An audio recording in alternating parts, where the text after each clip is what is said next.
I suppose we'll just start with the best damn intro in the business.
Welcome to the show, Ballbusters Live, episode 120, Infowars versus Boy Zero, Sky Grifter, Aether Cosmetologist.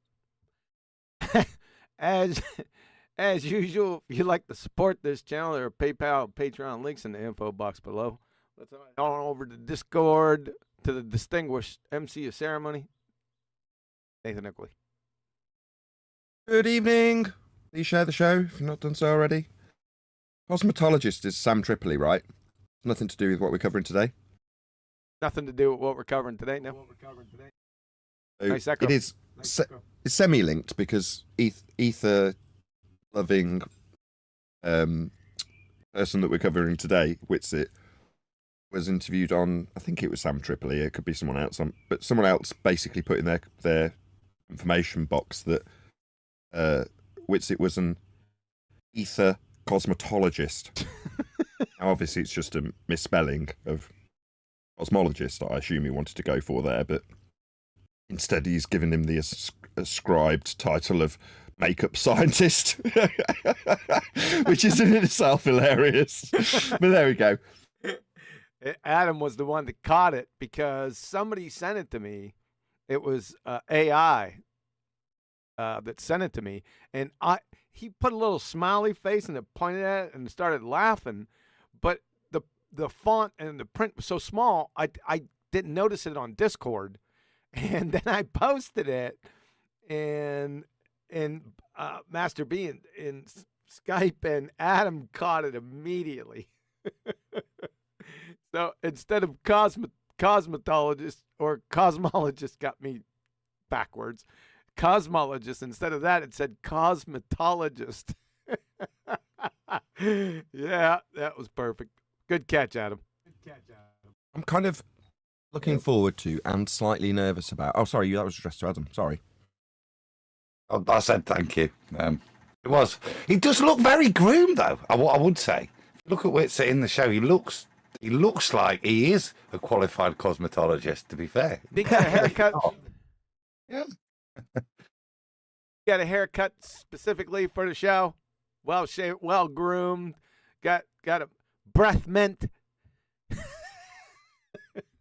Okay, right. So I'm slightly apprehensive, but also quite looking forward to covering what we're going to be covering today, which is the Infowars debate. Now, a couple of you may have watched it already. Some of you may not be aware of it. I have not watched it yet.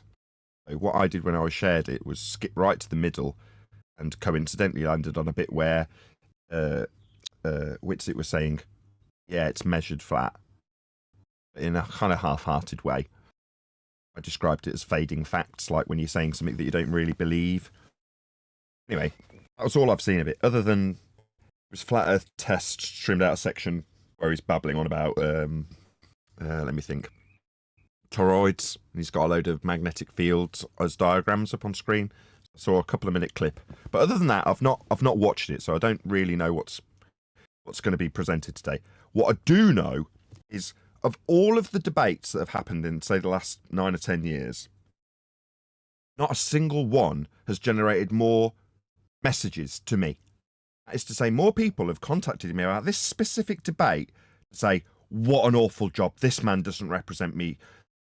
There were other complimentary ones that said it should have been you doing it. Not that that's necessarily relevant. But my point is, people have contacted me to say, this was a disgrace, this wasn't good enough. Standard was too low. He's pushing and punting his own garbage. He's not proving Earth's flat. I've had loads of them. Thank you, by the way, to all the people sending me messages in that regard. I'm not knocking you and saying I'm not moaning about the messages. I'm just saying that the sentiment around this debate is really low. And I'm intrigued to find out why. That's disappointing to hear, because I think some of the previous comment I've said is, Witsit's a smart lad, he knows what he's doing, and where he lets himself down and us down, who, if he's speaking for any flat earth community, is when he punts his own garbage, takes it off track, and he weakens any anti-ball earth or flat earth argument in doing so. I've seen a little bit, 30 seconds, and I've been good as well. I've not watched it, and I've not watched programs talking about it as well. I saw 30 seconds where I just skipped through, got to a random bit, and the same happened. And that's my fear, because, and the sad thing, because it's not like when Mark Sargent and guys got on this morning for a 10-minute segment. This was actually us properly hitting the big time in terms of people that are interested in what's going off with this. Hence, I think the amount of the Infowars guys got in terms of pre-show kind of buff it in and stuff, and the amount that you've mentioned, Nathan, in terms of there was a lot of interest. This was our big moment. It will be very sad if it's painted with ether. Well, like I said before, and I sent this little message. I don't know whether it's a tweet or Instagram, whatever. Somebody sent this to me the other day. I'd like to share it. This is what Harrison H. Smith, one of the principals in the debate, Is this what we had just before the show started? Yes. Oh, this is great.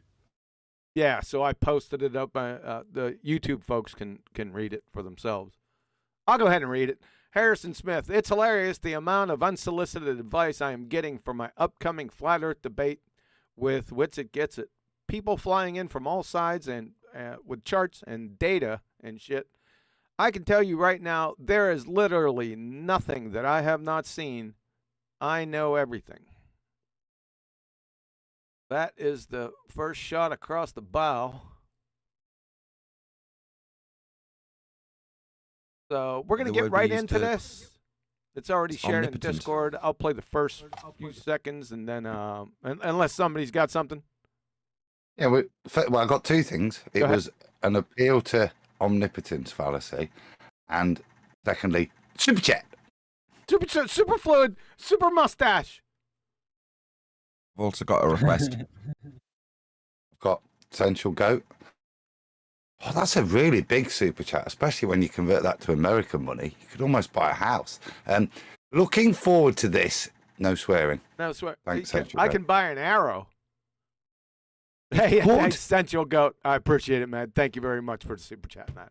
Right, I got a request. Go ahead. So it's to you, and you're going to be finding it quite derogatory, but by the same token, I just think it will benefit the show and the audience. Right, as you play through this video, resist the temptation to repeat and paraphrase the last sentence that they've said. Do you have a tendency to do that? What?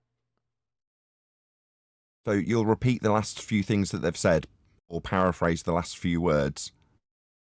And then maybe you'll respond to the paraphrasing and repeating of what they've just said with a slightly different tone in your voice. Maybe you won't. But I'm saying, if just for brevity, to keep it short, for consistency, rather. QE, just do what you always do. Just do what I always do. Thanks. Shut up, Brian. Get lost. Shut up, Brian. All right. We'll be here all day, right? I'll remind you of that, Brian. That's getting tucked into my top pocket. I'll tuck that in when we're here 4 hours from now. I'll remind Brian. Yeah, I got you. I'm tracking. And I'm going at 78 speed. So you're going to have to be quick on the uptake. All right, especially when... Well, go ahead. I said to you earlier, I was going to try and be a good boy. Not in terms of... It's something that upsets me. It's going to bother me. Like I said, maybe going off track and punting our own religious ideas. And I'll interject there, but if it's literally a nuance of how you're presenting a point, I'm not going to interject before he's finished presenting the point. I think that would be good if we let him finish his point before we take it apart. Okay. We're going to have to be quick, though. Like I said, it's going at 78 speed. But with that in mind, if we let him do that, if you could just summarize the last words when you do interject, that would be helpful for me. I'll just Hello, stop. can I say something? Hold on. I'll just stop it when I feel the inclination. I may not say anything, but I'll stop it because I anticipate a remark. Go ahead, Arwen. Hi, guys. Yeah, I watched about 45 minutes of it, and there was a lot of, typical baller assertions of, well, we have all the evidence and all that. And I thought that Witsit didn't really react all that much. It seemed like he wanted to keep the conversation amicable, and that was his main focus. His argumentation was not as good as it could have been, but you should. We should be able to have a good review out of it. All right, we ready? Yo. Give me a thought. I'll give it 5 seconds just to make sure the sound is good. Give me a go, and then I'll rewind, and then we're off. Here we go. All right, welcome, ladies and gentlemen, to the American Journal. I'm your host, Harrison Smith. You guys hear all that? Is it 1.25? Is it 1.25 or 1.5? It doesn't give me 1.25. It only gives me 1.5. That's a shame. I'll do. Yeah, it sounds fine. It goes real fast. There's some spot. If I'm catching it that it's really, really too fast, then I'll go back and I'll slow it down. Okay? Good. Let me turn it up for myself because I couldn't hear it. That should do it. You do whatever you feel is best. Thanks, Brian. The show then always works. Don't Appreciate listen that. to other people. Yeah. So you're I telling me predict- you're Dick Brian might descend into a Bev-like state in the near future. We'll see. You're telling me to disregard what the MC, the distinguished Nathan Oakley, had advised me to do, Brian? Yeah, because before you know it, you'll be doing what he's telling you to do on your show that you're running. Yeah, before I know it, Yeah. right? Yeah. All right, fair enough. All right, See, he likes to take things over. he does. Yeah. Does he have control issues? He does. All right, here we go, ladies and gentlemen. All right, welcome, ladies and gentlemen, to the American Journal. I'm your host, Harrison Smith. My guest and opponent today is Austin Witsit. He is a flat earther. He's our guest today who's going to be debating on behalf of flat earth theory. If you want to know more about Austin or flat earth theory, you can... Flat Earth theory. Is that what you didn't want me to do, Nathan? Yeah, pretty much. So category error. you know, we're not talking about theories. Theories come after experimentation. This is a category error. Yes, sir. Oh, there's going to be a lot of that, so get ready. You can follow him on X at WitsitGetsIt or by going to witsitgetsit.com. Austin Well, Witsit, thank you for I thought joining we us. were starting at like 20 minutes in, you said. Yeah, I changed my mind, and I told Nathan about it Fine. the other day, and I No one knows. Yeah, we're not. It's all good. We cleared it with Brian. It's okay. Why doesn't this go down? Get out of there. Yeah, we're gonna start. Right. That took a second to sink in, that one, Nathan. Sorry. Yeah, we're gonna start from the beginning. I wanted to. I felt for people to get adequate flavor of it that we just might as well run it from the beginning. Okay, we good? There we go. Let's welcome to the show. Absolutely, man. Thanks for having me on. How's it going, brother? Pretty good. And so about a month ago, Infowars Twitter account put out a question: who do you want to see Harrison Smith debate? And your name was by like far and away the most Can you popular just pause response. it here? You know, if he's not a qualified cosmetologist, damn, he may have employed one because the boy looks good. Thanks, Adam. Why is that? Why is there this hunger for the flat Earth debate, but for you in particular? Do you think? I think I've done pretty well in the debates, and typically the opponents are not all that worthy. Humbly, they're just not typically as informed. So I think that, especially with Infowars, there's a huge crossover, right? They just want to see the position accurately represented on kind of the big stage, if you were. So I think that's probably more what it is. I think a bunch of people think I'll accurately represent what we think. Well, So does everyone? Well, have that? That's what pissed me off. That Yep. right there. Yeah, I knew that would. Genuinely, is that a mission statement? Because if it is, it's noble. Yeah, to accurately. I was going to say, represent there's nothing wrong with that. position. Yeah, It's perfectly If that- noble. I agree with Adam. I don't have an issue with that. He seems nervous. He's rocking back and forth on his chair. He's just doing a little opening statement. If you took it really personally, Eli, I don't think there was anything deep to that. He's just saying, I hope you do a good job. No, he said very specifically, though, Nathan, that people would expect that I represent them correctly, and a large group of people. It's like he's fully aware that what he's going to bring up is not representing us. He's not gonna representing be- his own crowd. That's what sucks about it. Like as soon as he says that, I'm like, there's an expectation of, okay, so the audience will be walking away with how the Earth is measured flat. Like specifically how. So if someone tells them no, that's BS, they'll know where to go and what to say and why it's true. But no, that doesn't happen. Listen What to he does Elijah. and what he makes as a mission statement aren't Listen- necessarily commensurate. Listen to Elijah. Did you take some Adderall today? That was clear, concise, and to the point. You It's can't- your show, not Nathan's. He's not high. He's high on my show. That's true. I'm sober, but anyway. All right, fair enough. Let's roll. And obviously there's I'll just stop it right here. Is it too fast? No, I think it's fine. Okay, here we go.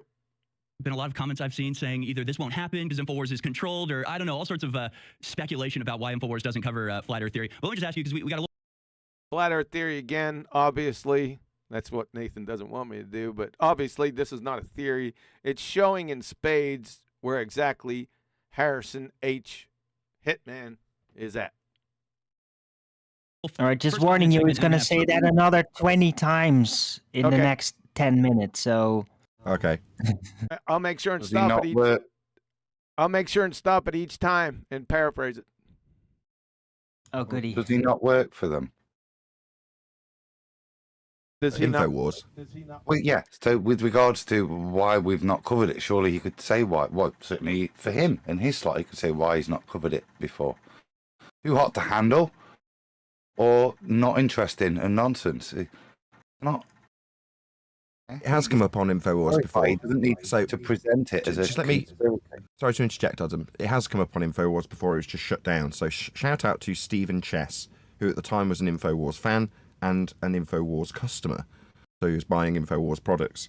And he called into the show and was very careful in his phrasing to get into the airwaves of Infowars Live by saying, I'm a really big fan of your show. He's talking directly to Alex Jones. named off a few of the products that he'd bought, and then said, "Are you aware that the Earth is flat?" Or words to that effect, and he was immediately cut off. Immediately. And then decried as a crank caller, clearly stating that he was a fan of the show and a customer.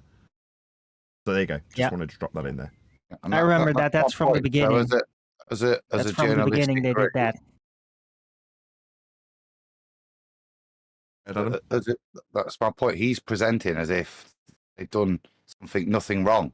They're responding to public opinion as if a journalistic group that they are, they don't know about flat Earth. It just seems taking a victim position or misrepresenting it. They're the journalists. They should be covering it. They've had been covered it, and the issue is actually they've refused to cover it, and it's taken this long. That's the point of recognition in time for me where we are, which is why we're excited. For finally, other than things like what you've described, people coming on air and trying to truth bomb them, they're actually looking at it themselves. Can we get on with this? Sorry, Yeah, sorry. I want to say something because I watch Infowars regularly, so I've kind of kept track that calling in type of stuff. Yeah, at the beginning they would cut people off, they would like completely try to silence it. But over the last few years, they have actual people that work in their studio that are openly flat earthers. So they have basically come a long way in that sense, and they're now more willing to debate it. But Alex Jones himself and Harrison are just very against it, and they're basically just being super stubborn about it. But they entertain flat earth much more and talk with callers that call in about it on the show live. I've seen it multiple times in the last year alone. Oh, well, So, thanks for just that. saying. Because we got it. no, thanks for that. Because I didn't know that. I don't watch Infowars, so that's some good background. Okay, so it's given that Harrison and Alex Jones himself have sort of not liked this flat Earth thing, but they have others in the background or on their team that are flat earthers. That's very interesting. Okay, Yes, thanks. like Greg Reese, for example, is kind of a flat earther, and another new guy, Okay. Chase, he is okay with it. But yeah, Harrison and Alex just are really allergic to it. Ah, So so they bow their back to it. Okay, all right, good background. Thank you. Here we go. 2 23, 25-minute segments to close out this hour. We're doing minimal commercial breaks here. We're on the radio, so we have to take some, but we're going to take them minimally. So in the first 5 minutes, I just wanted to introduce you and sort of talk about the idea and everything. How did you get into flat Earth in the first place? Yeah, so similar to what a lot of people say. So you have the side that says Infowars is controlled opposition. They won't talk about flat Earth. And then you have the side that says it's a CIA psyop used to distract people. I had a similar response. It's funny actually. I heard about it through the rapper B.O.B. Pause. So he was dropping. I know that host brought up that it was suggested that they're controlled opposition and wouldn't talk about it. He was asked how he came to the subject, and he immediately reiterated that point that was already highlighted by the host. So I would say he's probably got the heckles up, is that the right term? The Harrison guy already, just by repeating that. No need. In the Elements mixtapes, and he was basically 100% on point with all the conspiracy theories he was mentioning in the mixtapes, right? Mm-hmm. I had researched all of them. Then he said the Earth was flat, and I was like, "Wow, bro, you just made me look ridiculous to everyone I was telling to listen to you, right?" And then, like similar to most people, I had the initial reaction of, "What does that even mean?" And then you start to just ask 1,000 questions of, "Well, how would this work on flat Earth? Well, how would that work? That doesn't even make sense to me." So then I just went to look up pictures of the Earth from space. I'm like, "This is going to be easy. I have millions of pictures," and that was not the case. This was 2015. And the last claimed picture to even be real at that time was 1972 for the Apollo missions. And needless to say, I was already very skeptical of the Apollo mission. So immediately I thought, Pause, okay, please.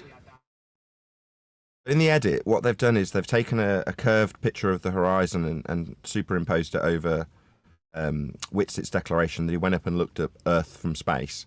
They're going to do that a The lot. declarations about the oxymoronic area that the photos would have come from yet, but we'll see if Witsit does better in the future. Meanwhile, over the top, they've edited in a picture of B.O.B.'s balloon or whatever it was that they put with a picture of a curved Earth. That is their way of subtly letting the audience know. Can you mute Eli? Subtly let the audience know that they're going to be asserting that the Earth curve edge horizon is a physical geometric obstruction at 1.2 times the square root of the observer's height in feet. They've already showed their hand with that one little cutaway.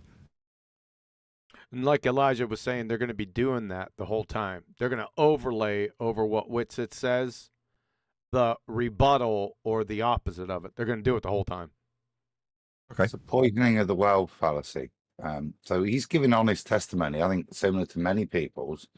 But whilst that's being there, let's just stick a few spacey things, confirmation bias in there. Huey, can I just ask one favour? Can you turn the volume of Witsit up a little bit? It's a bit out of sync with the room. No. Ben, thank you very much. I thought you said off. Can you turn Witsit's microphone off? No. No, I meant the video volume up. That was all. But if not, Let's crack on. Please turn it mate. up locally. I got it at max. Now, another issue I wanted to ask you, Nathan. I'm unfamiliar with this. I think it's Max World TV, and I'm getting a little bit antsy with Infowars.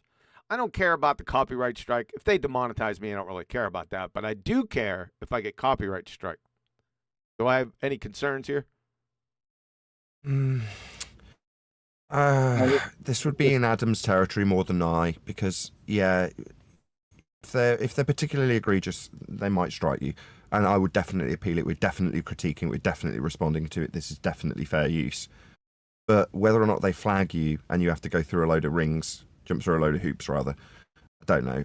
If you do, it's Adam's going to be the one to normally just write these off if it does happen. We're just going to have to cross that bridge if we come across it, I'm afraid. Okay.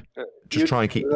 Don't go over a minute is what I'd say. If you're going to... Or maybe even 30 seconds. Don't play the clip for more than 30 seconds. Should be okay. Okay. Go ahead, Brian. Use it to your advantage if it happens. Promote that Infowars did that. Okay. But I just got that feeling when I was doing this, especially going really fast. I'm going to stop it even when it doesn't even need stop.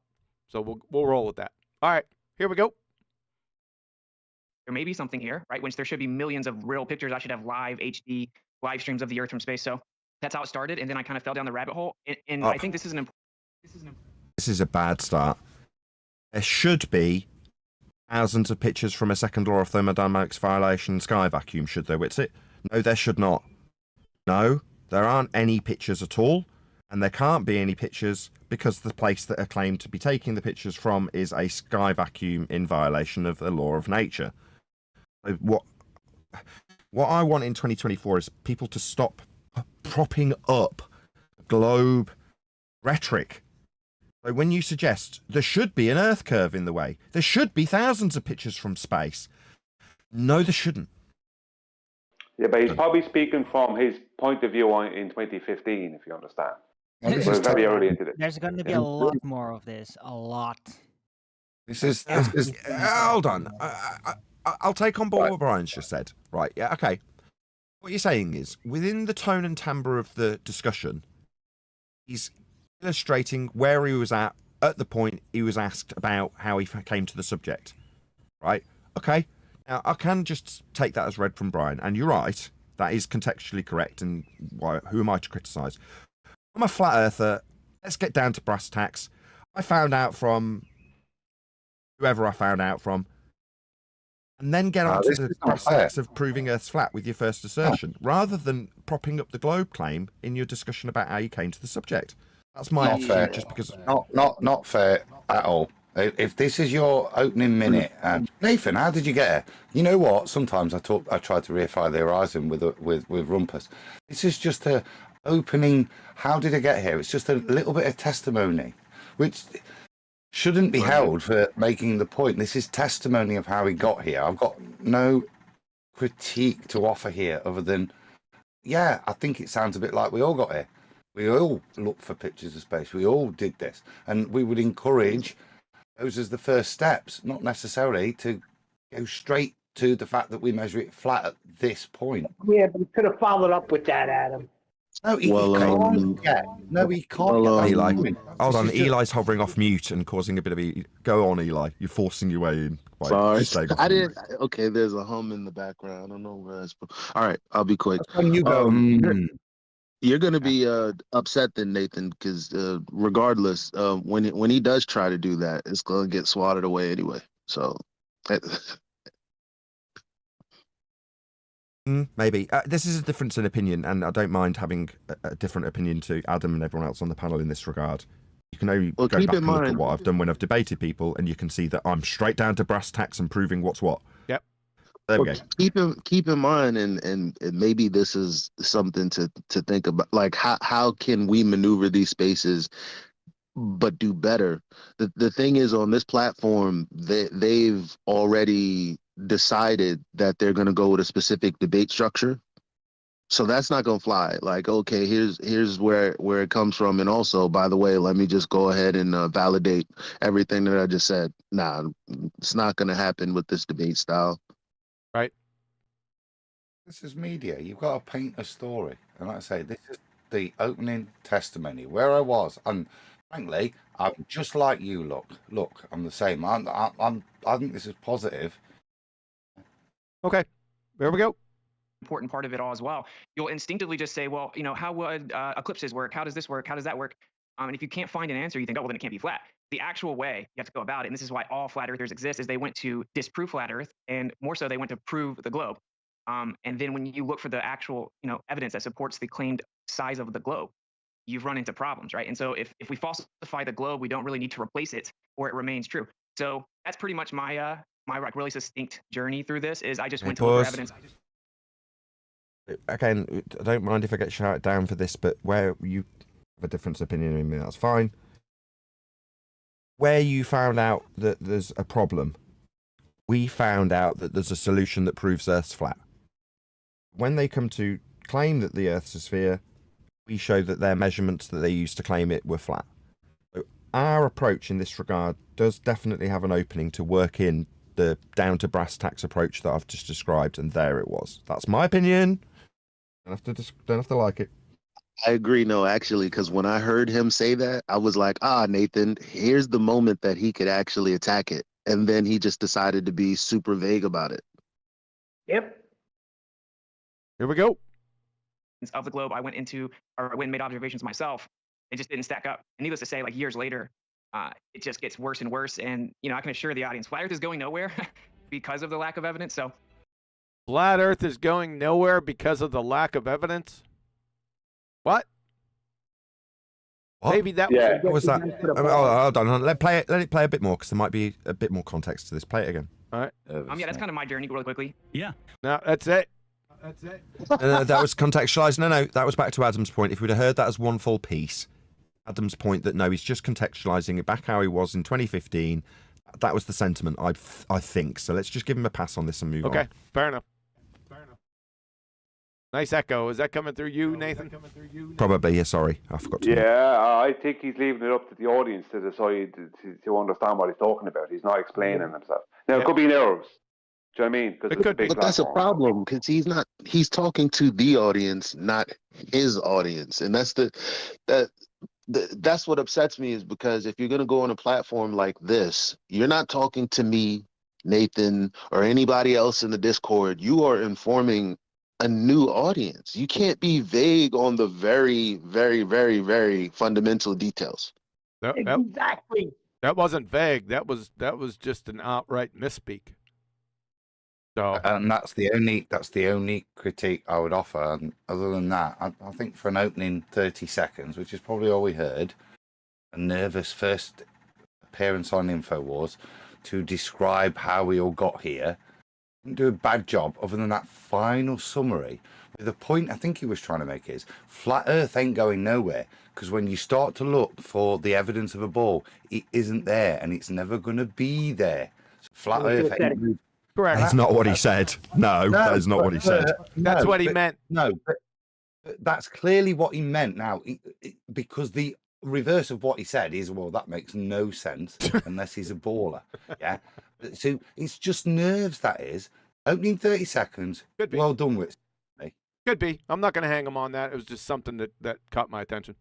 All right, here we go. Well, stop. I know. One more thing. Right, I just want to labour this, because Adam's like, it's just the first opening seconds. That is the most critical bit of this entire discussion.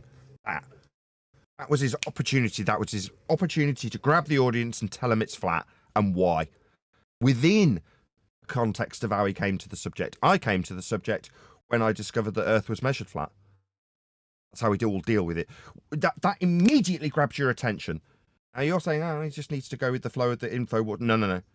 Should be on a mission. I'm on a mission. I critique this heavily. That for me is the wishy-washy opening to somebody that's got to have their attention captured fundamentally, relinquishing an entire paradigm. That was his opportunity. Now it's gone. Just want to drop that in there.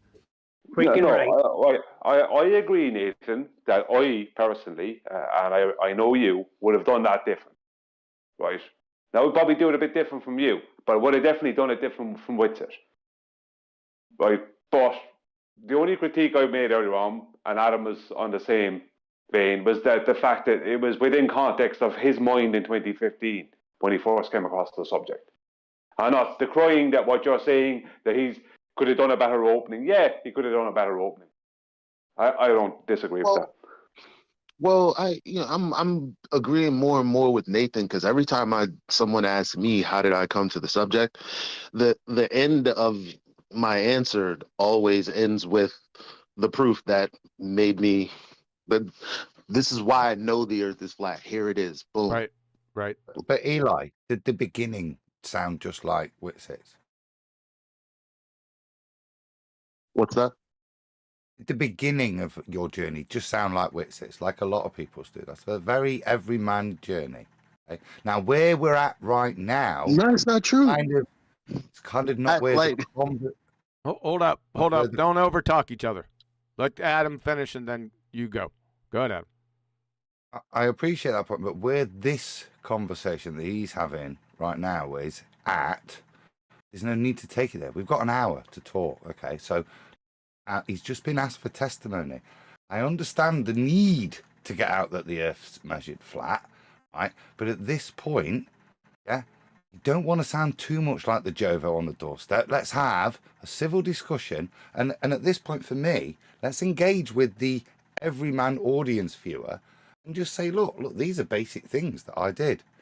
I don't see anything wrong with this opener. Go ahead.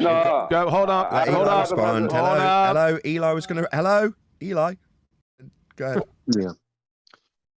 So yeah, I understand what you're saying. That because I'm thinking about it from my perspective, and my perspective was I got down very quick to the bottom of the fact that all of the dimensions are assumed and not actually measured. Because when I looked for the measurements, they weren't there. That's something that I would have been relaying to the audience. Fair enough. We're gonna put heads on this constantly, right? Brian, you can go after me. Right. We're lovers versus fighters. Adam's a lot more empathetic than Eli and I. That's it. I don't know where Brian's going to stand on it. We'll find out in a minute. But we just got different attitudes to how we'd approach this. The last thing I'll say, and I've already said it once, is right. You're saying you've got to ease into the subject. Meanwhile, in the edit, they've put an Earth curve over the top of him. So I'm pretty sure I'm justified in my approach based on what they've done in the edit. I can see both points here. Go ahead, Brian. Finish it up, and then we're going to move on. Yeah, I will. Yeah. All I'd say about it is Adam has a point in what he's saying, because we all, in 2015, maybe not in 2018 when Eli got into it, because that was 3 years in. So the information available was different. But in 2015, everyone was totally green as grass. And you did look to see if you could find any photographs of the globe. You did. I don't know anyone who didn't do that in 2015. You know what I mean? But, I mean, well, I didn't look for it, but everyone else looked for it. I'd already done it. All right, quit waffling. Make your point. I didn't do it. I'm not going to tell a lie. I didn't do that. Quit waffling. Did. Quit waffling back and forth. Make your damn points quick and concise, okay? I think we all get it. In context... Can I say something? No, not now. In context, I think Witsit is correct. He's talking about 2015. Now, I can see Nathan's point to grab the audience immediately. I can see both sides. Can we move on now? Well... Thanks.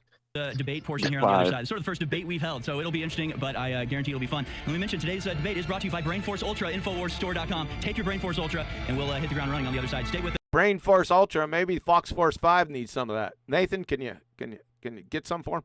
A short 60-second commercial break, and we'll be back with Austin Witsit to debate Flat Earth. All right, welcome back, ladies and gentlemen, to the great Flat Earth debate. Myself and Austin Witsit. Austin Witsit can be found on X at WitsitGetsIt, and his website, WitsitGetsIt.com, where he talks Flat Earth, as well as a number of other conspiracies. And so I figured the way that we would do this, I've seen other conspiracies.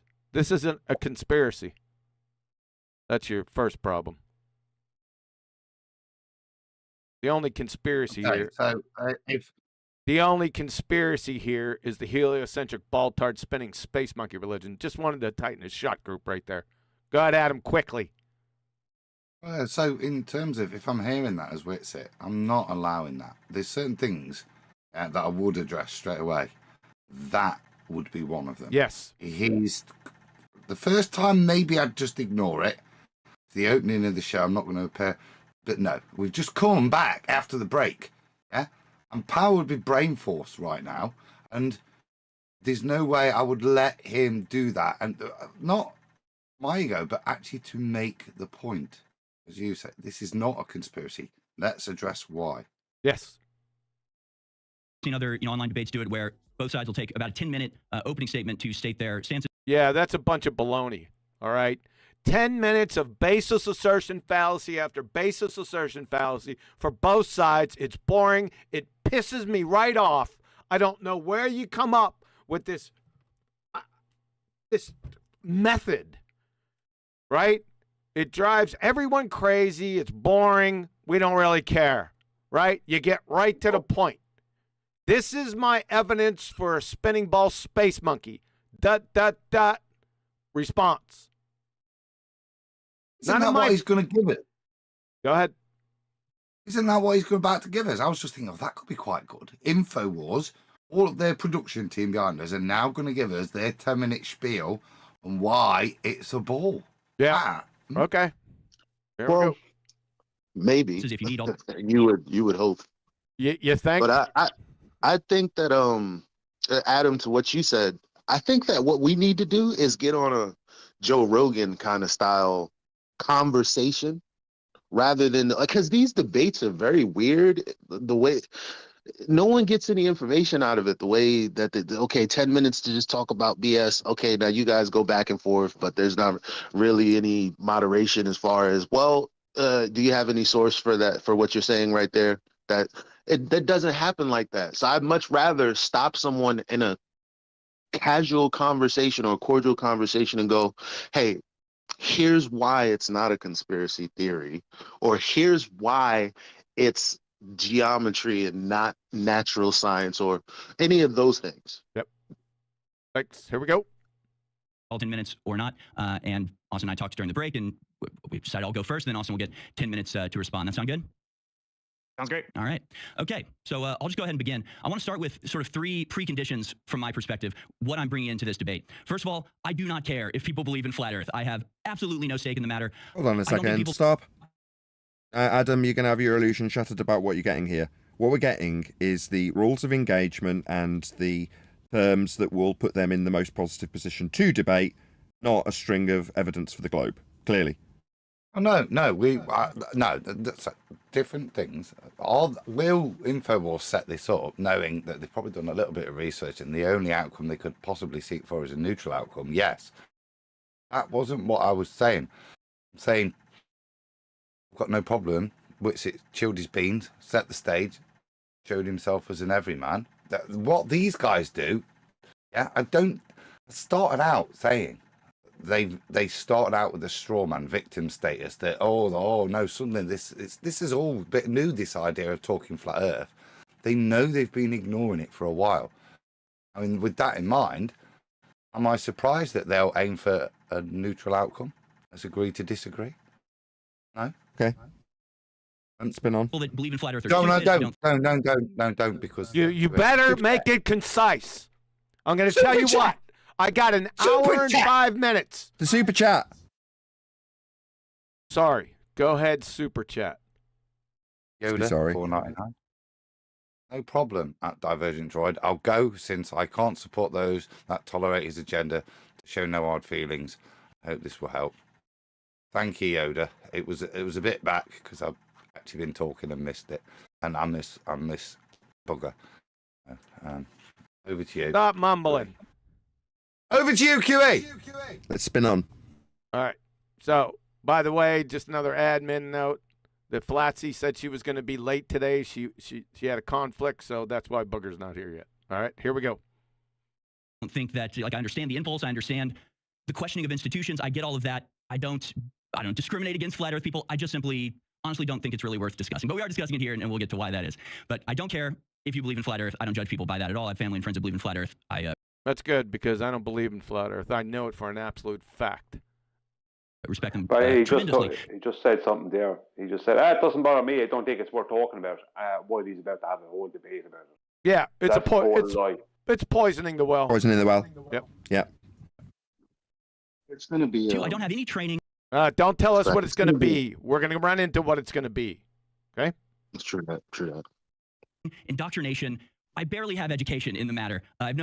That's going to become readily apparent very quickly. It's already, in fact, you've already done it.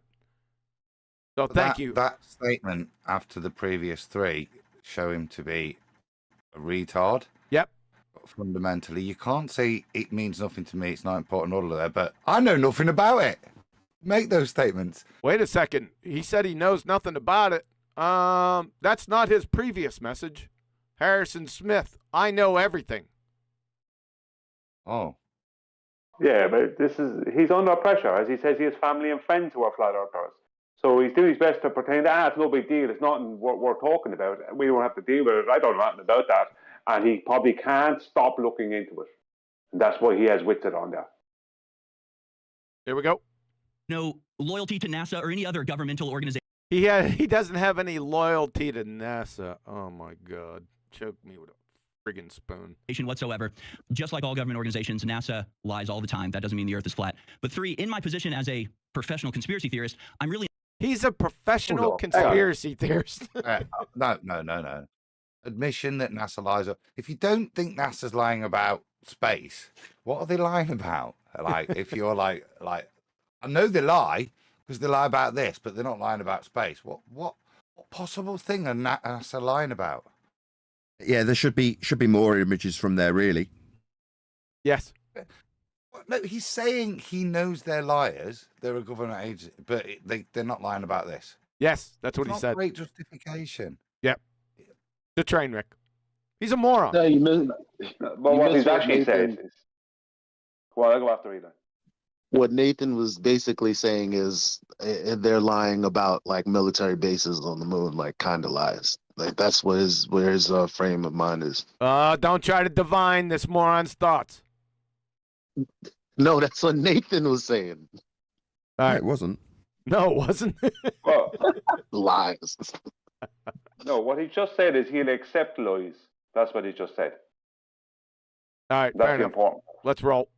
Incentivized to actually believe in flat Earth, if anything. I know there's a huge and extremely supportive audience of flat Earthers, and if I was cynical and greedy, I would pretend to support flat Earth because I know that the support that could get me. If anything, I'm sort of anti-pandering here. I know about half my audience believes in flat Earth, but I simply don't. And, it would really seem like it would be in line with my general position, which is questioning authorities and questioning the official story. But at the end of the day, I just sincerely don't believe it. So those are sort of my... He sincerely doesn't believe it. Okay, fair enough. Fair enough. Yep. Yeah, that's fair enough. Preconditions. I don't have any training. I'm not loyal to any, No training. Not loyal to anything, okay? science. I'm not a trust the science. That's not true. Wait a second. He said something about science. I can only pull fivers. Let's get the full thought here, and then I'll stop it for you, Nathan. General position, which is questioning authorities and questioning the official story. But at the end of the day, I just sincerely don't believe it. So those are sort of my preconditions. I don't have any training. I'm not loyal to any, science. I'm not a trust the science type of guy. I don't actually care if you believe in flat Earth, and I'm really incentivized, if anything, to believe in flat Earth. There you go, Nathan. That's not true. He said he hasn't got any training or bias or whatever he said. And that's simply not true. People are trained to be heliocentrists pretty much from birth. And in terms of, I'm not a trust the science guy, well, science, actually pseudoscience, is how you're deceived into being on a ball from birth with training. So he doesn't know that he's wrong, but he is. Yep. Could pay we go back to attention the to. thumbnail you had, QE, please? Oh, In light of the statement he's just said. It's not my contradiction of words, it's his. He's just now said he's had no training and they doesn't know anything about it, but he just claimed he's omnipotent in the previous thing. There's nothing that anybody could show that he doesn't already know. Yep.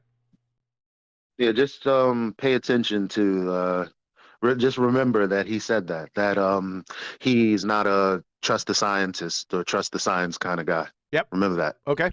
Good point. We go. Earth, but I just don't. And so why I'm against the flat Earth also, I can sort of divide into three parts. One, I just genuinely do not think it's true. I researched flat Earth. I'd heard about it like you. I had gone in going, actually, I went saying, I'm ready to be convinced. I've heard people think the Earth is flat. I think that's awesome. Let me be convinced. I went in with a sincere willingness to be convinced. I found the arguments against the widely accepted heliocentric model to be entirely unconvincing.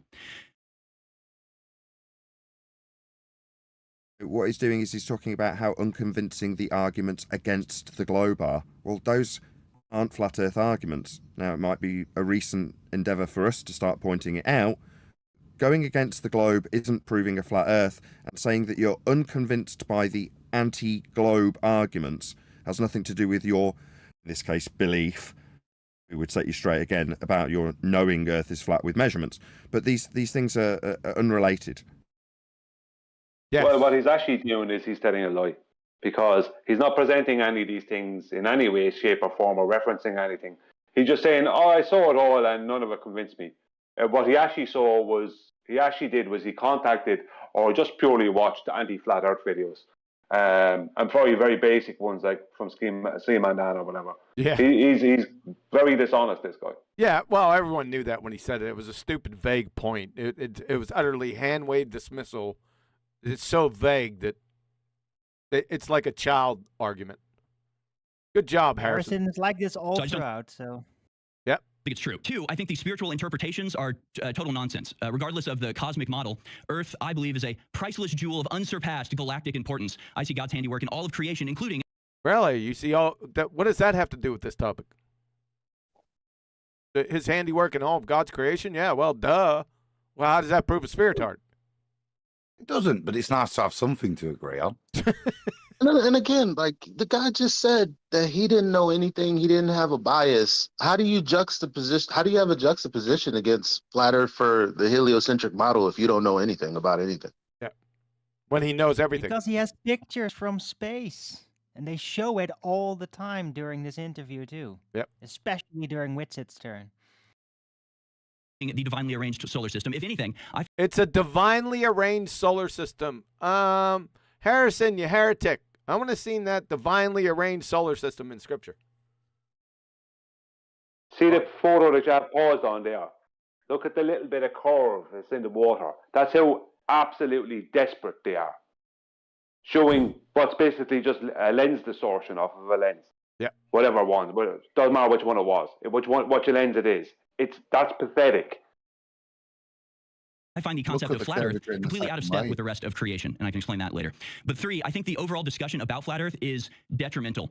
I'd almost go so far as to say toxic to the discussion that we have every day, which is about the lies told by government to keep us under control. What? You said he wasn't biased. This guy's a clown. No, the problem is he thinks that flat Earth is a conspiracy theory because all he deals with is conspiracy theories. He doesn't understand, and Witsit hasn't put him straight. Yep. It's not a conspiracy theory. Measurements aren't conspiracies. If I measure my door frame to be 6'8" high, is that a conspiracy? No, it's just a measured fact. That's what's wrong with this guy. He's a conspiratard. That's what's wrong with him. No, but Harrison is one of those guys that believes that the government lies about absolutely everything, except that the Earth is a ball. Exactly like that. No, it's not even an exaggeration. That's exactly what he is like. Sure. Yep, I get that. And who dressed him? What's up with that tie? I actually, in doing my research, I really came to the conclusion that, if anything, flat Earth is a psyop promoted by the powers that be to distract, divide, and discredit the truth movement. So, what's a psyop? Bet you don't even know what a psychological operation even is. But he doesn't get into it. It's just a baseless assertion. We can move on. What did he say after that? It's the truth movement. What's that? The truth? Breaking That's down what those he three thinks he's portions. part of. Here's how I see it. There are natural phenomena that I can observe every day with my eyes that have no readily apparent explanation. Yeah, like what? You can see with your eyes. What else you seeing them with? Sun, the moon, the stars, eclipses. Those aren't. Well, that last one's a phenomenon. The sun, moon, and the stars aren't natural phenomena. He's got explanations from a heliocentric point of view, so he can't cite those as things that he can see as with his everyday eyes as natural phenomena that he can't explain. They've got an explanation in the heliocentric, full explanation. He doesn't know what explanations even are. Most people don't. They think explanations. If they can have an explanation, that's good enough. Well, it's not, because I got a village idiot down on the corner that can explain anything I need explaining for a dime a dozen. So explanations are worthless. They are just so stories by morons. Now, when you validate them with demonstration or experiment, that's a different game. But explanations are worthless. They are just so stories, period. We can consider them as excuses, isn't it? Just so stories. They're imaginings. And that's a new voice that I heard in here. I thought it was coming out of my computer. I thought it had a poltergeist. Here we go. Sunsets, sunrises. These things are... Sunsets and sunrises. The sun doesn't set or rise on your baltard. It's rhetorical language. So we know exactly... Just pause here. Yep. Sorry. So they've already played their hand. I said it earlier when they put an edit of the physical geometric sphere edge horizon. Sunsets and sunrises relies on the idea that we've got a physical geometric sphere edge horizon to block the sun at 1.2 times the square root of the observer sine feet. It's a standard rhetoric claim that involves something we debunked in 2020. Yeah, that too. There we go. Yeah. Nope. Here we go. Evident, but mysterious. I don't have an answer to them. Evidently, You don't have an answer to... I thought you knew everything. prima facie, just from my own observation. So if somebody came to me... Prima facie, I usually say that. But you don't know what that means. And told me that we're standing on a stationary plane and that there's a dome above us that rotates at a continuous, degree, and the moon... That the firmament... Did he say the firmament rotates? I think he did. That's incorrect. So that's a straw man fallacy. Moon and sun revolve around the Earth. I would say that makes sense. Yeah, that comports with my observation. It certainly could be the case. But if somebody else came along and said, well, actually, the reason the sun looks like it's circling around is because the Earth is spinning, and all the other aspects of the heliocentric model, I'd have to say, yeah, that also makes... All the other aspects of the heliocentric model that you cannot show.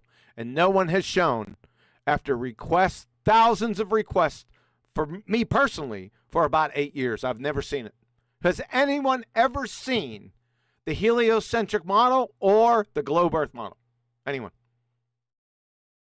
We only asked literally yesterday, and it wasn't provided. Yep. They Makes provide sense. I the also picture celestial that dome model. as being true.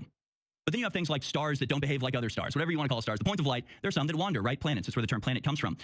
Are they actual planets? What does planet mean? And can you demonstrate that they are planets? They seem to wander independently. Now, if you assume the Earth is at the center of these planets, you can actually map the paths. They're just sort of twirly, wiggly lines. But you can't... Swirly, squiggly lines? What? Is that what you didn't want me to do, Nathan? What he's Go ahead, Brian. There is what he's shown their path as being the path of planets, claimed planets. But that is based off of a heliocentric globe. So he is trying to make that work over a flat plane, and he's saying it doesn't. When that path is purely based off of the mathematics of a rotating globe that's orbiting a sun, offset elliptical orbit. So that's what he's doing. The squiggly lines he wants to talk about is the flower of life in the geocentric model. You don't have circles straight normal circles, you have the flower of life. That's what he meant by the squiggly lines. That's lovely. You see it in the way. It's non sequitur. What he just said was non sequitur. What does that have to do with the ball Earth? Yeah, we'll see it. He will compare it with the heliocentric model, which have those simple orbits. Heliocentric model. Where's that? Do you got that? No, he believed that they have one. He believed that they have one. Oh, he believes it. Yeah, they all do that. And do it. You can predict them. And you can And they got a actually track them and- geocentric model. Thanks, Brian. Right in the middle of it. Let me go back. is at the center of these planets. You can actually map the paths. They're just sort of twirly, wiggly lines. But you can do it. You can predict them, and you can actually track them. And You can predict them. You don't know what predictions are. Scientific predictions, as opposed to Gene Dixon or cyclic wanderings, are not hypotheses. They're clown show. So you're revealing yourself as a pretender clown. and measure it, assuming that the Earth is the center. That does make sense. It's just you're going to get sort of a different path for each planet that make different motions depending on the time of day. But then if you shift the center, the assumed center, to the sun, and you take a heliocentric model, all of these disseparate and seemingly random paths just go just shoot right in the middle. Suddenly it's all very nice, clean. Just shoot straight in the middle. What in the world are you talking about? He's talking. I don't know if they're going to get into this. People seem to think there's maybe more detail on this later. Is that what's being said? So I don't. It's an interesting concept. This they don't shoot down to Kepler, do they? Instead of in circles, they go to ellipses. And the trouble with an ellipse is it requires two foci of radio. Yeah. The trouble with the claimed orbit is there's only one foci still. That's how they resolve it, by introducing another foci and misrepresenting the flat Earth elevation angles that they have taken to draw these squirrely circle of life patterns that you can draw out from your flat Earth elevation angle, and then you can also then take it and go whoop, and turn it into a double foci Circle. with only What one did you foci call them? to it. Oh no, what'd you call them? Circle of life patterns. Spook, spook, right in the middle. Here we go. Just go just shoot right in the Shoop. middle. Suddenly it's all very nice, clean, explicable, concentric It's nice, clean, explicable, concentric circles, is what he just said. Because it's shoop. Shoop. circles. That makes absolute sense. Obviously, these planets all seem to be affected by. That makes absolute sense. I post the syllogism. It doesn't in the slightest from the most basic, as I say, from the most basic geometric point. No, it doesn't. If you're going to reinterpret these patterns as orbital ellipses, and to describe any ellipse, it requires 2 points of focus. Still only got one. And it shows the perversion of what you've done. Shoop. Same force, not There it different is. forces that give them Sorry. different paths. They all actually take pretty much a similar path, just in a concentric. They all take different paths, but pretty much a similar path in concentric circles. Shoop. Yeah, he's a clown. He's just making shit up, pulling stuff out of his ass. That's all he's doing right now. And the speed at which he's speaking is Witsit is over in the corner blushing. Circle model. So basically, I've got two people in front of me. I just picture myself as like a goat herder in Greece 2,000 years ago. I just see this stuff, and I've got two people in front of me. One that's got an argument for flat Earth, and the other that argues for the globe Earth. And I know that in your argumentation, you like to present the globe Earth side as presenting a model. Therefore, it's making a positive claim. He has globetards presenting a model. Really? Can Boy Zero show it? Did he not just make a good point there? A recognition that actually saying globe is a positive claim. But give him a J.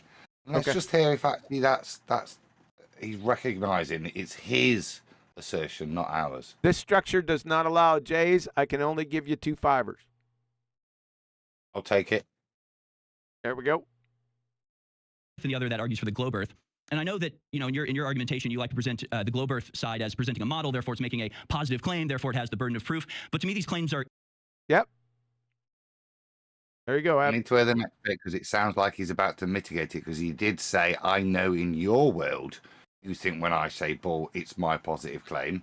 I think he might have a rebuttal to that. Is that what's about to come? Let's see. Equally He burdened. never I mean, they're both even claiming to be able to addressed- explain what I'm seeing. Hey. Sorry. Shh. Can I because say one side claims to something be or able to- not? You do that one more time, I'll kick your butt right out of here. You got to be quick and concise. Now, let me go pull 2 fibers because we missed it. Yes, you can say something very quickly. Go ahead. Right. So yeah, he talked earlier about the supposed circles and how that works perfectly. He never even addresses the forces issue, 3-body problem, or anything. Never, not once. 3-body problem? What, between him and the midgets? That's it. No, between the planetary bodies and how they're supposed to be forcing on each other. Well, Right. Harrison's definitely- not going to know that.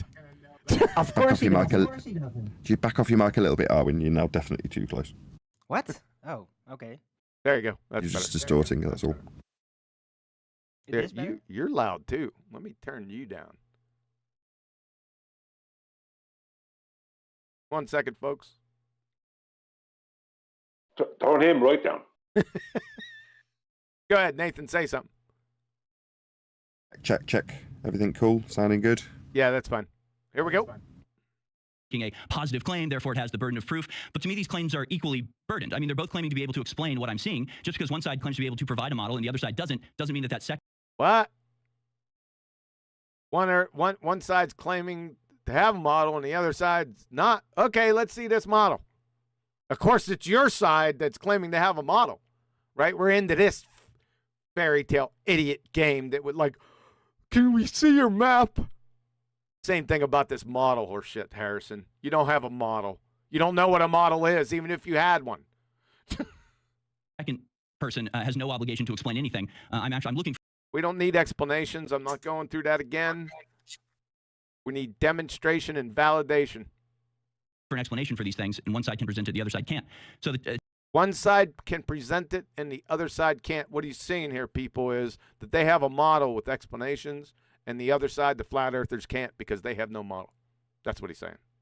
tactic I've seen you take is sort of almost assume, like take the position as if it's a trial, like a criminal trial, where the prosecutor has the burden of proof, and your job is to simply disprove or undermine or cause reasonable doubt in those claims.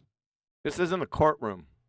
This is the nature of our reality. It's not put up to a vote of what's innocent and what's guilty. You're in a category, Aaron. Duh. Like if NASA is the prosecutor and Flat Earth as the defendant. But that's not Oh, I'd love that. It would quickly shift. the case. I mean, again, I And see there both it these, is. There it is, isn't it? Look, this is his piece on why it's a bull. And what he's presenting there is a burden of proof reversal fallacy. Like the defendant is flat earth. Not the defendant is bull, and I could easily defend my position, and here's why, which is what he should be presenting in his 10 minutes. Yeah? Yeah. He's straw manning and saying, oh, well, I'd just be able to destroy the bull if they were in court. The flat earth, if they were in court. He's not a flat earther. He's supposed to be steel manning his position, is he not? Yes. Yeah. Rhetorical question incoming. Why hasn't he talked about the Earth yet? That's true. That's where we lose it, isn't it? That's where it all goes, it's pear-shaped. It all goes downhill from there, huh? arguments having a burden of proof to some degree. But even if this was a criminal proceeding and that was the case, that reasonable doubt was the standard, I still Reasonable doubt is not the standard here, dumb. He's just a dummy. would have to say Well, guilty no, because no, they're his standards that he's introducing. So let's look at the ball. Reasonable. Can we introduce? This is the easy. If he's going to introduce these standards, this is the pub argument easily won. Yeah. If all I've got to do is prove it's not a ball, is introduce reasonable doubt. Yeah. Here we go. His standards, not mine. Yep. the prosecution's case is airtight. You can nip The prosecution's case, NASA's case, is airtight. Did they have a container? Yeah, it would have to be airtight. Does it mean you need containment? No, the Moonlander, right? The Moonlander. Look at the little cellophane thing. I mean, that's airtight, right? Against the vacuum. That kind of airtight. Too funny. Pick at their evidence, but I've really seen nothing We can pick at their evidence. I guess I shouldn't do that. Sorry, Nathan. that undermines the core argument, right? So their story makes sense. It fits all of the evidence, and we can get into all of the evidence for flat Earth later, but there isn't any, so that'll be an issue. So there isn't any. Really? Brilliant See, argument. this is why switching mics. This is why I don't like this kind of debate style, because his opener is filled with rebuttals to a ghost. Like, why not have each person present their argument first? Because then it would become obvious that the Earth is flat, and Harrison doesn't want that. He's going to do this all throughout the entire video. It will not stop, I guarantee you. Correct. It's not Yeah, I his agree. opening argument, I was Eli. about to say it. He's not a debater. He's just showman in the flat Earth side from the beginning of the show to the end of the show, and Yep. you will see it even in the videos that he will put in the insert in that when Witsit is talking is just strawman after strawman. You will see it. Yep. Thanks. Issue. And in the second part, so that's the first part. Just from my observation, what I'm seeing, looking for an answer, the heliocentric spinning Earth, round Earth model fits everything that I see. Everything that he sees. Really? How so? Explains it to a very high degree, and even It explains it to models. Don't explain anything, and you don't got one anyway. if there's little things I don't understand here or there, it doesn't do anything to Little things you don't understand here and there. No, you said you knew everything. Let's check this out. That I can tell you right now, there's literally nothing that I have not seen. I know everything. That's a problem. make me think the whole model is fake. What model? The whole model is fake. You don't have a model. That's the problem, Harrison.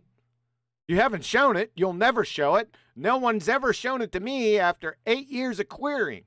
And we had a perfect example on Friday on Nathan's show. Somebody claimed a heliocentric model. We asked them to show it. Guess what happened? They couldn't. You know why? Because it doesn't exist.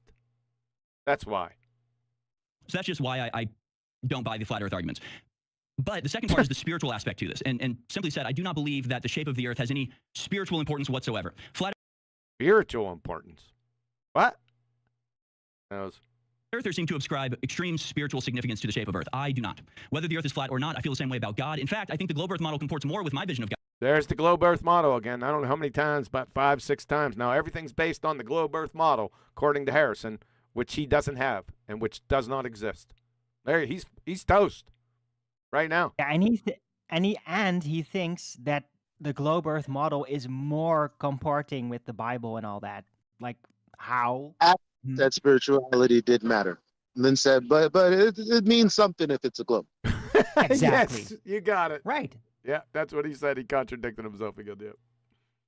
God, as it is a sweeping, majestic, minutely detailed, intricate, and perfect model, just like most things in creation. And perfect model. Back to the model again.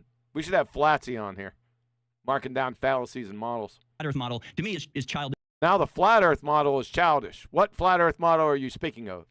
I know this is The tedious. one that he will never address, right? I know it's tedious, Nathan, but I got to go through it.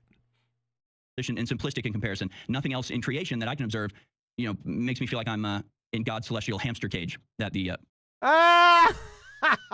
God's celestial hamster cage. That was a good one. That's a nice backhanded slight right there, you little clown. firmament would Kiwi, represent. don't let Nate make you too self-aware. Oh, I'm not. I'm just remembering as I comment that Nathan. That's what he does. That's what he does. He breaks you down. He breaks you down. He emasculates you. That being said, I know that this belief is essential to understanding the why of the conspiracy, right? The idea Why of the conspiracy? What? Boy, he's just. Come on. Oh, come on. Let's just hear a bit more. All right, sorry. that making people believe that we're on a planet spinning through Earth makes people think we're less significant. Make you believe we're on a planet spinning through Earth. That's what he said, Nathan. I can't stop. See what you've done, Brian. See what you've done, Brian?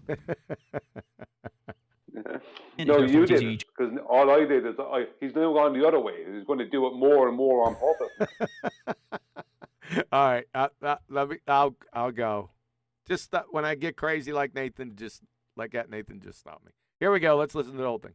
Hamster cage that the firmament would represent. That being said, I know that this belief is essential to understanding the why of the conspiracy, right? The idea that making people believe that we're on a planet spinning through Earth makes people think we're less significant, is therefore it's easy to sway people towards a materialistic understanding of the Earth. I don't believe that in the first place, but obviously that would be the reason why, the primary reason why they would want to keep the shape of the Earth secret, if that was the case. So let's confront this conspiracy. So it's up. We're straight into an appeal to motivation fallacy. Move on. Yes.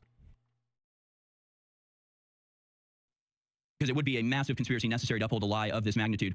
And it doesn't even make sense as a concept, right? If you, Harrison, you're under 1 minute. If you put yourself... Anything? Yeah, I wanted to just get... This is a straw man projection.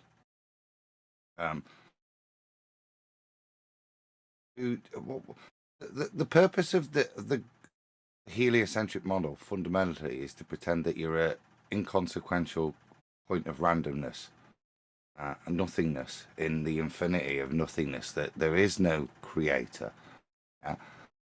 That's the underpinning point of it. Whether you happen to be a Christian that believes you're on a ball is kind of a paradox you've still to resolve, mate, yeah? If you're comparing the two, no. There are many people that have questions that when they do realize the Earth is actually flat, measured, navigated, flat, yeah? When they come to that realization, what follows is also the realization of a creator. Because there's nothing to hold the idea that they're insignificant agglomeration of stardust anymore. That's what he's tried to paint the reversal of. It's the heliocentric model that is desperate to avoid that recognition. It's not relevant to us fundamentally, but in terms of flat Earth, what it does is the consequence is after you've realised it's flat, it does lead you to a creator. Probably why it's painful. Not necessarily in the position of people who are trying to keep this secret. There are like a million other ways you could do it.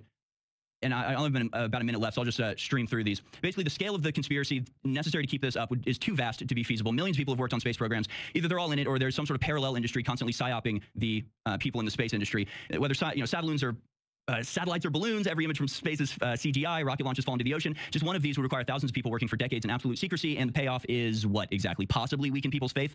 I don't buy it. The scale. The thing about that I don't like, talking about how many people would have to be in on it. That's a CIA talking point from the 60s, man. Like, fully documented. And then, like these people who come out to argue against Flat Earth are using these same talking points. It's crazy. Scale of deception necessary is frankly too great, and the payoff is non-existent. The third part is the psyop, and we can get into this a little bit, but essentially the only thing that gave me pause when researching Flat Earth. Can we get into like actual evidence for your spinning ball space monkey religion at some point? That would be well received. Was the fact that there are like fact checks and that it is in fact censored. Clearly it is censored to some degree, not to as great a degree as other things, but I know we should all recognize at this point the YouTube videos that have a little Wikipedia box under. He's just bouncing off the walls between funhouse mirrors between his ears with nonsense. This is less than wiki Google parroting. Go ahead. He's Adam, not mentioned his ball once, has he? He's just mentioned why it should the conspiratard angle in terms of NASA, and now he's going to attack Flat Earth again. He's going to go to the Wikipedia antiquated thing. Very weak presentation of why it's a ball is the only thing you can say. Yes, sir. Are probably worth paying attention to. So that gave me a little bit of pause. But then again, just because something is censored doesn't mean it is therefore true. And we know things like QAnon are censored, but also entirely fraudulent. And to me, looking over the timeline, the growth... He makes a point and then goes, but actually, realistically, I know that everything is controlled by the corrupt media. So it could actually all be bollocks. My whole justification was given there. Frankly, by my standpoint, it is. Just, I heard enough to hear what I'm hearing, right? So he's setting up preemptive attacks and poisoning the well, however you want to describe it. He's also sharing his own cognitive dissonance with this. That's what he's doing. So a lot of this troubles him. That's what I'm getting so far from his opening 10 minutes. This is troubling to him, and therefore I need to position it in this way. As you say, he's not actually presented any globe evidence as yet.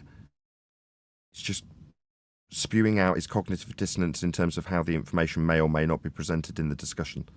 So this is him sharing his pain. Yep. He's just cited the Wikipedia link, the tramp stamp on YouTube, and halfway through making the statement that that's his evidence, he's cognized the fact that it was the US Congress or whatever that did this in a corrupt manipulation of media, and he's backtracked through his own sentence to point out that the evidence he's just given could be nonsense. Mm-hmm. He's cognitive lost. dissonance. Yeah. It's cognitive dissonance 101. It's contradictory cognitive dissonance. Here we go. Well, he believes that the government is lying about all the other conspiracies. So I mean, I don't get. I just. Yeah, we sorry, all don't get it. We all don't get it because it's nonsense, Elijah. Thanks. Earth does not seem remotely organic. If you search news archives by years, there's no mention of flat Earth at all, pretty much until 2013. Argument to age fallacy. Until Obama, of all people, That's brings up the completely Flat Earth wrong, Society. what he just said. It doesn't matter. It's an argument to age fallacy. And yeah, it seems like came out of nowhere. Nobody mentioned it before about 2013, and suddenly it's everywhere. That's each instance. Keep going. It's the transgender movement of conspiracy theories. Nobody had ever heard of it Oh boy. a decade ago, but now Witsit has a little laugh. Yeah. people make it their entire personality. So that's my feeling on flat Earth. The floor is yours, Austin. His feelings on flat Earth. This isn't a debate on your see. It says flat Earth debate, Harrison, not your feelings on flat Earth. You're in a category, Harry. You're a moron. Nice. So Nice. Oh boy. I'm just going to try to address some of the meta things you mentioned here because that was a similar approach I wanted to take. We can get into the specifics in the open discussion. So like I said, I originally thought this must be a psyop and it's used to discredit all the other conspiracy theories, right? But that actually is not the case. You know, actually on the back of Alex's book, right, or Tucker's book, it mentions Alex. It says, you know, he's super censored. Why would you have to do that if he's just wrong? He must be onto something. They don't censor flat earthers. And as Anything with this? This is just nothing burger. All right. He's holding their standards up. Okay. You stood on a flame that Alex Jones said this, did this, the way he was persecuted, ridiculed, and ignored showed he was on to some truth. These are your standards, and this is what you're doing to me now. Yes. Valid. A good point, Adam. So, well, can I just ask a quick question? So, bearing in mind, Adam, that you were like, no, he's just done his opener now. I mean, is this the time to say, okay, well, thank you for all of that. Let's just start off by saying Earth's measured flat. Here's how.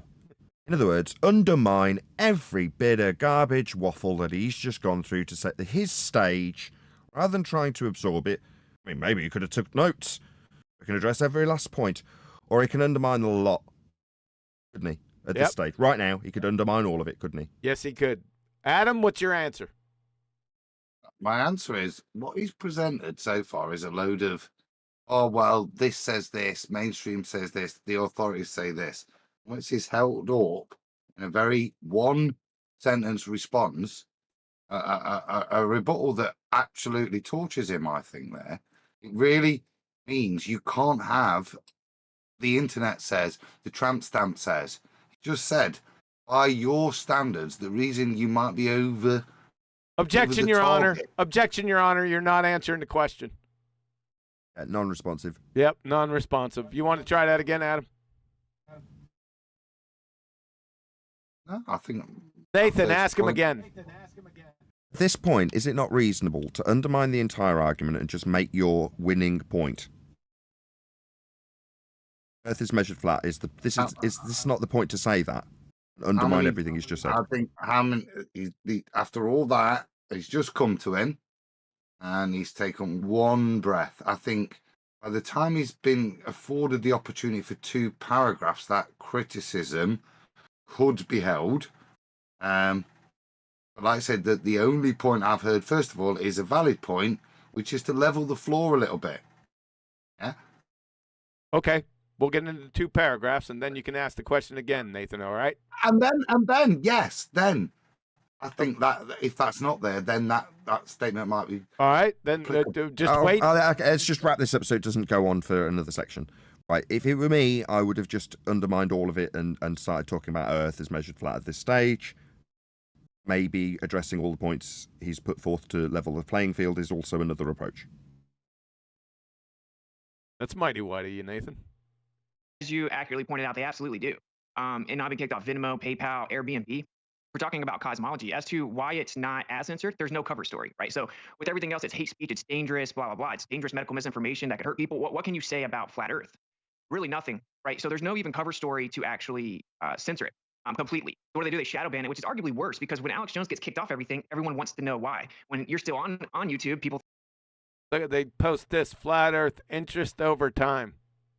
Yeah, that's what I was talking about. Look now at that section. They will just show straw man after straw man after straw man after straw man.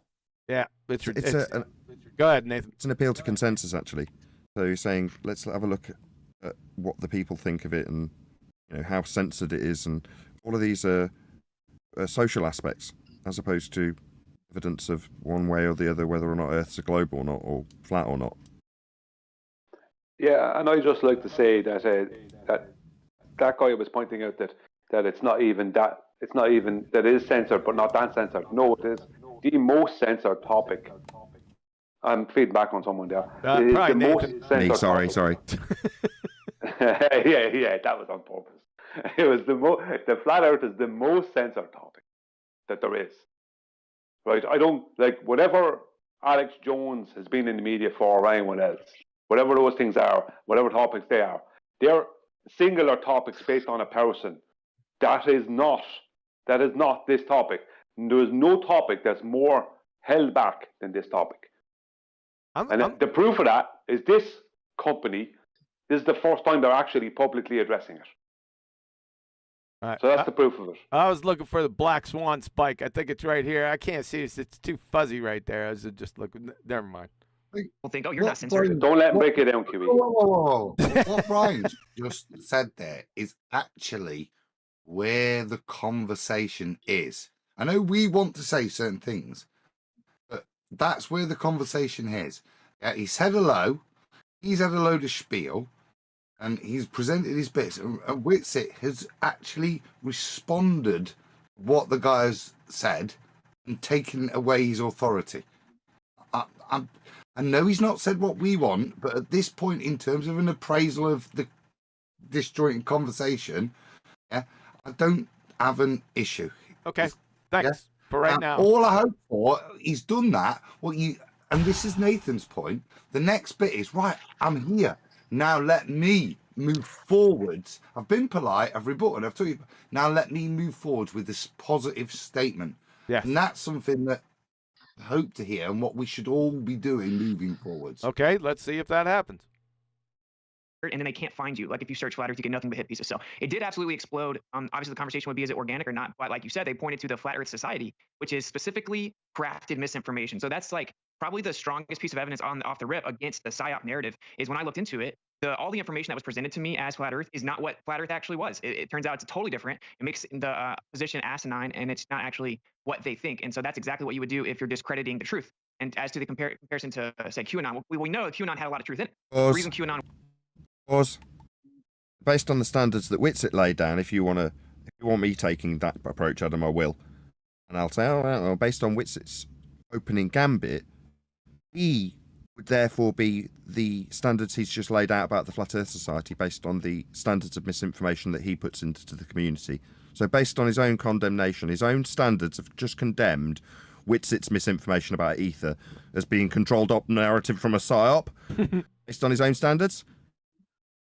This right. As I said, he demolished him. He'd set his credibility by Infowars' own standards, how they were attacked. He doesn't need. When he just mentioned the word Flat Earth Society, I went, oh, yeah, that's genuinely now. Where are we going now? And this was the point I was saying. Give him a paragraph, and he's done really well. Now, go forwards, front-footed. And I would agree with Nathan's criticism now, because he should now be making a positive statement. Yeah, not citing the Flat Earth Society. Yeah, But yeah, well, you know, these are moments where I think you should ask questions, like Witsit. I mean, like in this situation, because, like, do you think that Alex Jones' audience is going to point out, especially because they're biased right now, listening to their mans, that what Witsit has just done is shown a contradiction? He's Yeah, I shown think it. they Or at probably least would. the I think he did it. bias. Okay, I'll answer you. I think yes, and this speaks to Adam's point, I suppose, which is maybe where you're going with this. Yeah, I think he's made a good point, and the audience would respond to that well, based on if they'd listened to the host more than Witsit. So yeah, I think you've got a point. Here we go. Worked was because it had a lot of truth. And so basically it was, don't get to these truths. If you're going to, we're going to round you up and guide how you interpret those truths, similar to Operation Trust, right? And just sit on your hands, don't do anything. So if it's a psyop, it hasn't worked very well because every single flat earther saw through the pandemic immediately. Every single flat earther protects their children from the onslaught of propaganda, probably the highest percentage of homeschooling, in the world. Thing here. I don't know about these statistics, so I can't speak to them. I would have be to flat earthers. showcase something really quick. There's a reason why Witsit Gets It is on this particular program, and a guy named Nathan Oakley, who has a Flat Earth Debate channel on YouTube, is not.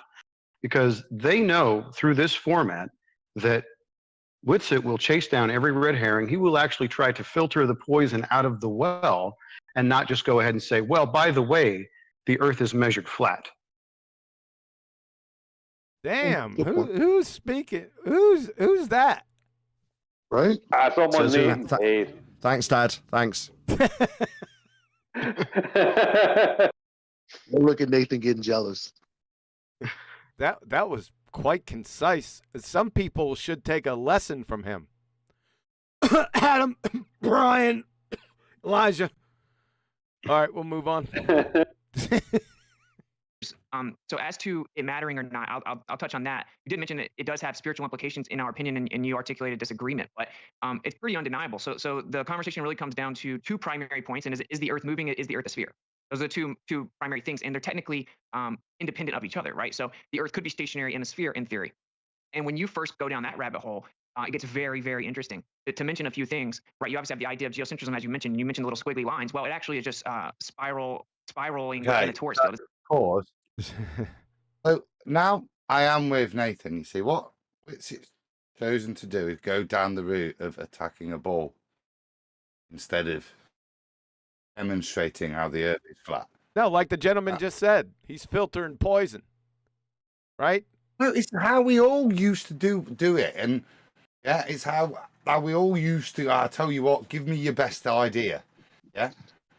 Which is what I was interested in listening to the Infowars do, which he didn't have any.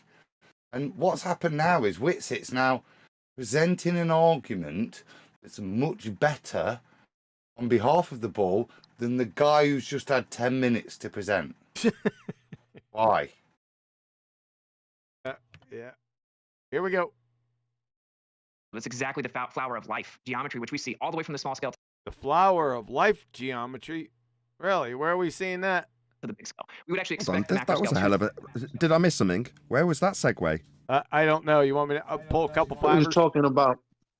Yeah, Talking about I want to hear that segue in full. That was he's- pretty. Go on, sorry. That's a lie. He's responding to what the guy said about the solar system and how it works perfectly versus woo or whatever he said. Now, oh, soup. They don't gets really very, very, explain anything. They're very just interesting. saying these things. To mention a few things, right? You obviously have the idea of geocentrism, as you mentioned. You mentioned the little squiggly lines. Well, it actually is just spiraling within a torus field. It's exactly the flower of life geometry. spiraling within a torus field. We're into the flower of life now. Which we see all the way from the small scale to the big scale. We would actually Tell you what, I was out shooting the other day, right? And there's a big old tree out in the back, and I come across it. I was watching the ants crawl up the tree bark. Is there a flower of life in the tree bark I was looking at? Because you said it's in everything, right? Not to be pedantic, but that's a claim. Can you show me the Fibonacci sequence in the tree bark across the street, you friggin' glue-sniffing fungus muncher? No. This is like top bonus marks for somebody, a true earther, who's high up in the Aetherian church. You see what's been invoked here? Yeah, and what the simile was? Torus field. Yep. Already. Yep. Yes, sir. You got it. expect the macro scale to fall within the flower of life because everything does, including the quantum scale. It's interesting. Torus field before we got a flat Earth. What's in the quantum scale? It's a flower of life. Look, it's over there. Oh, you're looking at it. Oh, wait, it's gone because I knew the witch path of the flower of life. And now suddenly, oh, it's there again. Right? That's how that works? But it's called the Copernican principle. That's really like the foundation of this, right? It's the idea that the Earth does not occupy a special or unique position. So I certainly agree with you, bro, that looking at the I agree with you, bro. Hold up. current Hold model up. would He require agrees with the fact of a Copernican position that the Earth does not hold a special or unique place. Is that why I need? Yes, I he need did what say I- that. You Yeah, need I two. agree with him, bro. You need 2 fivers. Well, then in which case, bro, You need 2 fivers. I think so. So I can do a proper serious, bro. Oh, it went away. There. Now we're back. Ah! Here we go. but it's called the Copernican principle. That's really like the foundation of this, right? It's the idea that the Earth does not occupy a special or unique position. So I certainly agree with you, bro, that looking at the current model would require a creator. Okay. Oh, I was wrong. Sorry. Finish the sentence. Yeah, the agreement wasn't with the previous statement that we attributed it. That's fair enough. He has poor transitions. I'd like to see this model too. Since We now stop you're him did too he much. Jedi mind trick you? Hold on. Did Harrison Butthurt Jedi mind trick you into thinking that he had a model already? Or is it your model? We don't know yet. This place requires a creator regardless. And actually, the first and second law of thermodynamics show you that naturalism is insufficient, and you Oh, nicely done. Poor transition, but good. Oh, we got the Copernican principle right from Wiki on screen. Oh, boy. Good job, Infowars. must invoke supernatural creator. For the sun and the moon to coincidentally be the same size in the sky, but actually the sun's 400 times bigger, just coincidentally 400 times further away. How is that not, requiring an intelligent designer? But at the same time, it isn't really about someone could say, well, I already believe in God. Well, yeah, but a lot of people don't. And atheism is the number one growing ideology, if you can even call it that, which results in nihilism and apathy and makes for perfect enslavement. So this is incredibly important. And when you look into the motion part, We're just bouncing off the walls here. Are we going anywhere with this? Is he still answering Harrison Buttkirk's points, or where are we going? Well, I don't know where they're going. I'd just like to thank Infowars for putting that up. Yeah? 'Cause if anybody does bother to read it, what they will read is named for Copernican heliocentrism. It is a working assumption that arises from a modified cosmological extension of argument of a moving Earth.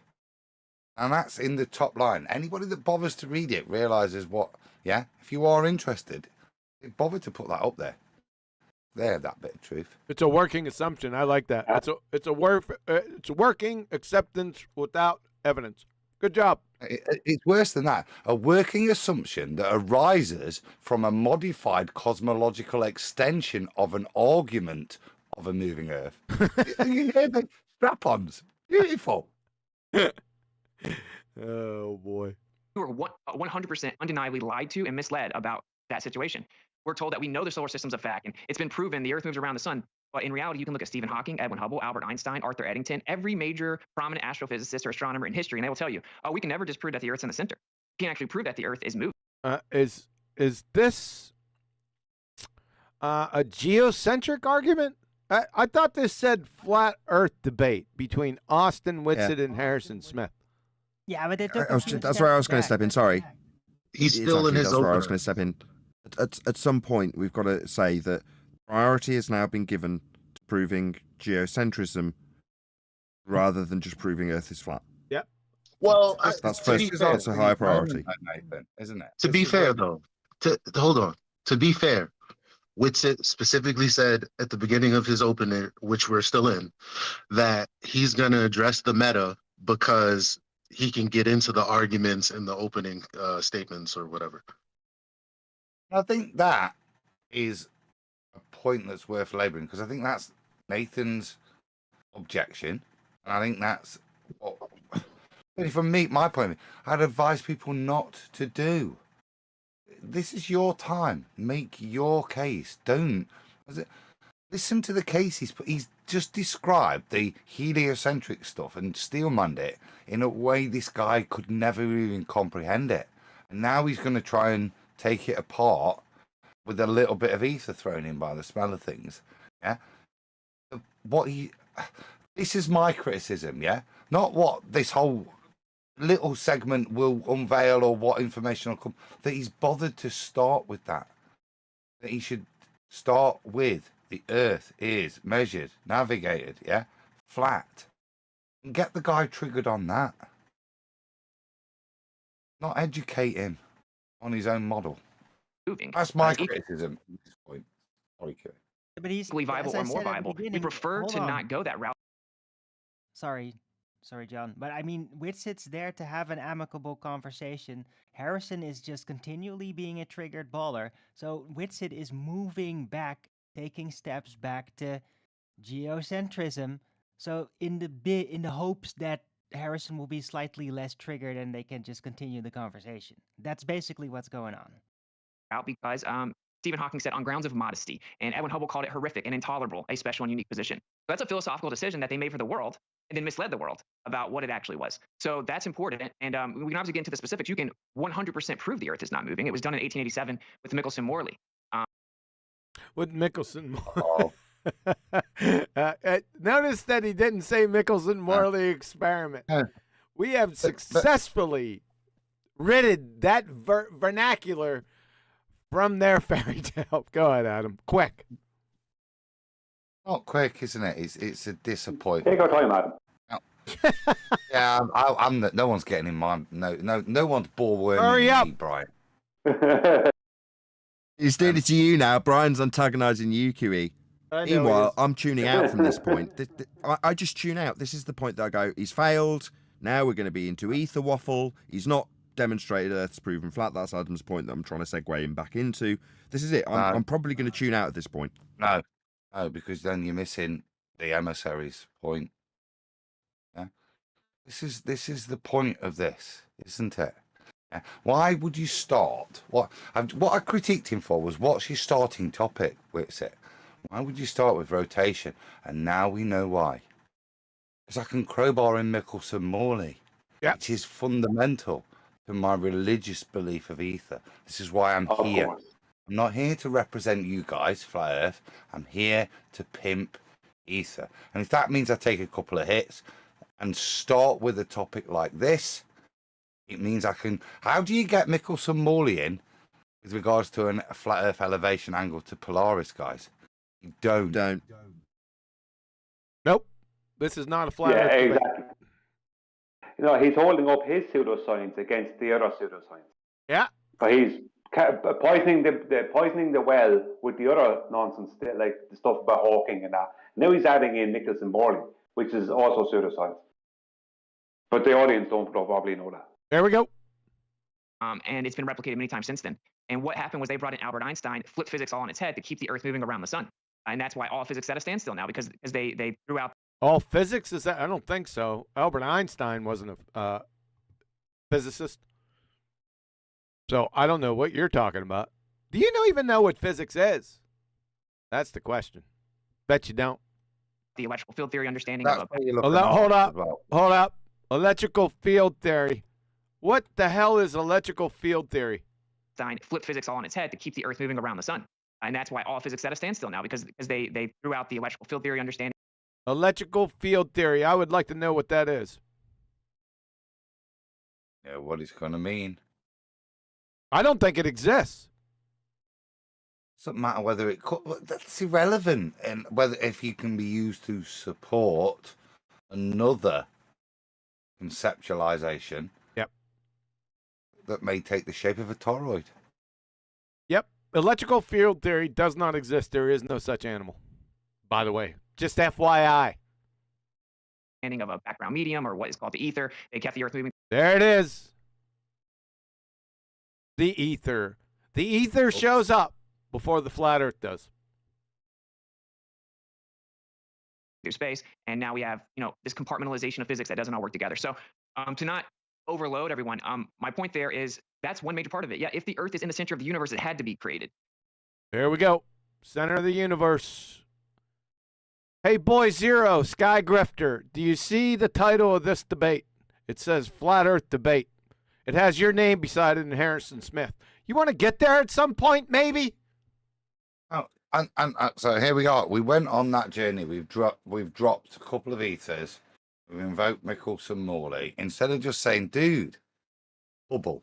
If you wanted to just make that point, you cite Hubble. Yeah? That's the point. Are we significant or insignificant? Yeah?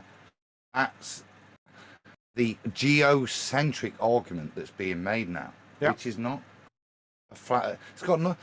This whole argument, has got nothing to do with the nature of the surface. It's to do with the position and the reading. This is the bit he could have worked in, and the interpretation of the flat Earth elevation angles that we take to the luminaries to construct all of this. Here we go. And I get you could argue that it would have to be created either anyway, but you have a much stronger illusory position of confidence when you say, oh, well, the universe is so big that the Earth is this tiny speck of dust in this ever-expanding universe, and just based on mere chances and probability, the Earth could exist and be habitable, right? And that is the type of thinking that leads people to the idea that, well, no, this place wasn't created, it was just random chance, and that it's literally. Oh, boy. Okay. You wanted to say it again, didn't you? You wanted to repeat it. No, I was chewing on a piece of pineapple. Is that the Earth does not occupy a special or unique position. So if the Earth's in the center of the universe, obviously someone had to put it there. It's the most special, the most unique position. There is nothing like it. That means that us humans who have domain on the Earth are obviously very special as well. People do not believe it, quote unquote, believe in flat Earth. They stopped believing in the globe. And they then realized, oh, wow, this has spiritual implications. People do not go and seek out flat Earth because they want the Bible to be literally true or something. Wow. Okay, so when he talks about putting Earth at the center of the universe, there's several missed opportunities for flat Earth proofs in there, isn't there? The polaricentric system is what he's describing, and that is measured flat. So that's a missed opportunity. If you're going to talk about having an axis to describe toroidation of the ether sensation, or Earth being a geocentric position at the center of the universe, again, these are both leaning on the mapping system that's polaricentric. So just see this as a missed opportunity to segue into where his beliefs about ether and the rotation and all the nonsense that he'll start waffling about pretty soon, I'm pretty certain, actually comes from flat Earth proofs and measurements and things that you'd need before this. So it's not even whistling past the graveyard because nothing's been killed yet, has it? If you know what I mean. He's pulled it back there at the end to the point I was making at the beginning, which is focus on is the other guy's initial claim that this is some kind of spiritual fundamental. It isn't. It just has fundamental implications for those that have spiritual beliefs that we came from nothing. That's where it has an implication. I think for any Bible-believing Christian, whether it's a ball or flat, Nathan. Sorry. That revelation is inconsequential to their spiritual path. But it's not to a heliocentric evotard, yeah, it's fundamentally destroying to their world concept, which is why I think it needs to point that straw man out, because it was put the opposite way around. And I think that's what Witsit might be doing. Shout out to Flatsy who hears that. Yeah. Flatsy. You hear it, girl? Shut up, Elijah. He could have just asked, what's spiritual about a measurement? Sounds like for Flatsy. example. Oh, I thought you were shouting her out, Sheeta. That's right, Eli. That's what he could have asked, right? All right. Hey guys, I'm still in the car. I'm still in the car right now. Sorry. That's okay. Hey, Booger. Hey, Booger. If he can hear us. No, we ain't gonna get to say hello to Booger because Elijah wants to add his color commentary on. Yeah, to which the was other good. color commentary. Hello, which was good. Go ahead, Which Eli. was That was good. good. Nathan, Bugger's in the car. Evening, Bugger. Hey, Bugger. Look, right. Hello, Booger. Yes, I know. No disrespect, Flatsy. You're doing this to drive me nuts. I know you are, and you know that because Flatsy's here, I won't get away with telling you off for it. Yes, Eli. Excellent point. Please reiterate it. We were just waiting for Booger to say hi back. Okay. You bastard. Yeah. You bastard. He could have just responded to the swearing whole at children in the spiritual car. portion. He could have responded to the whole spiritual portion with what's spiritual about a measurement. It's not about that. This is just a talk about the philosophy outside of whether the Earth is proven or measured to be flat, and that's the entire rest of the conversation. That's true, but he That's could have all done they that. talk about. That's true, but he No, could have done that. I no. agree with Elijah. That would have been outstanding. Good point, Elijah. I Yeah, but totally he agree with isn't- Elijah. he Adam's isn't about to doing that disagree. because then Harrison would get too uncomfortable, and then Witsit might not be invited back. No, Eli's man. point is that even with his current tact, there is every opportunity to segue easily into proving Earth's flat at any point. That's Eli's point, right? Because he's taken his point and gone, okay, right, yeah, we can say at this point and concisely segue it without any disrespect to him. Just start proving Earth's flat from this point, right, Eli? Yeah.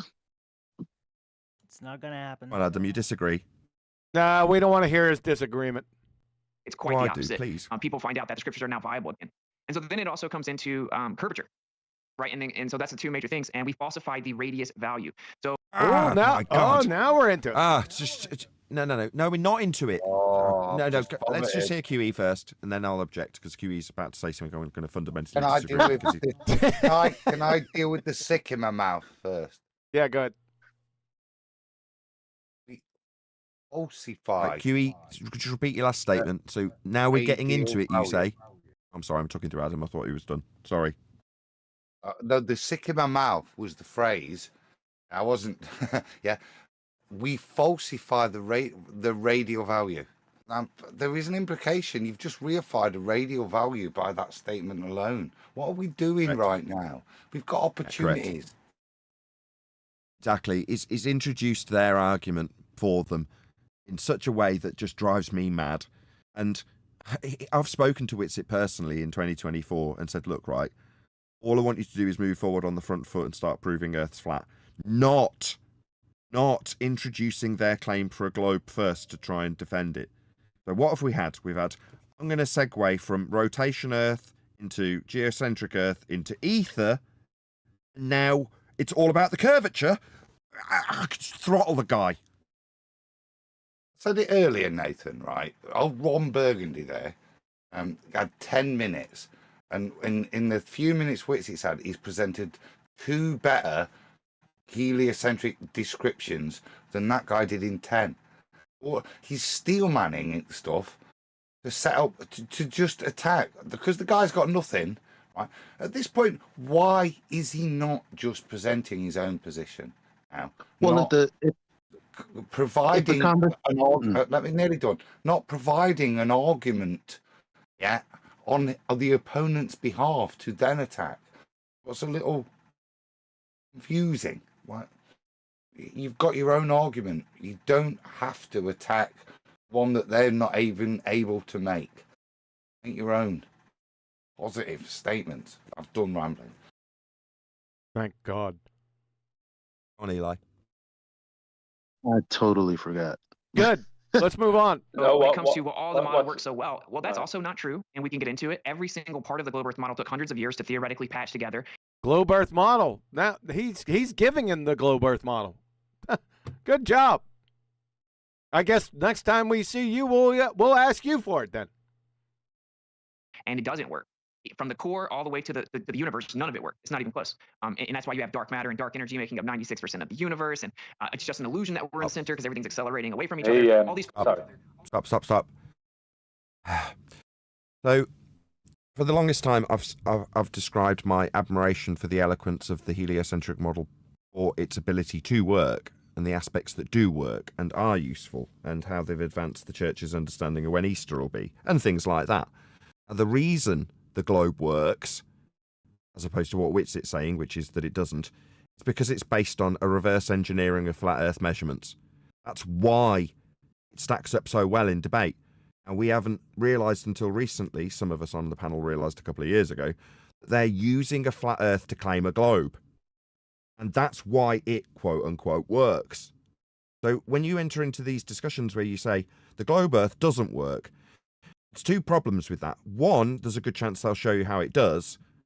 You also are missing the fact that it works because it's utilising the flat Earth measurements that made it in the first place. If you say it doesn't work, you're actually conceding a loss for flat Earth, because the reason the globe works so well is because it's based on accurate measurements of a flat Earth with angles. So you can't say it doesn't work. The tack now is the reason we've got a globe is because we've measured a flat Earth to get it. And the reason it's at 39.59 is because it back engineers into the latitude lines. That's why it works. Now, that's not us cheering for how fantastic a globe is. It's pointing out that the reason the globe exists and functions at all is because it functions with the back engineering of the measurements of a flat Earth that made it in the first place. So it's a double loss. If you say the globe doesn't work, then you're decrying the measurements that gave them the globe, which are flat Earth proving. This demonstrates a fundamental lack of understanding of where the globe came from to declare that it, quote, doesn't work and start attacking it. The very thing I've spoken to Witsit personally about not doing moving forward into 2024, because it's detrimental. Steel manning the globe doesn't prove a flat Earth. There's a good chance when you say it doesn't work, what you actually end up decrying is the flat Earth measurements that they've had to reverse engineer to make it actually work and win their argument against you when you say it doesn't. I hope that was concise. What I think Witsit is doing here is a trap. He's falling into a trap that a lot of us fall into when we spent enough time in the arena. I know because I fell into it myself at times, which is detailing all your own heliocentric paradigm knowledge. He's showing that he's way more adept when it comes to the heliocentric paradigm than his opponent. Yes, his opponent is the one fighting for it. And you can end up talking about the heliocentric paradigm too much and forgetting about its origins. You know, that's what's happening. Crazy theories where if you just have the Earth in the center, you don't need any of that. And it matches all astronomical observations. You don't have to claim that everything is an illusion. So why were we not told that? That should be a very interesting question for the audience. You were lied to about cosmology, like just on its face, even if you want to believe we're moving through space and stuff. So, and then the curvature, obviously, if the radius value is falsified, the entire model is falsified, right? Because what model's that? Gravity uses that. Day and night cycle uses that. Gravity uses that. He said. I know he's sped up, but he's about to make pertinent points. But he needs to breathe, yeah, and make his pertinent points. I know he's been. He's showing his opener. Just to let y'all know. Is annoying me. Hey, Elijah, can you hear Adam talking? Yeah, but he's stuttering through his finishes. I don't know when he's stopping. He's just started. Oh. Adam's very reserved. He has a very methodical way of talking. Sometimes takes small pauses. Just have to bear with him. I've commented earlier in terms of what they've been putting up on screen. It's very interesting, the shithousery that's going off in the straw manning of any flat Earth model, the multiple representations. All I wanted to say, I just found that interesting looking at as Witsit's talking, in a cosmological sense. There's nothing that I could agree with. Interesting that they've bothered to choose to go away from light. There you go, the full screen that was just there, and present all these things. That's confirmation by, I don't know what they're doing, but it's not an open discussion. It's poisoning the well. There we go. Thanks, Adam. Yeah, Elijah. thanks, Adam. Again, I'm never gonna remember what I'm saying at the end of Adam's statement. I forgot. I apologise. Yeah, as you should, because that wasn't really worth Eli forgetting his point. Really? I do know. Because he put me on. That was the first point, and it Super wasn't- mustache. Super booger. Chat. Super booger. Potato. Super potato. Roger Ledwell, he said, evening all, and had a bowl of cream of wheat. Okay. Everyone knows who cream of wheat is. Thanks, Roger. Thanks, Nathan, for keeping your mic Feedback on open. Nathan again. That everything uses that alleged radius of orbit to go to space. All of these claims require that radius value to be true. The distance is on the globe. So if it's untrue, the entire model is untrue. So that's a stillman of our position, is that we went to look for evidence of the globe, and it wasn't there. And falsification is independent of replacement. Make sure you remember that mantra there, boy zero. And I'll say this analogy, maybe it'll land. It's like if I went and looked through my parents' closet and I found adoption papers, and I'm like, walk up to you and say, dude, Harrison, you'll never believe it, man. My whole life is a lie, bro. Those aren't really my parents. I was adopted. And you say, well, who are your real parents? What I the don't hell's know. going on? He's giving an example. He's giving an No. example. Yes. He's giving an example of falsification is independent of replacement. Don't interrupt him. No, it's not like that. This is weird. It's disconnected. It's like I've got to get all this information out. It's like the police are approaching you and saying, "How are you?" And saying, "No, last Thursday, yeah, I was at my auntie's house and she can prove it." I don't. They were all great points that should have been put, but it's just come out in this stream of consciousness, and we're on to the next one. Falsification, and the argument. He should. Why does he stop there? Because he's what he's actually doing is trying to move away from having to prove Earth is flat. But he's doing is, if I just show you that it's not a globe, is that good enough? It's a lack of confidence.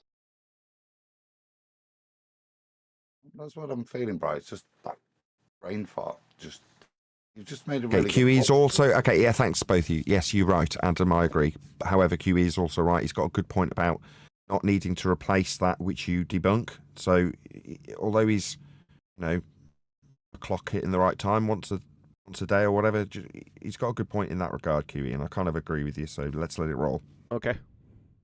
Found out that they're not my real parents. I just falsified they're my parents. I don't really know who the real ones are. You could say, wait, you think everyone in town's in on it? Everyone in the church is in on it?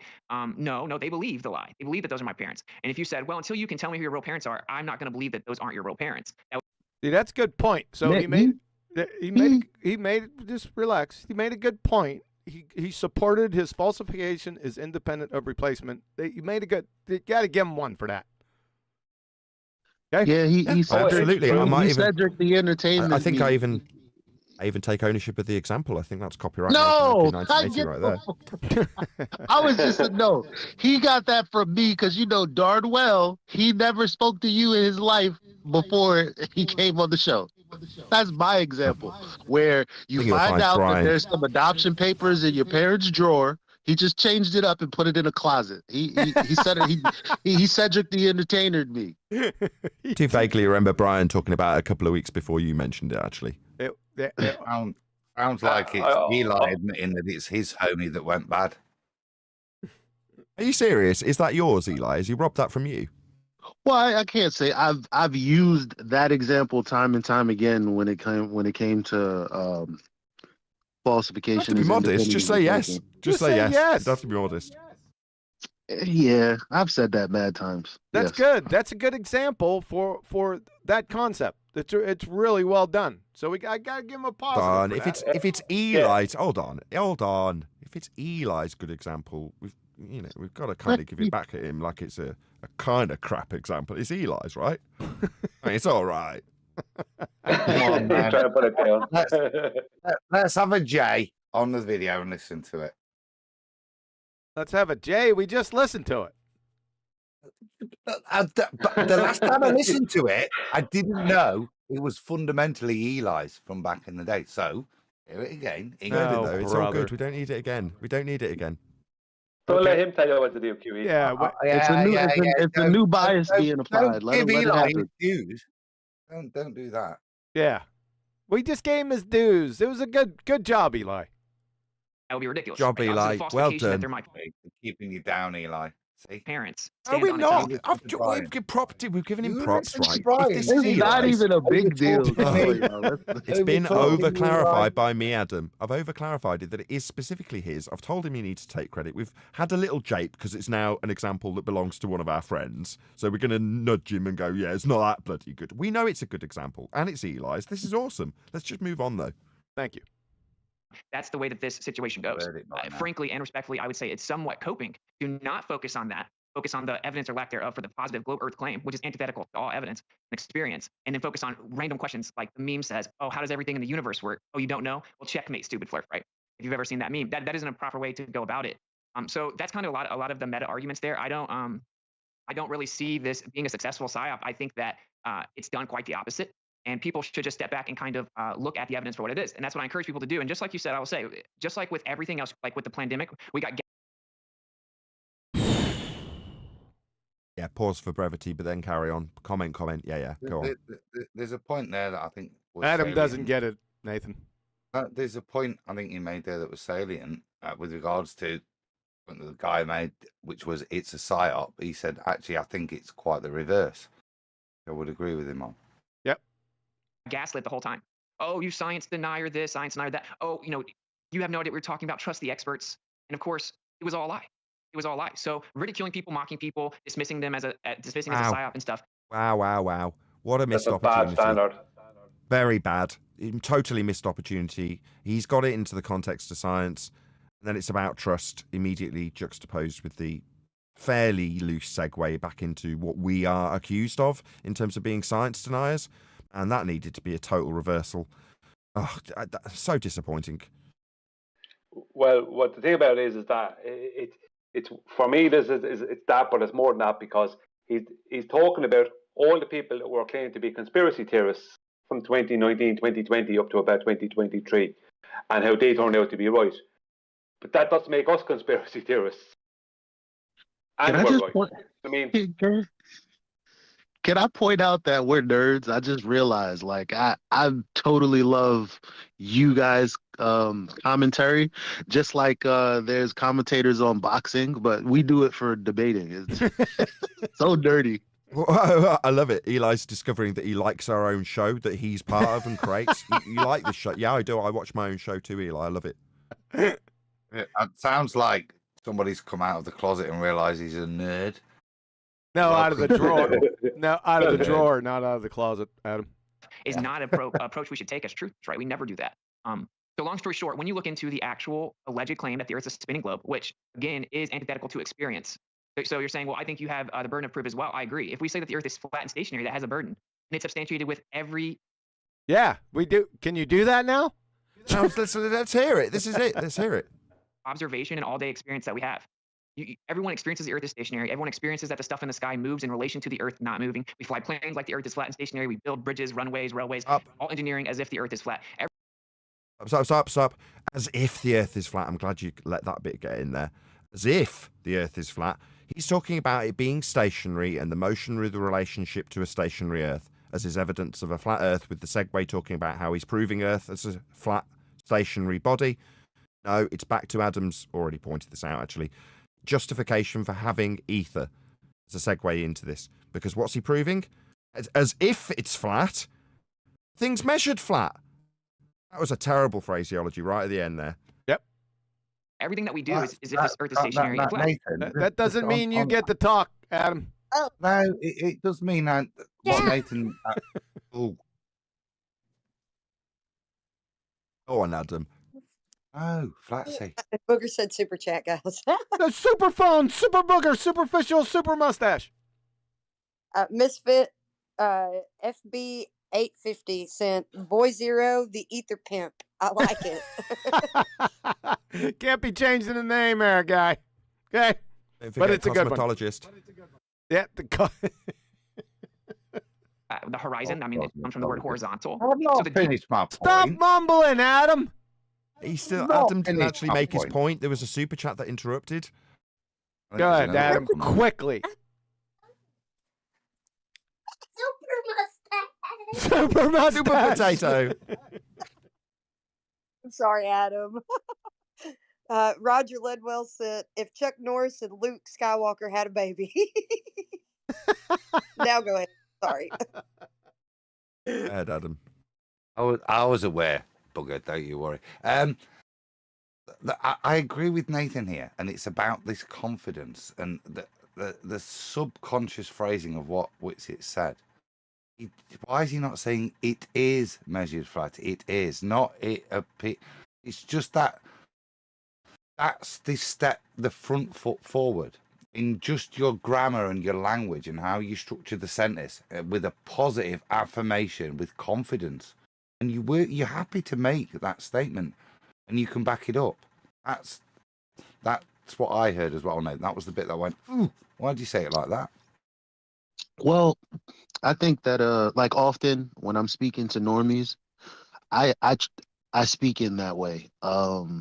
Because the more sure of yourself you are, the more people, for whatever reason, this has been like how people responded to me. They feel like I'm telling them what to believe because I know for a fact that it's measured flat. They don't understand it when I first. You gotta. I don't know. I feel like it's a balancing act that he's trying to do. You know, so I wouldn't really hit him on that. Oh, aren't you so sweet and empathetic? Me, I You are couldn't telling give a them. crap. I don't care. So what's that? You think I'm trying to convince you to believe something? Now I'm telling you how it's measured. You think I'm trying to convince you to have a new belief? Oh, au contraire. No, I'm not. It is just measured flat. That's it. I don't care about your feelings afterwards. You feel I'm No, trying to. I talk feel you. into I belief took that. now. He says I took that same position a month ago, and it almost ended in a fight. he says he feels Eli, you. apparently, right, I am sweet and empathetic, and I think I'm still holding this position. It's not about not being that. It's about actually you being able to state something in the affirmative and consequently structure your sentence with that affirmative in there. You don't have to mitigate. Can we As get in- on with the? Can we get on with this? Yeah, go on. Thanks. stationary and flat. The horizon, I mean, it comes from the word horizontal. So the default empirical position is that the Earth. Okay.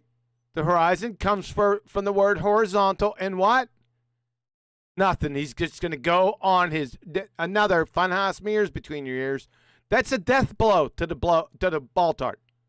Death blow right there. Just stop. Just pause. Just pause. Just for the benefit of our audience, right? Give him the slope-a-dope. Someone, just so we've got it in here right now. Slope-a-dope. According to the slope-intercept formula, y equals mx plus b, all horizontal lines which are derived from horizons have a rate of change of slope of 0, the Baltard's IQ. The problem for the globetards is that the definition for curvature from the United States Naval Academy is it must have a rate of change of slope of non-zero. So the story or the paradigm is the rate of change of slope of non-zero, but in reality, all we see are horizons that have a rate of change of slope of 0. That's paradox. And the globe Earth dies. Perfect timing. Super chat. Supernova, Superstar, Super Glue, Super Mario.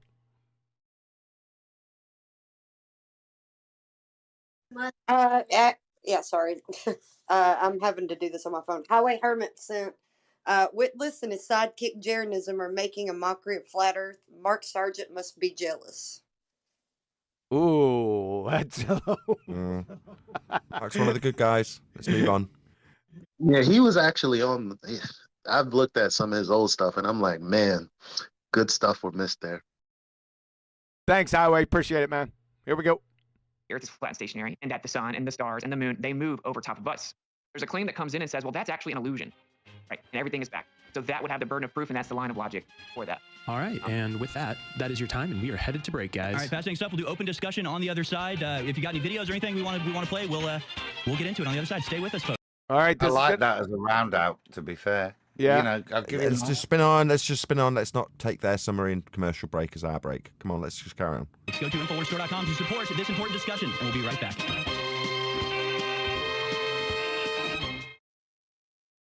Don't let him tell you what to do. You can follow Austin shut up, at Brian. Witsit Gets It on Twitter and witsitgetsit.com. I lost my paper that says it. That's right. But yeah, at Witsit Gets It. Okay.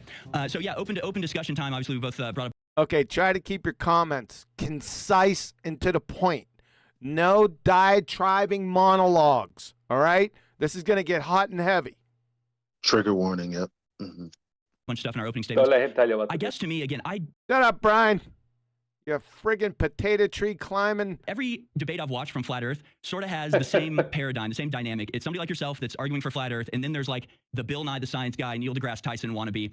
And frankly, I don't really care about the scientific arguments as much He doesn't care about the scientific arguments as much.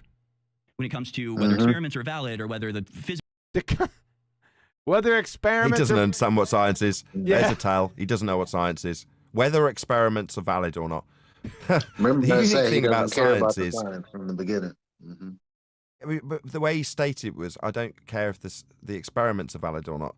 The whole point of actualization is hypothesis construction followed by experimentation in the context of science is that you only have proof as the outcome.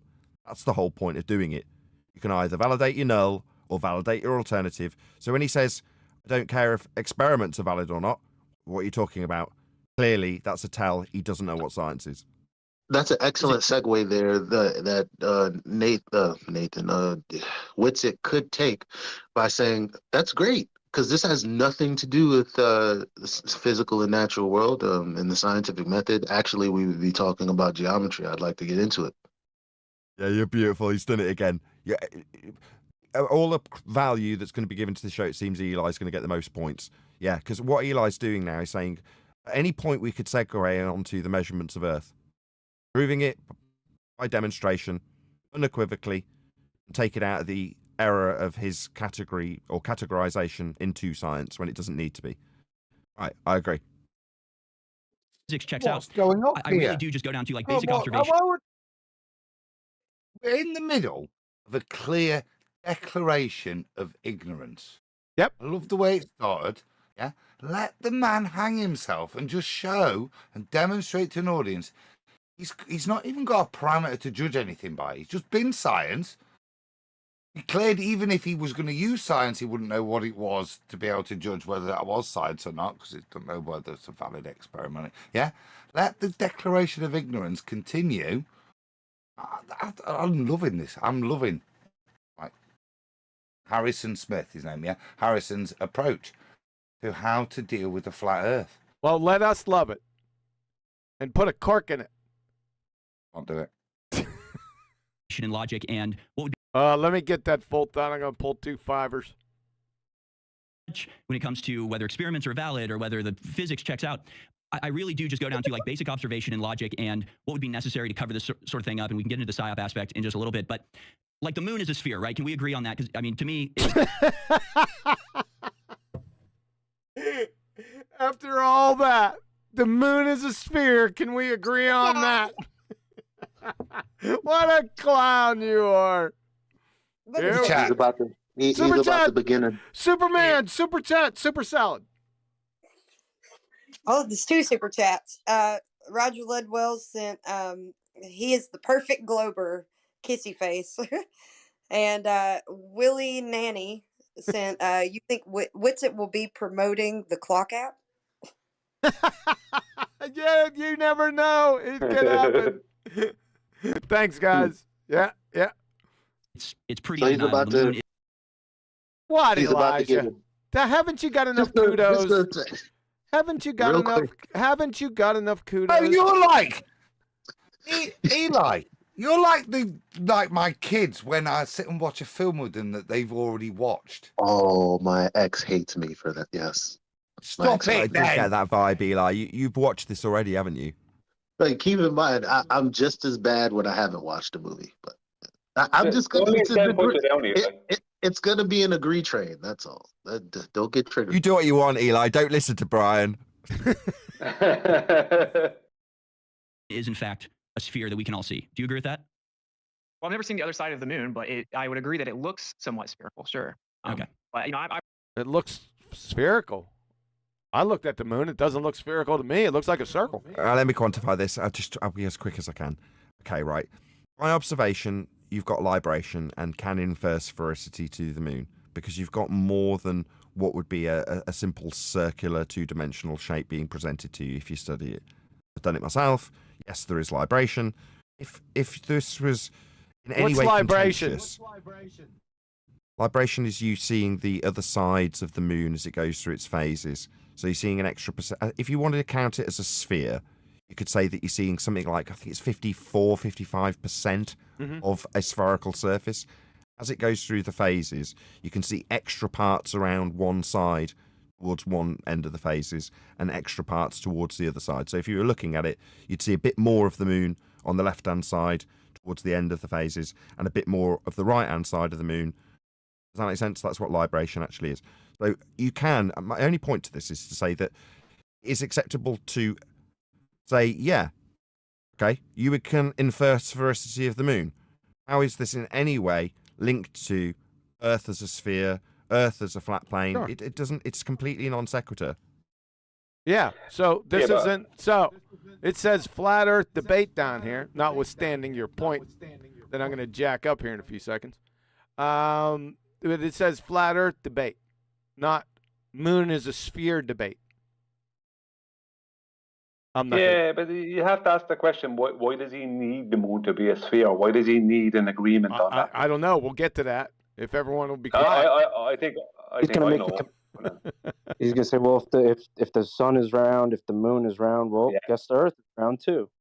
Because he contradicted himself. That's the answer that like he's been doing since the beginning. He's gonna say we just want to talk about observation and logic. Now let me go ahead and basically commit a logical fallacy by telling you what it looks like, and then saying, well, if all the things in the sky are spheres, then wouldn't it stand to reason? Well, thank you. Well, let's let him say it then. I've replicated a moon like with a polarization where it looks like a sphere. You've replicated a moon with polarization? Sorry, Nathan, is that what you didn't want me to do? Sorry about that. And you can walk over there and put your hand right through it, right? It's a projection. Just with electromagnetic polarization in the Atmos, you could have a... With electromagnetic and polarization in the Atmo. Really? Go. Nonsense. I don't know what the moon is, but I would agree, yeah, it does. It's certainly round and look like it could be a sphere. I've never seen the other side of it before, so I can't say I know it's a sphere, right? Coincidentally, we see the one side. But the shadows on the... Just pause again. As I clarified it earlier, because I don't have to go through it all again. No, you can partially see what you could call the other side of it. That's what libration is. And conceding to this would be far quicker. But there we go. That's just my opinion. I think fundamentally honest, this is a good point. Fundamentally honest. There's nothing wrong with doing exactly what Nathan's just said. Add a bit of detail to his claim, yeah, and say, but fundamentally, I still don't know. I do not know what it is. I can't make any claims to it. And then as QE says, but what's that got to do with the nature of what I'm standing on? Mm-hmm. Never seen the other side of it before, so I can't say I know it's a sphere, right? Coincidentally, we see the one side. But the shadows on the moon certainly make it look like a sphere, right? I mean, unless you have another... The shadows on the moon make it look like a sphere is one of the dumbest things I ever heard. I mean, but that's the libation thing. No, it's not. No, it isn't. No, it's It's not. not. Thanks. That's the crater. Thanks. So you just ruined it. For all the kudos that you got, you just... Yeah, -10, Eli. Yeah. All right, whatever. -10. Their explanation for why the shadow moves the way it does across the moon. So we got to explain why the shadow of the moon moves across the moon the way it moves across the way it does. We have to explain that. Is it presupposing it's a shadow? Yeah. He's a moron. That's the second dumbest thing I've heard. I mean, it basically has to be a sphere, right? I mean, are you saying the moon is a projection, or do you think it's a physical object? I don't know what the moon is. I'm just saying I'm not like a lot of evidence suggests. Hold on a second. Do you accept my false dichotomy? Is it physical or a hologram? Pick one. Yeah. He's a clown. Look at him. Not particularly solid, actually. Like even the Astronomical Society said that they've seen stars through the moon. Oh There my are things called God! lunar waves. He's going to start chasing this down. Yes. Yes. Witsit. I was just about to say, good answer. I do not know. Just stay there. And now he's going to go fully Islamic and claim you can see a star through the crescent moon. What? So for the flat earthers, in order to not get into a discussion about what the moon is, you could just say, yeah, so look how quick that was. The Terminator Yeah, line. exactly. Sometimes there I'm just agreeing. Go ahead. will be things lit up on the other side of the Terminator line, right? Which shouldn't be happening if it is a solid sphere with the actual shadow. I don't even claim to know that that is quote unquote a shadow. We can replicate that with polarized lenses. It can just literally be like a plasma polarized lens, and it could be A plasma polarized lens. What? Hold on. Didn't you tell us earlier to remember that he talked about not replacing things you falsified? Yes. Is that why? I don't know, but I'd like to see this plasma polarized lens. be solid for all I know, and just be optically displaced within a medium. Both It's optically displaced within a medium. What the hell are you even talking about? With your plasma with this plasma polarized lens. Now we move into the land of bullshittery. Yep. Moving all credit from Witsit. Ethereum scripture, Mr. Oakley. I notice. Oh, sorry. He's already done it earlier when he said he's recreated that moon effect, which is out there on YouTube. Go and see it. Yeah, same effect here. These are Ethereum. You can lead to Ethereum via these concepts, yeah, if you want to try and justify these things that are coming. models, I think, because when you start hearing the stuff you've never heard, it sounds like I'm just making stuff up. But no, but both models No, you're making stuff up. Both models. claim that the sun and the moon aren't actually where we see them. Let's see both models. And see if models make claims. Right? We want to see that.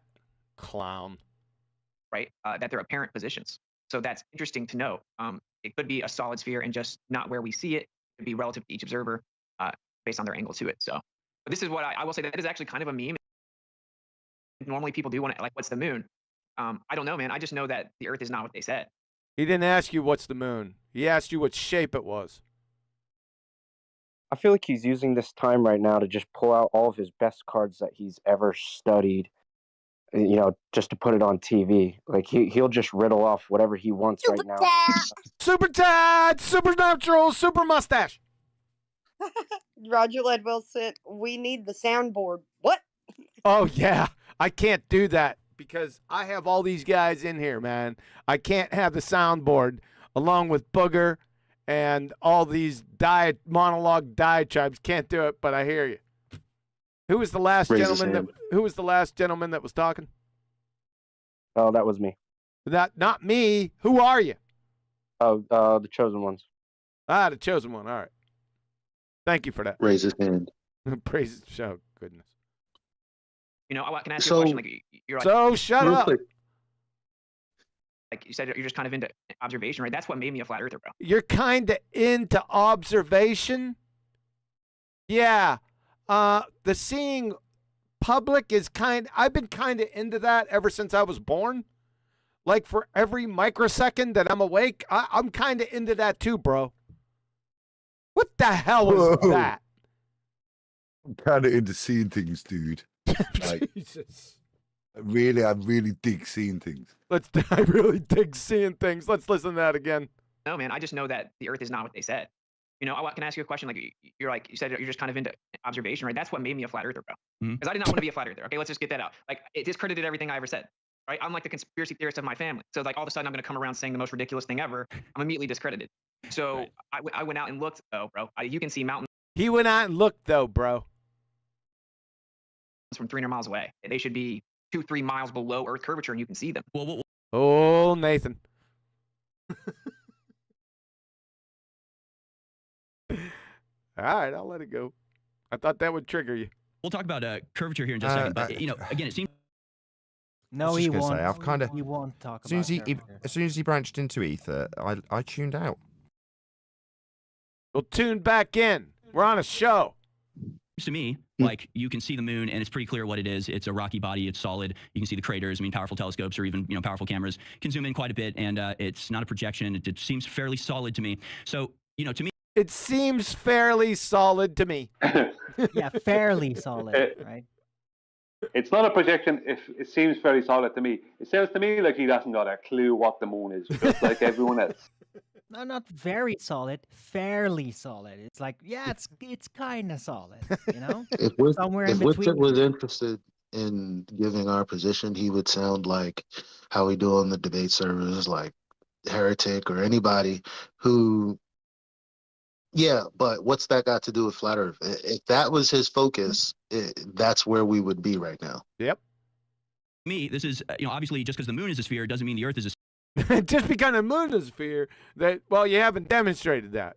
But the rest of your argument is or your counter argument is correct. Sphere, and I know the argument that I've heard quite a bit is like, just because pool balls are circular doesn't mean the pool table is circular. Yeah, that's true. Just because the moon is a sphere does not mean that the Earth is a sphere. Pause here. This is interesting. This is crap journalism or crap intellect. He's led him into that question, and the response he wanted was well, if all the pool balls are round, why would the table be round? Yeah, and he's not got that response from Witsit, so he's now doing exactly what Witsit's done, which is to postulate the response he wanted, so we can then rebut it. Yes. But it might kind of be like a hint, right? It might kind of be a clue. Yeah, it's not a proof of it, but it might be a hint or a clue. No, you glue sniffer. It's a nothing burger from a moron. That's what it is. And the moon, you haven't demonstrated the moon is a sphere tard. And it sort of means that if you use terms that I've heard where it's like this cartoon Earth of some idea of a orb suspended in nothing. It's like, well, that's not actually an orb suspended in nothing. What are you talking about? Is he reading a prompter? I just looked up. Sorry. Is he? He told me in one of my. No, but he does have notes. He does have notes. Nah, he's on told me in prompt. one of the comments that he was. Sorry to interrupt.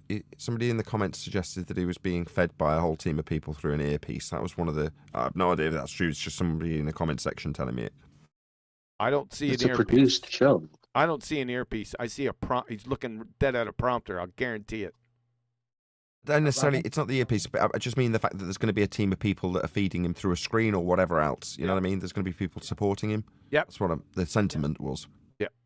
that ridiculous because we literally see one this is every an day. open door to attack the entire mythos. Sorry, Mr. Interviewer Man, but all the presuppositions that you have in your head about whatever the moon is based on this, and this. By the way, the Earth measures flat. Yeah, very true. I think the shadows obviously show that it's a sphere, and then you have shadows. There he goes again. The shadows on the moon show it's a sphere. Even when their arguments are rubbish, they still rinse and repeat them. Yep. Things like the eclipse, and you brought up the fact that the sun is 400 times the size of the moon, but 400 times away. So hold a second. What? Sorry, is he talking about the phases of the moon? Because they ain't shadows, are they? Well, we don't know what he's talking about. He didn't designate or delineate what he was talking about. No, Harrison's thinking when we see the moon throughout the month that's the shadow of the Earth. He needs schooling. I don't think Witsit's picked it up. It just took me a second now, but unless he's talking about eclipses with the shadow of the moon, he's talking about the phases of the moon. Not a shadow, is it? He didn't delineate sorry, just to interject. He's talking about the crater shadows, basically. I was about to say, I think he's talking about crater shadows. I think Arwen's right. So it's a perfect match, and I got a perfect match. My ass in your face. Shut up! Improved our shadows. What? Do what you want, Brian. You go for it, girl. You go for it, girl. You ruined it. You just had to open up your blowhole, didn't you? Yes. Jeez. Yeah, I mean that whether the sun is 400 times or 200 times, whatever the actual multiplication is, the fact is Whatever the multiplication is? What? Yeah, it can be any size. It could be much bigger, even more bigger. It doesn't really matter. The point is it all works perfectly. Don't you get it? Can't really level any reasonable response at Witsit here. He's being scattergunned, isn't he? So unless he's taking notes to start rebutting some of these things with things that we can interject easily here, it's not fair to level any of this at Witsit's store because he's just getting scattergunned. True, I'm not leveling anything at Witsit's store just yet. I mean, prior to the stuff that I leveled before that was absolutely on top of it. Is that with solar eclipses, you can see that the moon is clearly in front of the sun, and yet they're the same size. So, is this the moon? Yeah, nobody's been able to prove that's the moon. Not saying it isn't. I just happen to see proof that it is. Yep. whatever Looks that, like the moon. Does it? No, not really. When I see the moon, it's like looks a bit like cheese thing in the sky. That looks like a black circle. Yep. That's not how I see the moon. The distance is equal to the size difference. Can I ask a question? Yeah, right in the middle of them talking. Sure. Well, I tried to come in just before you press play. You probably press play just after I started talking. No, well before. Will a sphere be totally dark? If the moon was a sphere or a dome, from our perspective, could that be completely dark? I wouldn't get into it. You invoke I it would be invisible for 3 I would days, not maybe. get into it. I just wouldn't get into it. I wouldn't get into it. Okay, right. Let's just round this out. Yeah, Right. I just have to. Everyone stop. Everyone stop. Right. Everyone stop. Right. Eli's correct. I wouldn't get into it. Brian is correct. If we assume in their paradigm that it is culted by the moon, then it's going to be lit from behind by the sun according to their paradigm. Right, Brian? Just, round it out. Go ahead. Yeah, it is. Yeah, I'm just saying, can a sphere be completely dark? I don't see how a sphere can be completely dark. I don't think that can happen. I don't know. You could create a little like space in which you, I don't know, have a light source at the other end of the room, or maybe a tube, and then you can have like in this. Well, I'm not saying it can't happen. You said you shouldn't chase this down, Eli. No, I'm just saying, because if I was a Glober and I was saying this and then I did this, it's minus, then you'd be sitting there with your thumb in your, it's you know, minus like, 5. No, it Another can minus be dark. 5, It can be definitely. so dark it'll disappear for 3 days every month. That's how dark it'll get. Minus 5 for flip-flopping. I'm saying so. Obviously, the sun is behind the moon. The moon is an object that is apparently. Obviously. That would require some evidence that you don't have, Harrison. Equivalent in size of the sun because Right, of our let's distance from get it to the and end of perspective. let's get to the end of some of this scattergunning and get on to what Witsit's replies, because there's quite And a again, lot. that sort of, I mean, if you accept that, if you accept that the moon is a sphere that's above the Earth, everything else kind of follows. I mean, I really think that debunks. Everything kind of follows. That's his main track here. So if the moon is a sphere, then everything else kind of follows. That means amoebas are spheres. Pancakes are spheres. Right? Clown. Let me Everything point is a this sphere out. from the right perspective, QE. Don't you know? Let me point this out. Harrison, at the beginning of this spiel, says, I know that it's fallacious to think that, you know, because things in the sky are spheres, it could be a table or blah, blah, blah, blah, blah. He then goes on to do that anyway. Minus 2. But he just decried his own argument when he started it, and then we get it. Thanks. Bunks a lot of flat Earth. I mean, because then obviously the moon has to go away for a certain. Oh boy.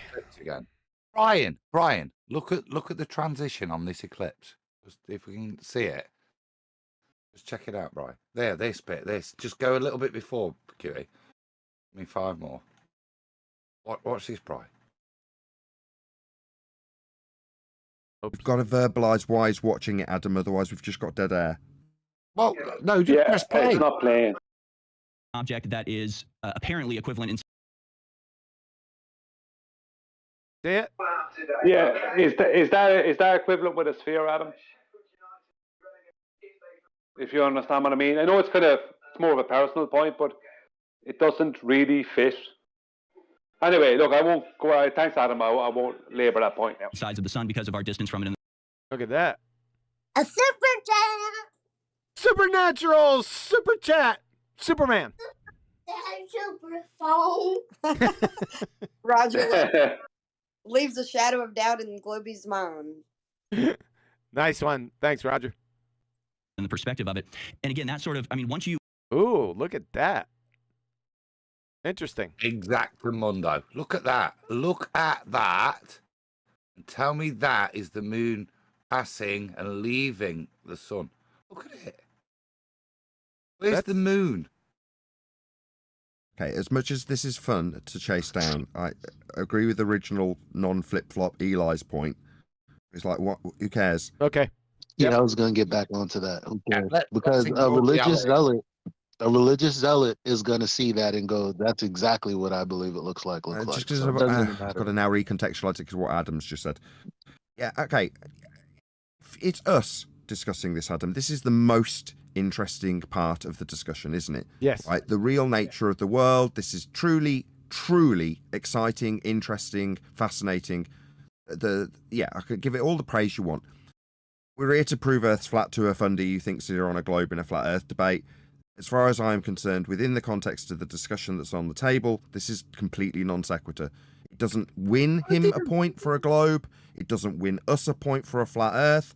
Therefore, it's non sequitur as far as I am concerned. You're correct. I love it. I think it's really interesting. I know they've got their answers, but on the front foot in 2024, I don't care about their made up answers for what they say this is. It's Right. non sequitur to the debate. Thanks. We got it. If you accept that, if you accept that the moon is a sphere... It's presented to you, and that last image is the rebuttal in of itself. Yeah, that's all. That's what's interesting. Yeah, that last image is the rebuttal to their claim. Yeah, we heard you say it the first time. I'm going to say it again. I'm going to say it again. Go on, Adam. That is the rebuttal to their claim. Look at it. One more time. One more time. Thanks, man. That's above the Earth. Everything else kind of follows. I mean, I really think that debunks a lot of flat Earth. I mean, because this debunks a lot of flat Earth. What a bozo! How in the world, Harrison, does this debunk a lot of flat Earth? Please tell us. It doesn't. It's the standards are awful, and you would hope that when they're this low, the audience for what is it, Infowars, go what, and realise that this is a very poor standard. Yeah, you're right to laugh. He's a retard. Look at him. That's a retard statement. Shut up. then obviously the moon has to go away for a short period of time. It matches up with the spinning of the Earth. I mean, if the moon is a sphere and is a solid object that's floating above the Earth and it's not. You haven't demonstrated that, you dumbass. And circling around it, I mean, that seems to me like that was what I said earlier, and someone from Discord came in and agreed they were on the same track, that his whole purpose was to start off with getting acceptance. Do you accept that the moon is spherical? Everything's a sphere. Do you know what I mean? That was it. That was his whole shtick from the start. It was C-trip. Yep. It doesn't necessarily prove that we are circling around the sun, but it certainly proves that the Earth is a sphere and the moon is This proves that the Earth is a sphere. You're a retard, Harrison. Circling around us, right? To me, again, that's just it's non sequitur. Imminently observable. It's eminently observable? What?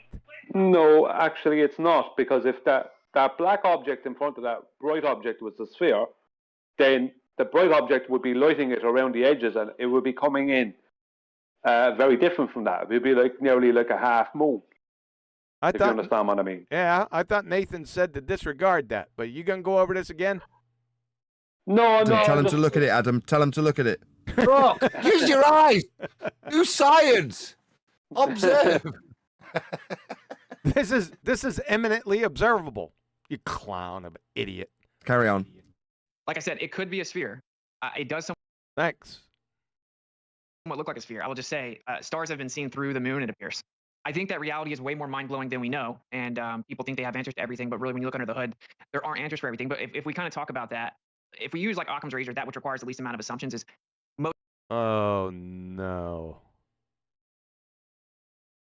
So we're going to use an incoherent heuristic. Occam's razor has nothing to do with this discussion at all. Zero. most likely to be true. Doesn't mean it is true. Oh, but boy. we see the sun and the moon appear to be the same size. We have a You night know light and a what, daylight, right? and they're the Wait. same exact size. We're talking about whether the moon's a ball, and if we apply Occam's razor, we'd have. I mean, I don't know. I'd say I don't know, but if you apply Occam's razor, it looks a bit like that big ball of chips in the sky, doesn't it? And that's got a bit of balliness to it. It was to hold. If I apply Occam's razor, if that's the standard I've now brought in to define my worldview, and that everything's a ball because the moon might have, as Nathan said, libration, something I'd admit. That gives it a bit of balliness. Libration fundamentally is, yeah. So if I apply Occam's razor, I've now lost. Why would I do that? Not to say it's made Because you're retarded. I'd go with it's made of cheese. I'd go with it's made of cheese. Leave it alone. Prove me wrong. In such an extent that we can get perfect total solar eclipses. And they claim that that is just a coincidence based on the way that a Mars-sized body hit the Earth and broke it up, and a little piece of debris stuck around the Earth, and then gravity coalesced into a sphere that stopped around 230. Gravity? So you're giving him gravity. Okay. 8,000 miles away. Just coincidentally, the size of that rock matches up with the size of the sun optically, even though it's 400 times smaller than it is. But that is the case, right? I mean, it is the same size prospectively as the sun, but clearly it's on the same plane as the sun since it passes in front of it. So whatever that differential is, it has to be. I mean, that is accurate, right? No, that's Yeah, fundamentally thanks, Witsit. incorrect. Thanks for giving No, him that. Fundamentally incorrect from the guy there. He just made a statement they're on the same. They can't be on the same plane. You've just stated they're different sizes. They're on different planes. Those planes being at different distances. Superchat. That was a good one, man. Super flood, superconductor, Super Bowl. He's just going to keep saying it. Roger Ledwell sent, don't we need to prove motion first, meaning us? We need to prove a lot of things first. This is a train wreck of a dumpster fire. Sure, but if it would... But this whole conversation, Q, is about whether the moon's a ball or not right now. Just, you know. Yep. He Jedi mind tricked him. Just barely behind it, it would look like the same size. So they could be very similar distances in the same size, right? Well, no, I mean, they have to be a little bit, because they are exactly the same size and different. And again, I don't think that just because the moon is a sphere, that means that I trust that they understand how it was created. Or, I mean, moon could be hollow for all we know. The whole, it rang like a bell when they... This is a stupid red herring fallacy. It doesn't have anything to do with anything. Or to your previous point. It's just going to show that his knowledge depth is actually fundamentally based in conspiracy. Yep. Moon rang like a bell. What? His knowledge base is based in Infowars, isn't it? Yeah. Look at it. Yeah, and Wiki and Discovery Channel. And he just gave him a red herring fallacy. He got away from the shape. He's a moron. They crashed something into it. I mean, there have been a lot of stories. I don't think we know everything about... There's been a lot of stories, I'm sure. The moon's entire life cycle, but The moon's life cycle? Huh? Hey, John, remember earlier how Harrison said, yeah, we'll get into the curvature of Earth. Remember that? Yeah. Remember how I said that he wouldn't ever? Yes. Yep. I do think it's a sphere in the sky, which, you know... We don't care what you think, Harrison. We don't care the thinks. We need it demonstrated and validated. Okay? Your feels and your thinks have nothing to do with this, clown. Would hint that there are other spheres in the sky. Oh, now he's going to go against his other point. He's going to contradict himself. Unbelievable. I would hint that that's a possibility. It would make me question why the moon doesn't fall when everything else falls to Earth because of gravity. All right, let's see what he does. You know, it would hint that either it's not affected by the force of gravity or it's being affected in a different The force of gravity. All right, let's see what Witsit comes up with. way, which to me Have a explains pause orbit. for a second. Go ahead. Think Flatsy. Super duper, super stupid, super phone. Yeah, sorry, we're back in the car. We're just letting you know. Oh, it's brilliant. Stop. Can you guys hear me? Yeah. Yep. Stop in traffic in my Rasta hat sent. Their video showed the black object behind the sun. Okay. Yeah. I just shout out to stopping That's true. traffic in the Rasta Hat. Old school. I hope Yeah, you're he's doing old well, school. mate. Yeah. Brian, do you like the super stupid? Oh yeah. Bugger is brilliant. He's really. It must be Flatty's new mic. It has to be that. Yeah, he On sounds. if he. Yeah. All right. At QE Live. Here we go. Let's see what Witsit does with this force of gravity and everything's falling down. Go boom, boom, go splash, splash to the earth. Pretty well, pretty succinctly. I want to show a couple videos. It explains it pretty well, pretty succinctly. What does? What? Now he's going to go off on another incoherent red herring fallacy tangent. Images here, because this again sort of illustrates to me that not only is the moon a sphere, but it's being lit by a Say from his whole point before. Not only is the moon a sphere. Look at his hands. Clown. light source that is extremely far away. We can go to some of the pictures. He's also stated that it's being illuminated by a light source extremely far away. How you know that? Have you demonstrated that, Harrison? Heretic hack. Called Ball and Moon. And there are a couple of these, but you can do it yourself. If you see the moon during the daytime and you hold a ball up, they have essentially the same shadow. Oh, no. Oh, no. No. 2014, no. Yeah, this is so wrong. Because you can't see the rest of the moon. You can see the rest of the ball, but you can't see the rest of the moon. You can always see the rest of the ball, but you cannot see the rest of the moon. No matter what you do, no matter what camera you have or use, you will not see the outline of the rest of the moon. Look at this. There's a little hot spot on that monkey right here. Where's the hot spot over here? Yep. Why are you chasing this down? I like it. I need to interject. I've got to interject. It's 2014. There's a fundamental. Yeah, it is. But there's a problem. We're being led down a load of avenues. Need one-word responses because the foundation's been laid down to debunk all of this, and it hasn't been done. So therefore, each and every one of these red herrings, as you pointed out like 2 minutes ago, is having to be chased down. We need to lay down a foundation of our evidence for why Earth's flat and why Earth is not a ball. Now, there's various different arguments that could take 30 seconds to summarise. You can lay down as foundations really early on in the discussion, that each and every time you come to something like this, you can point out one of the foundational points that you use to debunk a sphere or prove Earth was flat in rebuttal. You can keep it snappy. Yeah, you listen to this boring waffle and say, who cares? At the end of it. Then point out your winning point again, just to labour it. That's there true. we go. That's just how I'd approach this. No, that's true. That's true. But we were pointing out, okay, hotspot, and then this doesn't look the same. Obviously, it's from 2014. I seen this when I first came out here too, and just belly laughed at it. Will be cast on the ball as the moon. They're both being lit by the same source. Look at the image again. Look, right. So I know you can see the bottom, but look, because it's a sphere, the golf ball is illuminated at the bottom and has a small crescent appearing from the sunlight because of the 3D nature of it. Yeah, slightly illuminated at the bottom, unlike the moon. Look, whether you can see the bottom or not. Yes. And just so Nathan knows, I'll do whatever I want. You're not the boss of me. Tell him, Brian. Tell him. Yeah.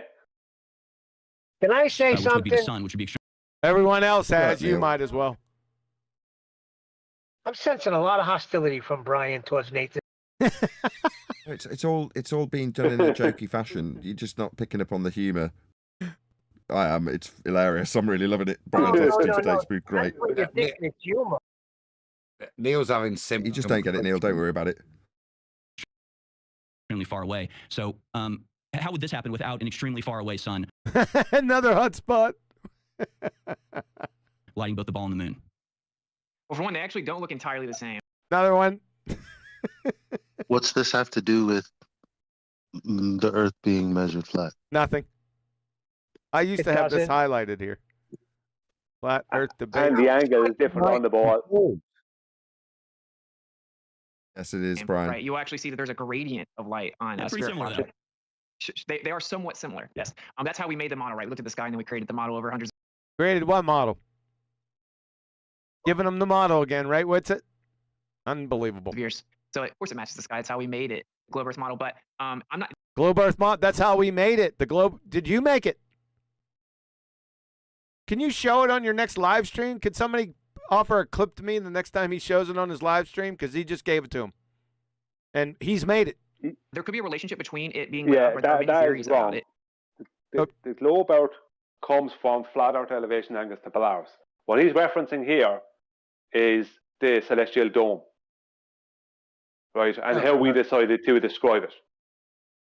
When people decided it was a heliocentric globe. You know, You're like right, everything, right. it could have an electromagnetic relationship. It could be charging up. It could Yeah. all be within the same energetic cycle above us or whatever. What, same energetic cycle or whatever? Huh? What? I'm not even Right, saying they don't have a relationship. No. This is the point. This is the point where, okay, so he's dealt with their bullshit politely. Well done. Okay, just been thrust a load of golf balls and moon images. You got to deal with it. Well done. He's paused. This is now his rebuttal. This is the point I'm with Nathan on. Now's the point to go. You see those things, those images you showed me. How are they quantified? How do we use them in calculation to build your flat Earth model? If you want to describe it, yeah.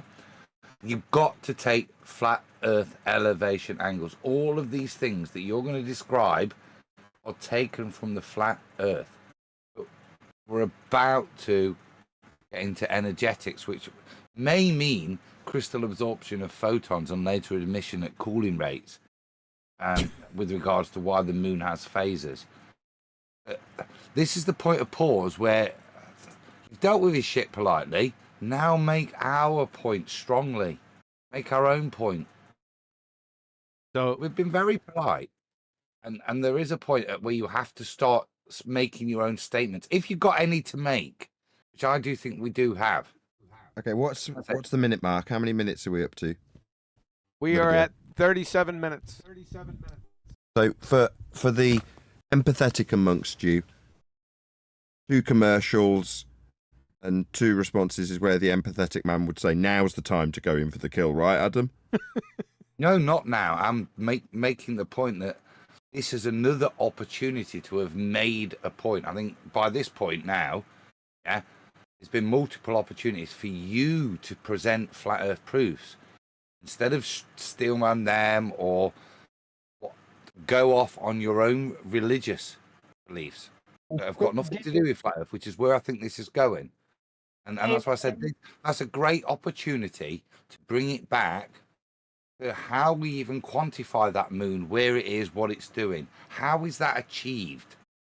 Yeah, flat Earth elevation angles. Thanks. Many people have Hold tried on, to measure hold on. Go on, Neil. Did you want to add something? I said that's why he should have did it right in the beginning. That's what everybody's going to remember, the beginning of the show. So you stamp it right there. Put your foot right down in the ground, and then you can go into your other nonsense if you want. But get him curious where he wants to inquire what you're talking about. Very well said. I just want to say I remember the end of many movies. Thanks, Brian. Moonlight and say it isn't high, and there's all debate about that and stuff. But this is kind of what I was talking about, though. Like, I get that this is probably even a good faith, genuine question. That's how you want to know how everything works. And since we've been given all these alleged answers as to how it works, we think, well, flat Earth has to replace everything I was told is true. But not really. We see a star through the moon. What they said can't be true. Like, we just saw that the moon looks blue during the day, and then we showed a picture. We showed a picture of the Earth from the moon, which was right. came out. Why make an extraordinary claim? I gotta head at out, this point? guys. All right, Flatsy. Thank you. Bye, Booger. Good seeing you. Hey, Booger. See you, Thank you. Flatsy. See you, Booger. Thank you. Because he's an idiot.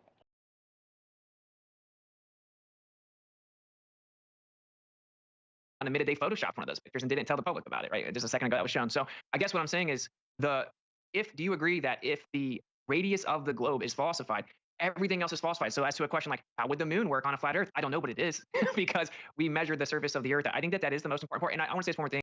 Well, he measured the surface of the Earth, but he wants to say one more thing.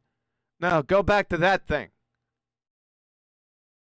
It might have been the little bit that I listened to just briefly when I scrubbed through it when someone sent it to me. So I'm like, you just needed to say flat and have some authority in your voice, and that would have been a really good conclusion.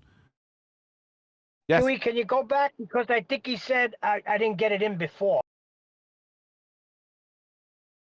What? I think he said about Earth being measured flat. He didn't get it in before like he wanted to, but he did. All right. I'll pull a couple fibers.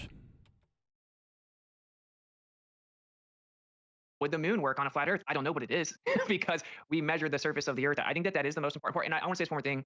When it comes No, I didn't say it. to, you're right. It's like you can't look at the ceiling and say that's what the floor is, right? It's even more than that. It's if the Earth is in the center of the entire universe, it would be illogical to think that it's like. We're in the geocentrism. Boy Zero, this is a flat Earth debate. You see the title down here? 38 minutes. We're in pizza in space. Yeah. If the Earth is the center of the universe. Yep. Yeah. Well, that description only is applicable to a pizza in space if you're talking flat Earth, which is not any conception I have. It's a straw man. Apologetics to this guy. Ease him on his journey at best. But you're giving them fodder. Do you know what I mean? You're giving them their paradigm constantly. Yep. He mentioned gravity before and the force of gravity and everything falling down, go boom, go splash, splash on the Earth ball. Didn't even mention anything about that, right? So we good to go with that? Everything else. It's the only thing that's in the middle. Everything else was created to move around it, right? So that's an important distinction there. And most people don't point out. It would be illogical to say the Earth should be like what's in the sky when everything in the sky moves around the Earth. The Earth is distinctly different, right? Well, so, yeah. but again, we're dealing with two forms of reality: the perception and the actual, right? Two forms of reality: the perceptual and reality. Really? Clown. So it looks like everything's circling around us, but that would also be the case if we were spinning. It would look like everything was circling around us. That would mean it was circling around us. So what? Again, it doesn't seem to me like there's any evidence that Earth is the center. I mean, what about the mapping of planets? Because I know. Oh, I'm wave dismissal. What? There's no evidence Earth is at the center. Let's talk about mapping. What, the Polaris-centric system of mapping? Do you think Witsit's going to say that? I used the term Ron Burgundy earlier, but if he's not fed, there's nothing coming out intelligible, is there? It's just the next question. Yep. Let's see what Witsit does with it. One of the things, again, we have an image of this motion of solar system planets relative to Earth. So basically, this would be the orbital path that the other planets would take. Mars. I have to look at a screen to read it to get back to making any statement of intelligibility. Yeah. The last cluster screw, though we weren't reading off a screen, made no sense. Yep. I was just going to. He is Ron Burgundy. Okay, so there's another potential segue, isn't there? So orbital motion requires a flat plane of reference. That's where Witsit should go. Let's see if he does. Venus, all these other planets. If Earth is assumed to be the center, and they're like spirals. They're like they move around a lot. What a clown. What's he babbling about? Who knows? He's a retard. And if the crew can pull up that picture, motion of solar system, we can pull it up on my screen. This is the motion of the solar system. These are your circles of life, QA. These are your, yeah. I'm pretty sure these are what my daughter did with her spirograph. Yeah. Supposedly that's what they supposedly do if it was flat. What you've got here is if you assume that these objects are also orbiting the sun, you've got the plotted positions of them, right, over the year and the cycles. What are these plotted positions taken from? This is all he needs to do. Flat plane. Flat Earth required. Yep. That's Flat all Earth he needs required. to do. This is it. It's on screen in 2D. I mean, if Witsit doesn't segue into flat Earth proof from here, he's a lost cause. And 10 to 1. Well, you know what? Okay, sorry to overtalk, but I kind of hope that it is, Nathan. I agree with you there. I just realized we were watching, and damn. All right, I'll shut up. I just Vincent. went back and listened. He did say that. Good He said evening. Earth is measured flat. It's the most important thing, and then he went into something else. I went back and listened. Well, what else did you expect with this entire endeavor? So I'm excited. Sorry, continue. Okay. I think there's a market opening up for me here. You guys can go ahead and count fallacies. I'm gonna count how many missed opportunities that he could have segued into Flat Earth. Well, I'm gonna what I count. mean I'm is- gonna count how many points he gets, Elijah. On that note, with continuing the war with the polarization and the bullshit. So yeah. The plasma. What did he say? The plasma. What? Polarization lenses. What I'd like right. to know is, come on, Adam. Oh, quick question. All of those diagrams, what's going to be the center point of all of the spirographs that they draw off? There's something that's going to be a reference point. Yeah, you on a flat plane. No, in the middle of all those is Polaris, yeah? Oh, well, They're all it's in the middle of all them. Yeah, it's going to be Polaris, yeah, obviously. Yeah. They're all referenced to that. That's what the big circle is. They're all drawn in reference to that. And yeah. These flat Earth elevation angles being plotted here. Now, the Are they? Stop. Are they? No.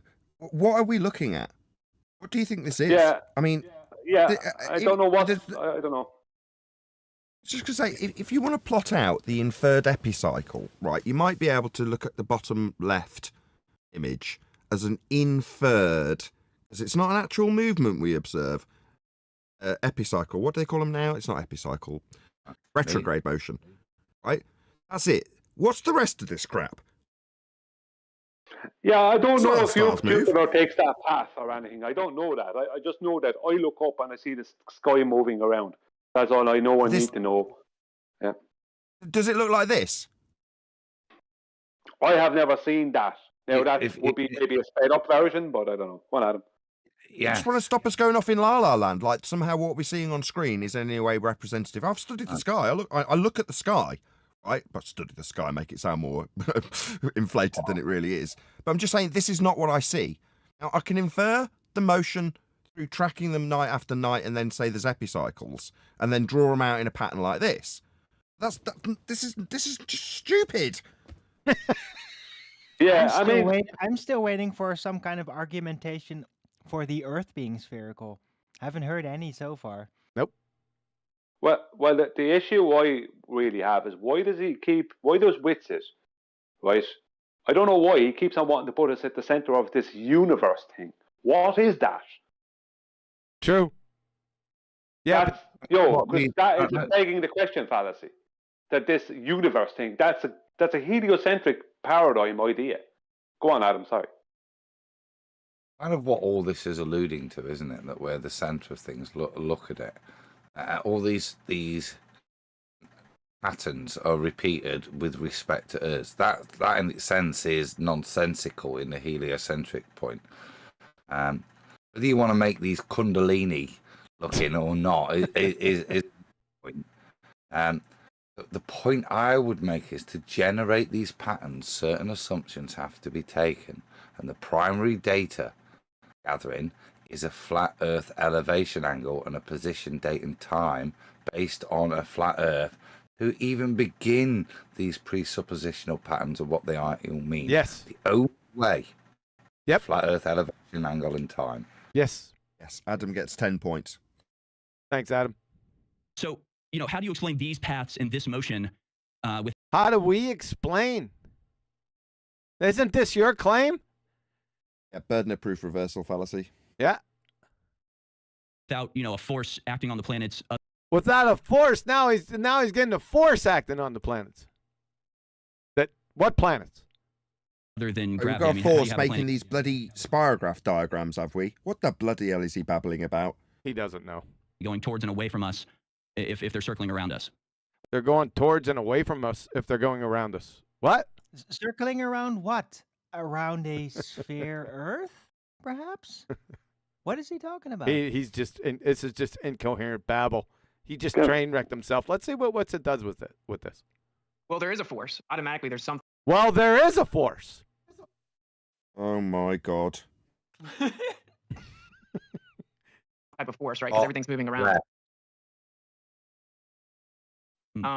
If you look at a Ferrell cell image of a magnetic field, so it's just a Oh my God. creative Right, so invention that was I predicted total fail. I said if he doesn't segue into a flat Earth like Adam's just so eloquently detailed, then it's a total fail. What's he even doing here?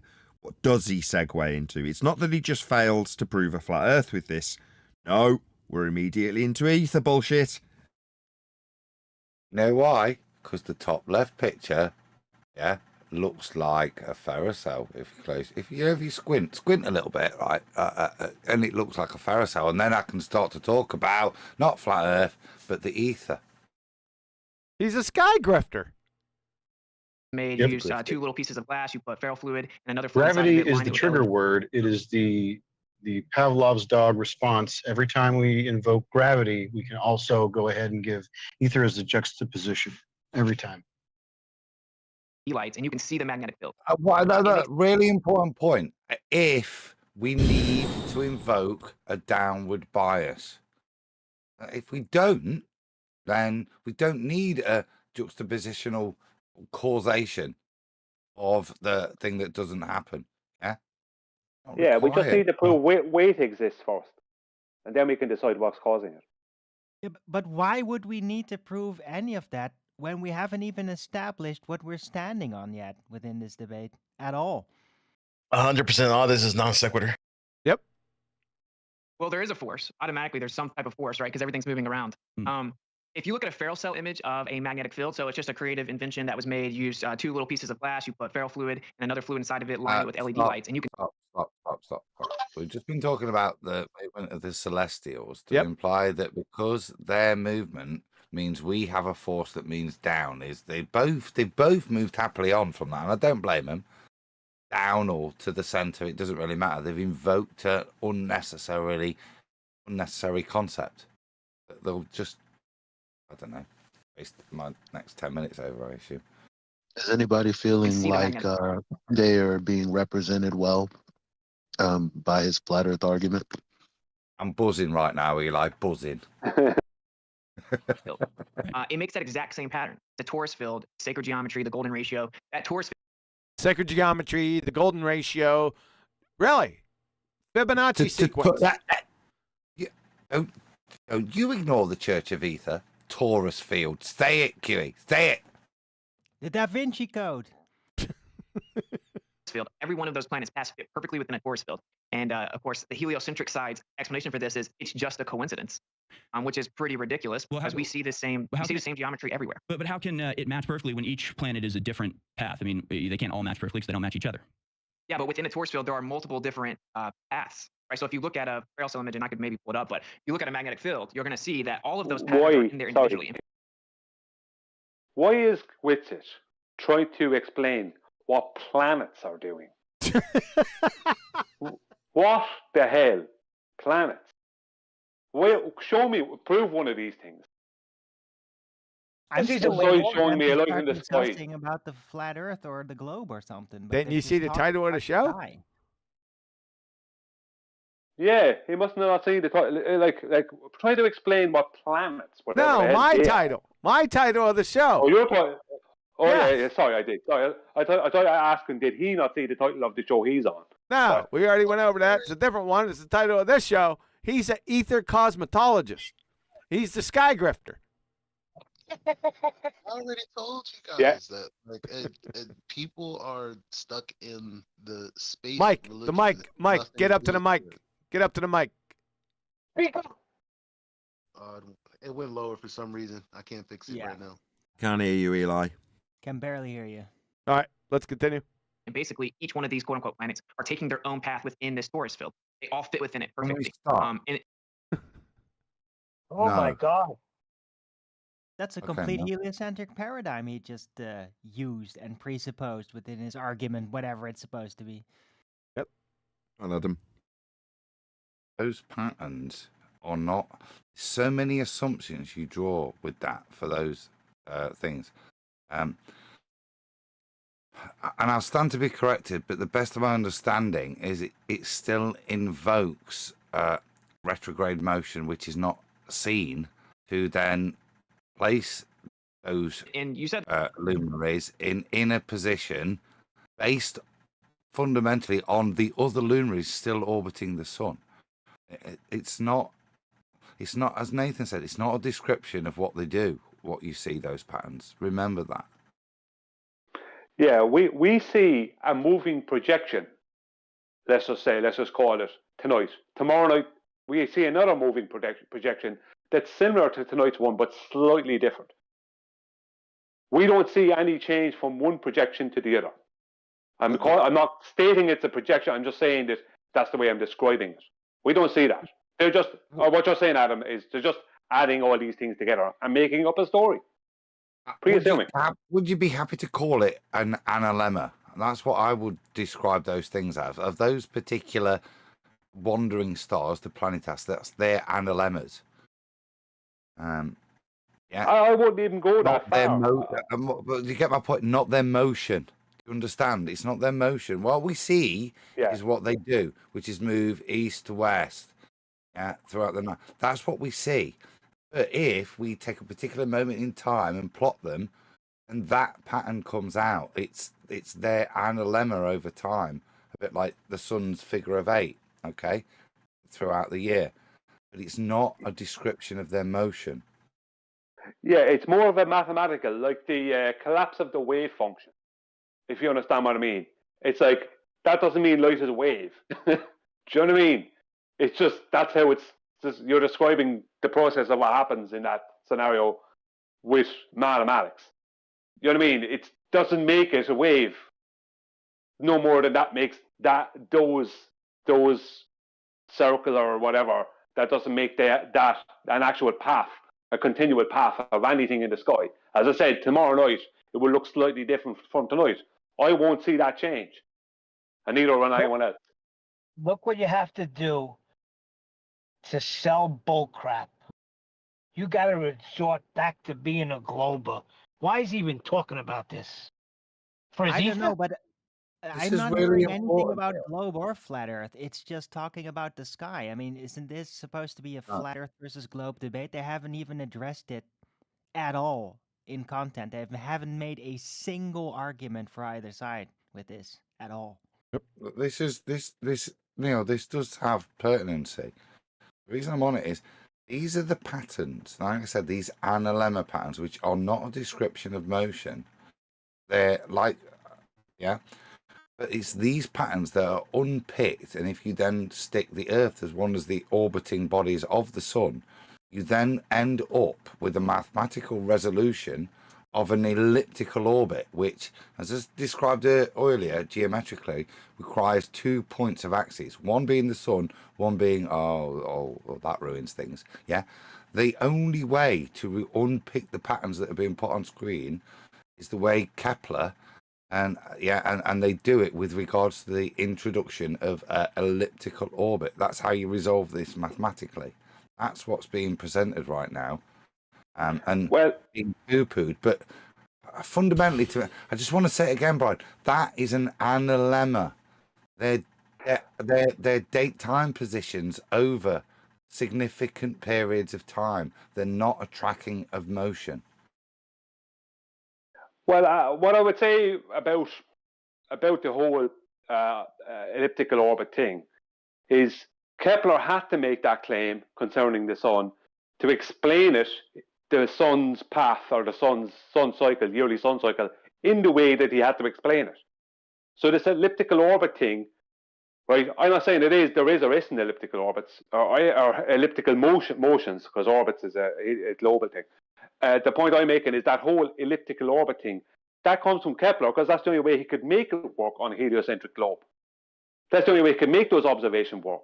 When you had to back engineer them, amalgamate the sun cycle from astrology with the Copernican solar model or solar claim, whatever paradigm, that's the only way he could make it happen. So people throw out this elliptical orbit.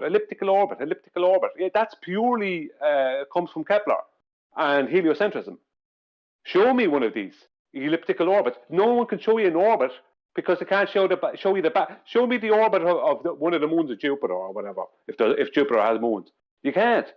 You can't show me that. You can show something that is in front of Jupiter, then it's at the side of Jupiter, then it's not there, then it's at the other side. You can't show me the back of Jupiter. Do you know what I mean? The whole thing is like pre-assumption on top of pre-assumption on top of pre-assumption, and people believing they have knowledge and going out and churning out this claimed knowledge when they don't have a clue. Nobody has a clue because you can't know. That's But what you can't. Hold on, just one thing to add. Right, just one thing to add. Yeah, but where did Kepler get his measurements from? Well, from the ephemeris, from a flat Earth. That's what it's all based on. That is exactly my point back years ago. He had to get all of these observations from the flat plane of Earth he stands on. That's where all angles from a flat. That's where all that information comes from. Him looking at the sun doing what it does on a flat plane. He didn't get it from the surface of a globe. At the best, mathematically, he got it from the center of a globe. He didn't get it at all. He didn't get it at all. He took the measurements that had already been taken, and then he imposes these heliocentric ideas into the measurements off a flat plane that you're describing. But he's not really taking anything, is he? He's working what they've had for quite some time. No, he's using the original astrological sun cycle. Come on, Adam. This is the point I'll stand to be corrected on from the best of my understanding right now. Those flat Earth elevation angles that will generate those Kundalini patterns. Okay, if you want to unpick them, those things that have no scale to them, if you want to unpick them, the way you unpick them, make them just one circuit instead of the strange thing, is to put the Earth in a particular place, and the way they then unpick them is to not provide circles anymore, which is the way they're observed, but to make them elliptical. Yeah, and that's why we have elliptical. That's the resolution, as best I can understand, when you transpose the presupposed data grid you've got from flat Earth elevation angles to generate those Kundalini patterns in the first place, which is a geocentric thing. When you then move them over, you end up with 2 points of, and this is the point in the heliocentric model, outside of the geometry, the dual axis, you end up with 2 points of gravity, one where the sun is and one where the other point is, just to make sure you can have the elliptical orbits. That's the point of mathematical resolution and the compromise they have to have. And there's a point of gravity that there's nothing there to generate the orbit as said. I'm done. But the necessity of the mathematical elliptical orbit, there's a what's the word? Motivation behind it. There's a reason why they're doing this and putting these efforts into making these mathematical assumptions, and problems that you've described with gravity as the affecting or causal influencer is something that comes after the fact, right? After the elliptical orbits come. But why, going back one more step, why are we coming up with elliptical orbits? What's the purpose? Do you know? Because they need to make flat Earth observations of what the sun is doing. Kepler needed to make that work on a rotating globe that was orbiting a sun, an offset elliptical orbit. No, I'm not talking about the method he performed. Hold on, Brian. Sorry, you just sidestepping my point. I misunderstood your question. Why would he be doing that though? That's what he is doing, and I get that. What I'm saying is the reason he's being charged with this is because the Church, Roman Catholic Church, before someone jumps down my throat, wants to know when Easter's going to be. That's it. Got a mucked up calendar, and they need to know to tell the people when Easter's going to be, and they're getting it wrong. To have a better predictive capability for Easter, that's why we have elliptical orbits. That's the only reason. It's because the Church wanted to know when Easter would be. It's to make the functions of the luminaries heliocentric. Okay. That's why when you unpick it all from the geocentric observations, flat Earth angles, and you get those patterns as described, if you want to unpick that and place the Earth in a similar orbit to the other luminaries you observe, you can do that, but no longer will there be any circles, the ones you've measured and started the data with. And remember the point I just said, the patterns and the data that you're going to then turn into orbits is not a pattern of motion, it's an lemma. But it's that analemma data that you have to unpick, that you will then turn into elliptical orbit. The sole purpose of making sure that everything now, including you, the observer, is orbiting the sun. It's a heliocentric function. That's all. We done? You all tuckered out yet? Yeah. So it's basically. Nah, I guess not. Basically, yeah, both points are right. Like they need to know when Easter is going to be along our travel around the sun. That's basically, Thanks. So the point of Yes, Easter. but there's one problem. There's one Oh problem. God. That comes from them needing to claim we're going around. They wouldn't have that problem if we weren't claimed to be on a rotating globe that's making an offset elliptical orbit of the sun. So one is created by the other. One problem is created by the other. Do you understand what I mean? It all starts with Kepler, and whatever reason he had to do it. Nathan is saying it's because of Easter, but the Easter problem, I think, comes from the fact that he did that. Do you understand what I mean? It's a problem created by them. It's a theological difference, isn't it? Yeah. So the Yes, purpose yes. of trying to define Easter based upon the sun, is the purpose to step away from the Jewish moon-based calendar. We've got Correct. the Son of God, and that's the purpose, to have it defined based on the behavior of the sun and be in a much more fixed position throughout the year. That's the initial purpose of it. Now, rest follows a lot later, but that's my understanding. It's i.e. the cosmologies aren't necessarily the initial purpose of why the Catholic Church would want to fix the date of Easter. It's a separate theological point to step away from Judaism. Outstanding. Let's move on. You don't see any evidence that the Earth's in the center. You are aware that the current model says you could never prove that the Earth's not in the center, and that all astronomical observations make it appear as if the Earth is in the center of the universe, but that's just an illusion. Well, So it's a an illusion because it's an illusion because we're on Earth and this is our only platform from which to observe space. Sure, and it gets a little bit more complex than that, though, because even like the distant galaxies moved in relation to the Earth, right? So then that's when Edwin Hubble was like, Distant galaxies now. This doesn't sound like a flat earther to me. wait a minute, this doesn't make sense. And they had to say the whole universe is accelerating and expanding in To all me- directions to create that illusion. Huey, you already know my standpoint, my brother. To me, Kiwi, it sounds more like I actually think that at this stage that Witsit probably might think that there isn't any containment. Yep. You understand what I mean? That's where I'm going with that. Yeah. He hasn't brought it up yet, has he? Look, I'm just gonna add that Huey, I give you mad respect because, yeah, Wits is just a fucking grifter, full of disinfo, waiting for clicks to support his family. Infowars is kind of the same thing on a larger scale. I have no respect for either of them. I'm really surprised that you're actually like watching this whole thing. So it's my first time viewing it. God bless you all, and that's my standpoint. I won't shake hands with either of them, but I would shake hands with the host of this server. So carry on. Please don't swear. Thank you, Sydney. Well, you're welcome. I don't hear Witsit. I don't hear Witsit ever really debating for a container. Hey, we're not a gossip server. Let's carry on. I still don't know when they're gonna start debating about the flat Earth or globe. They're still just talking about things in the sky. Yep. Has he said anything about gas pressure without containment? I haven't heard anything. What causes that to happen, though? There has to be some type of energy that would make it expand faster than the speed of light, and that's where you get dark energy, which is never been discovered, defined. It'll never be found, and then you have dark matter to fix the gravity problems. I will actually say you can use a Lorentz magnetic force to not get too technical, but it's pretty funny that you can show what's called a dynamic equivalence, meaning. Yeah, here it comes. Yeah, you surely can, Glober.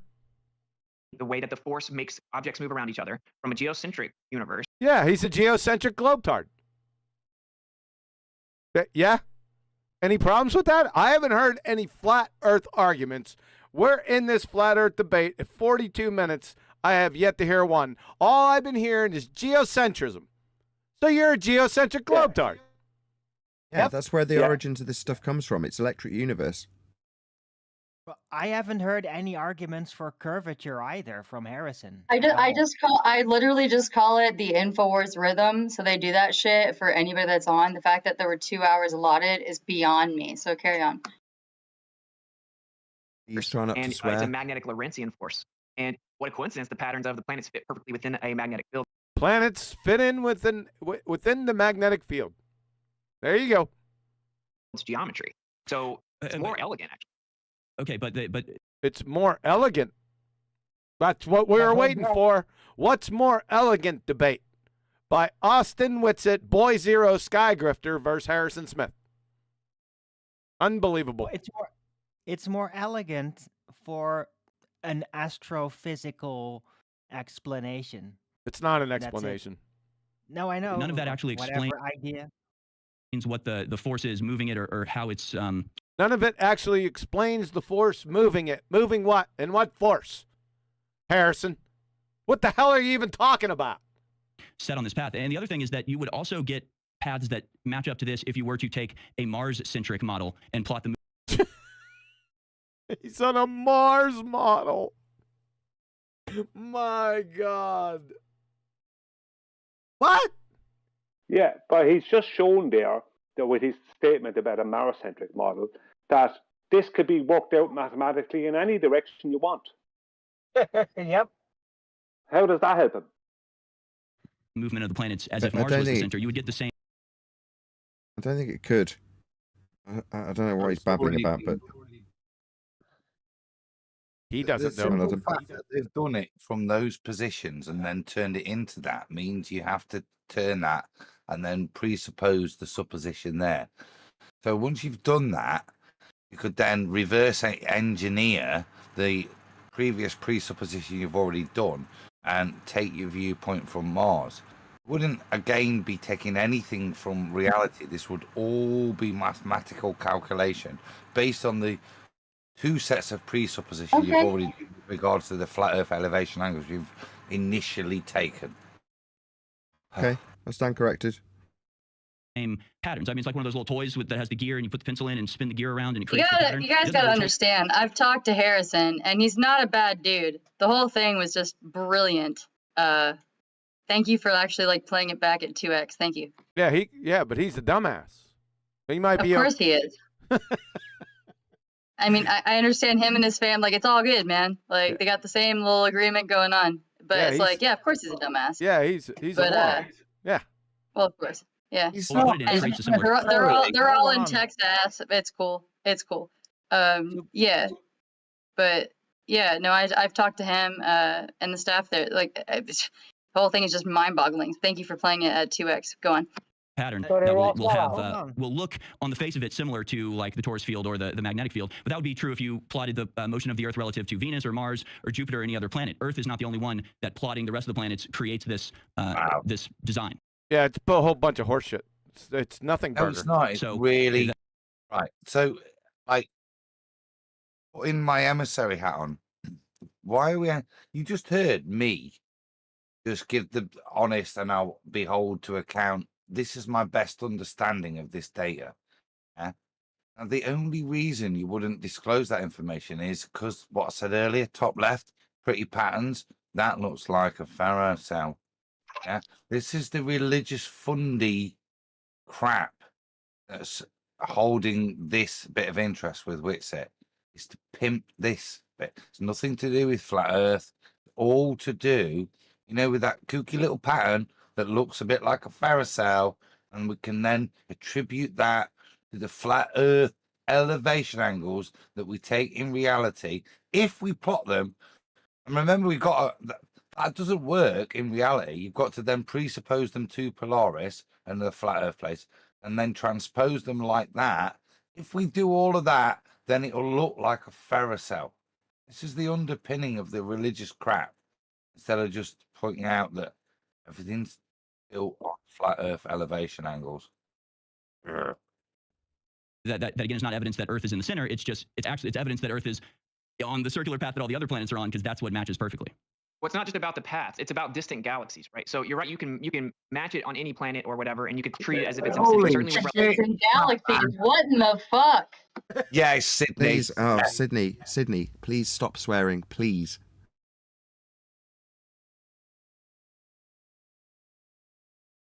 Okay, let's break this down.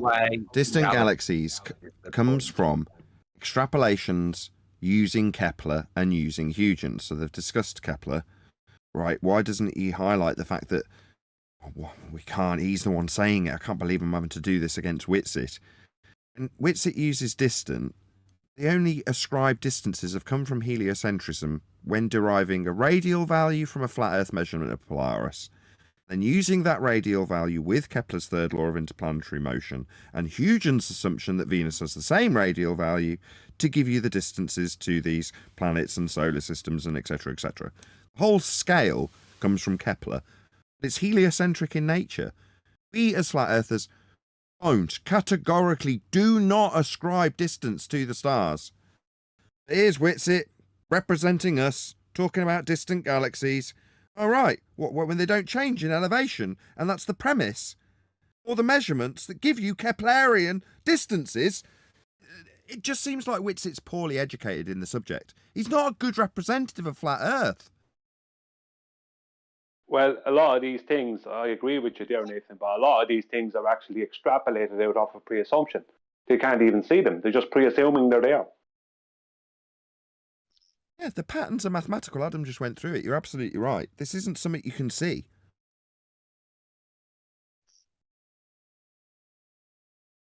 Thank you. It's an important point, Nathan. Yeah? You never, ever see any of these luminaries that those patterns describe go backwards. You understand? You only ever, throughout the night, watch them move at a slightly different rate compared to the star field. The pattern you see is that description. That description builds a heliocentric model. This is where we should be holding him to. Not that pattern, yeah, looks a bit like a Ferris cell. Well, I agree with you and invoke galaxies. But you don't even see that. You see them in a position tonight, and then tomorrow night you see all the same star field, but one planet or claimed planet. We already been over this. You said that. Yeah, but what you said, Adam, was that you see it moving at a different rate. You don't see it moving at a different rate. It moves at the same rate, but tomorrow night it's in a different position. No, you do. No, you do. That you do, right? So there is it's a bit like the sun in relation to the star field and the moon in relation to the star field. There are differences there. Those are important. That's those patterns. That's how they're plotted out. It's that rate of change, right? The following day and their next position respective to the observed parallax. It's the rate of change of the two rotations that creates those patterns. Excuse me. Yeah, but that rate is determined off of tomorrow night, the night after, is my point. Yeah, you don't it see sounded it moving like at Adam made it sound like you actually observe anything other than a constant motion in the stars if you were to film them. Adam made an inference that made it sound like you were observing this change at a different rate throughout the night, rather than the following day, position of that star is further back in the cycle, as it then continues at the same rate throughout the night when you observe it. Adam made it sound like you can actually see a change throughout the night. I don't think that's correct, unless I'm happy to be corrected. You can, from my best of my understanding, it's the same with if you watch the sun and the moon, their angular distance in the sky between them will change slightly. That's part of the measurement, yeah. Yeah, sun and moon. Yeah, not sun and moon, but not any of the luminaries in the epicycles. Oh, let me finish the point. Yes, the sun, the moon, the background starfield, and then the planetas, the wandering stars. Yeah, these are how those analemmas are built up. It's that change. Now, Yeah, I don't disagree with that. He's not picking up on our objection, Brian. He's not hearing what we're objecting to. Can we, Brian? Presses the point, if I'm allowed to finish. Yeah.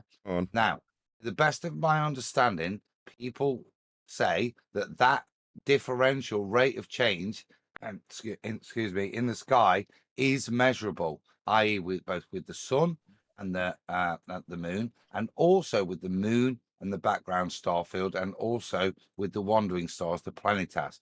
A rate of change of angular space is noticeable. Now, that doesn't mean they're doing anything that you can see anything other than some of them being slightly slower as they move east to west.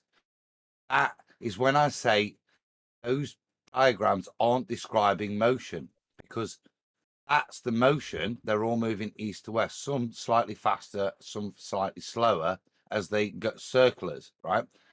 The analemma images and the circular life images that they produce is one snapshot in time at the same time each evening, in this case, unlike an analemma of the sun. Yeah, that's what is.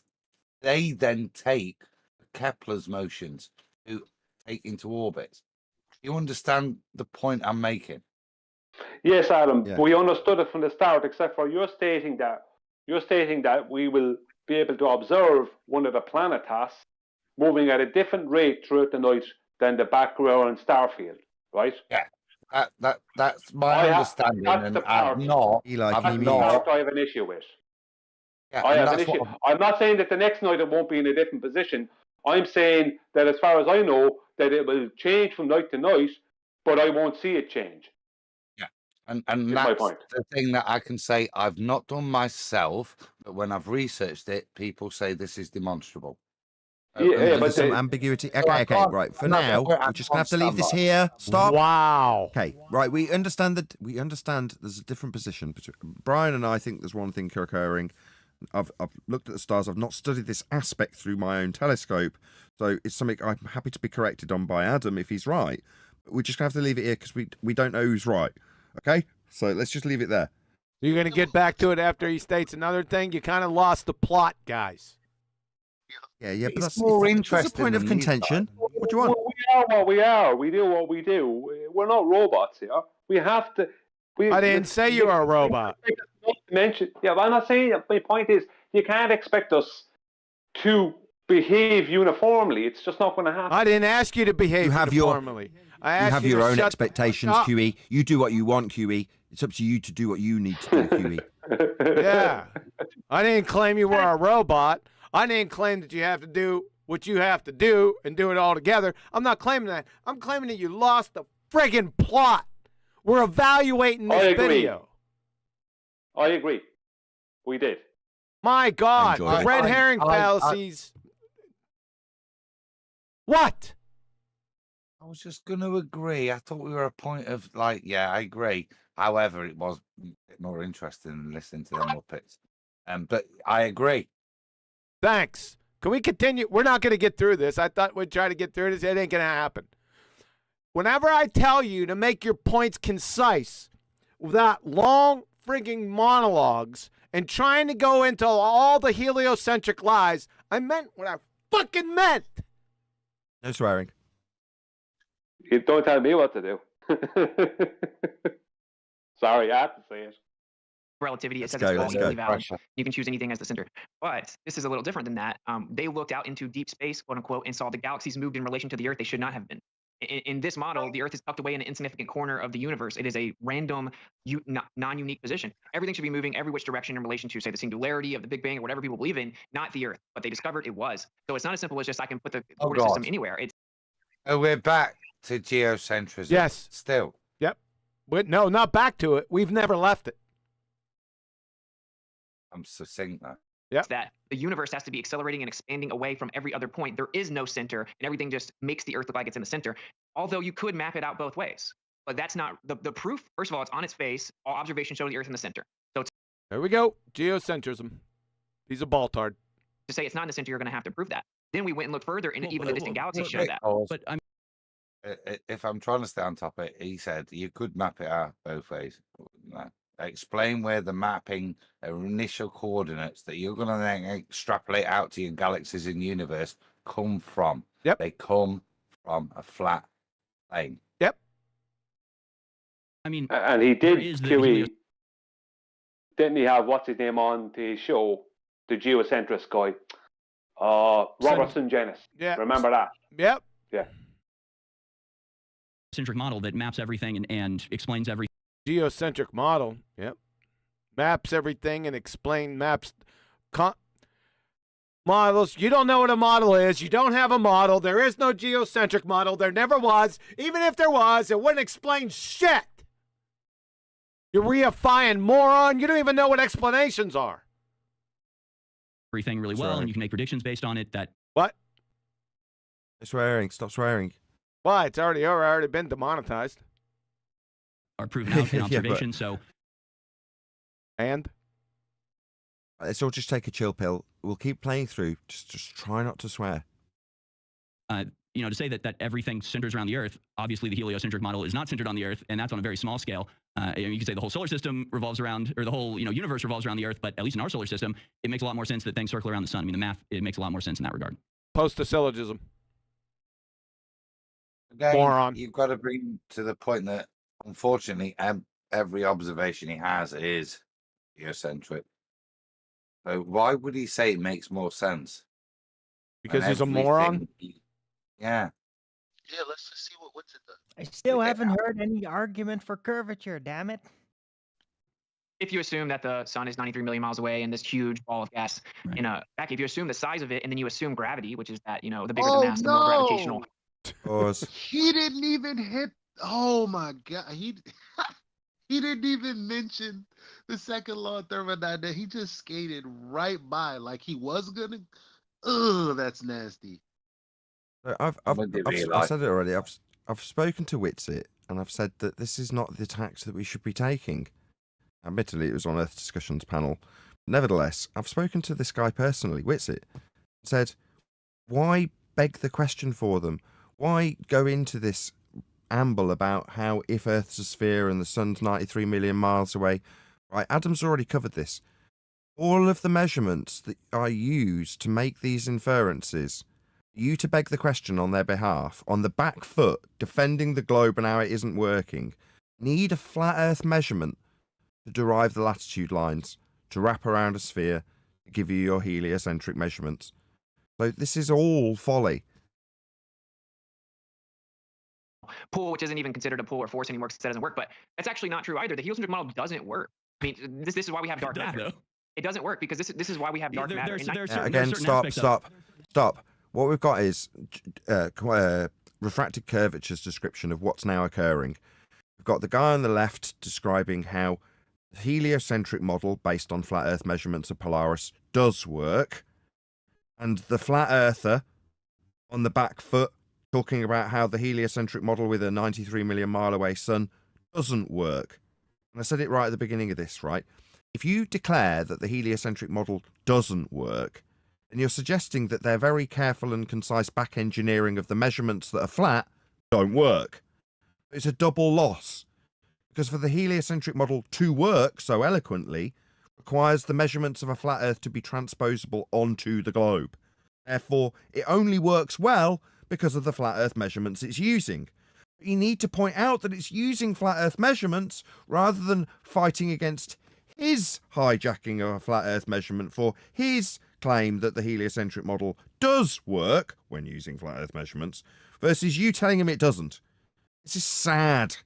You need to have evolved beyond this at this stage. Of it that we haven't figured out yet, but the stuff we have figured out works extremely well, right? No. In 1933, a guy named Fritz Zwicky went and looked at galaxies, and he saw that this Coma cluster, so a cluster of galaxies, it was off by 99% the amount of mass it was supposed to have for gravity to be true. Segue into how I'm going to use this gravity and how it's going to be incoherent, dielectric acceleration, downward bias. Right? He's just looking for his segue into his religious faith. Please mute Eli. He's just looking for his religious segue into his faith for Aether, rather than listening to what the guy said. It's all been figured out. Yeah. What, measured? figuring stuff out. Well, the maths, yeah, that's all flat. Listen to what the guy's actually saying to you. The reason he's claiming his model works is because it's all been measured. And it has. Flat. With Polaris at the centre. The thing you're talking about and trying to segue into bloody Aether again. And so they just said, oh, well, just plug in a number for missing mass. Now they call that missing mass dark matter. And it's still there. And it makes up 83% of the entire universe. This model isn't even close to working. Gravity is off by 83%. Like, how bad does your theory have to be before it's considered wrong? Right? Well, my theory actually, has the... Your theory? What? I thought he didn't know anything. I know he's not talking about a scientific theory because he said he didn't know anything about that. We're on to his non-scientific theory now, huh, Harrison? You bump stuffer. The possibility of distant galaxies. Where are the distant galaxies in the firmament? I mean, how can you even make this argument? Where are the distant galaxies in the firmament? Are you retarded? Don't answer that. If space doesn't exist. Does space exist? No, outer space as if space doesn't exist. Does space exist? Clown. defined, right, doesn't exist. But just like Edwin Hubble said, everything could be much more local, and the medium could be much more dense. And then he said, and might I add, suspiciously young. See, they have a bias against this because it creates special position for the Earth, and it makes the universe younger. It makes it a closed system, and it means everything's moving around it. And they will tell you in all their literature that it's just a philosophical bias. They don't want to believe that, and that's not a straw man. That's what they say, right? They straight up straight. You can never disprove the Earth in the center. But the Geocentrism. That's all we got, folks. best way to do it is for the Earth being curved. the Earth is moving Still around the sun haven't done it. 66,600 miles per hour, conveniently enough. You should be able to measure that, right? And we have interferometry that was supposed to measure it, and it did not. The galaxy cluster that broke modified. What's modified gravity? That's a new one. Yeah. And we've done it since then. The Earth is not moving. It's been falsified. So Einstein came in and said, oh, well, the device you were using to measure actually shrank. You just couldn't tell. And then time slowed down and created the illusion that we are stationary and you can't measure us moving. That's mainstream claim, is that the ruler shrank effectively. You just can't tell. And time slowed down. It just appears to be the same time to you. Where did the ruler shrink at? Pause, please. Yeah, I did. Yeah. Is it just me, or is he just flexing his heliocentric knowledge? Yeah. That's what it sounds like to me. Yeah. Right. And therefore, you could never prove that the Earth is moving. Or, of course, just the Earth isn't moving, and all observations showing us what's really happening. So Well, and we weren't told any of this. I just want to say that I have not heard one iota of evidence that proves that the Earth is not rotating yet. Or that it's because what he's presenting, no, or it's flat. No, but if we're just going to talk about purely geocentrism, with being the Earth not moving, I haven't seen any evidence for that from him before we even go to flat. But I made a prediction years ago that they're going to look for a pizza disc in space, and it seems to me that that's what he is promoting, even though he's not even promoting flat. I don't know what's going on there. It's just not if the Earth's not moving, then the stars are moving. The sun is circling around us again. So so we have a firmament dome around a flat Earth. I mean, what? I mean, you don't actually have a model, right? So.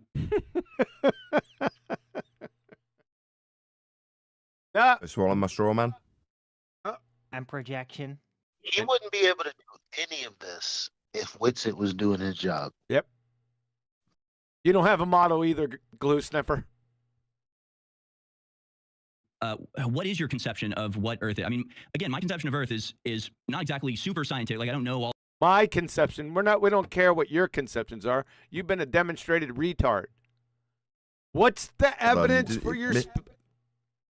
Missed out on the super scientific, or is it super duper scientific? What if it was immensely super duper scientific? Would you accept it then?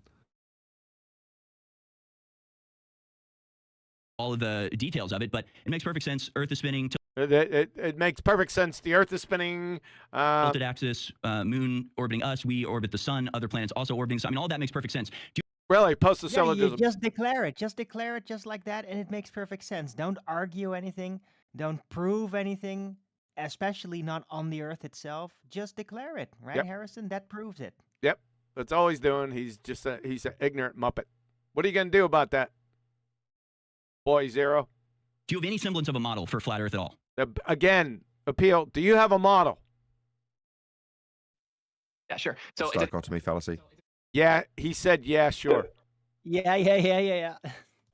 What they're both doing is they're both trying to hijack the celestial dome model at present, and both trying to claim correct. They're both trying to prove their claims via the sky as opposed to via the Earth. Yep. Yeah, they're both hijacking a flat Earth and utilizing it outside of the parameters of a heliocentric transversion onto the globe model from the flat Earth measurements, and then they're extrapolating out heliocentric motion to then debunk it and claim it doesn't work on Witsit's side, or claim it does work just by pure fiat because he declares it so. We've got orbits, therefore it all makes sense. Yep. A torus field, just a torus field, and that No, now it's just a torus field. explains pretty much everything. Torus fields now explain. Everything, Huey. Yep. Everything. I'd like to see a torus field, number one, and then I'd like to see it explain it. Explain. Is there any evidence to this torus field? I want to see the torus field explain. That's what I want to see. Well, but just look at everything, and then you know it's a torus field because it explains everything. So to Let's the just stop here, right? I think number one, we've been going for about 4 hours, so we could probably do with making some summaries at this point, and we're about halfway through the video. Maybe we'll have to do a part B. Yep. Are we about halfway through? What minutes are we at? We are at 48 minutes. We got Is that approximately halfway through. Approximately. Okay. I mean, if you can take it off screen, I think, just so we're not distracted by Witsit's beautiful face. I know you all think he's looking handsome here. Nevertheless, he actually isn't. He's looking quite dishevelled and despondent in that particular shot that you just took off screen. Slightly defeated. Anyway, yeah, it's nice to have a little chit-chat round-up before we're all tuckered out, as we're all in the mood and in the vibe and in the swing. If we have to do a part B, then great. Yeah. I'm sure further to this, we're going to get a lot more Aether. It's pretty clear that Witsit's got his own agenda, and it isn't flat Earth. I mean, if that isn't abundantly clear to the audience at this point, it's abundantly clear to me that he's pushing his own agenda, and that's where he's trying to take the conversation at every opportunity. The opportunities that he's being given to either present a flat Earth claim based on the necessity for it by way of his opponent's assertions, or flat out, straight up, just saying Earth's measured flat. He's not taken or utilised any of those opportunities whatsoever. So yeah, it wasn't a very good showing. I can see why people were keen to get in touch with me about it now. Yeah, to all of you who contacted me about it, yeah, I agree. Generally speaking, with your remarks that you sent me via messages. Well, it wasn't a flat versus globe debate at all. It was a heliocentric versus geocentric globe debate. Is what it was. It was a It might as well about have been. the sky. Like, where did the Earth come in at all? They didn't discuss it. Harrison earlier said that he would get to it. Well, they didn't get to it at all. So it was spherical light There's one debate, moment is what they you're saying, got into Arwin. it with Pontchartrain, but Well, we're not Just there summarising. You're quite low, Eli. Sorry, I didn't realise. I was just summarising Arwin's point, which was to say that it didn't get onto the nature of Earth. It was all sky-based. It's sky grifting. Yes, There was sir. a more Go ahead, Adam. pertinent point that you picked up, Nathan, which there's lots of bones that have been thrown that we all try to jump on there. And I know Witsit is a more than skilled debater to have destroyed that if he had a primary focus. I heard a number of concessions would only be necessary if you had a secondary belief system, i.e., the invocation of gravities, galaxies, etc. He started out at the beginning saying, I hope he represents us well. I've not heard it, mate. I gave a lot of mitigation in the opening, defended you, but from what I've heard, there's a separate agenda here. As the emissary, it's apparent to me what that agenda is. And it's disappointing, that. Really disappointing. That's not your mission statement at the beginning. so He didn't say, I'm here to represent the Aetherians. Right. He was here as a flat earther. Go ahead, Eli. That was basically what I was going to jump in to interject with. He is basically there to represent the crowd, the people that he speaks to and hangs out with. But he didn't speak to the overall community, if we can call it that. I think, I don't know how you guys feel, but I was very upset at the fact that this was a good opportunity to get people who are always looking into conspiracies to actually get a good argument for flat earth, and he just didn't give it to him. Because like Harrison said, half of his audience are flat earthers. You should have gave them, I don't know, whatever. They're both promoting their own paradigms, but yet they both have a point of agreement, and that's the problem. This is not a globe flat debate. So far, I don't know what it is. It's a paradigm belief debate based in two beliefs that have nothing to do with what we're here fighting for week in, week out.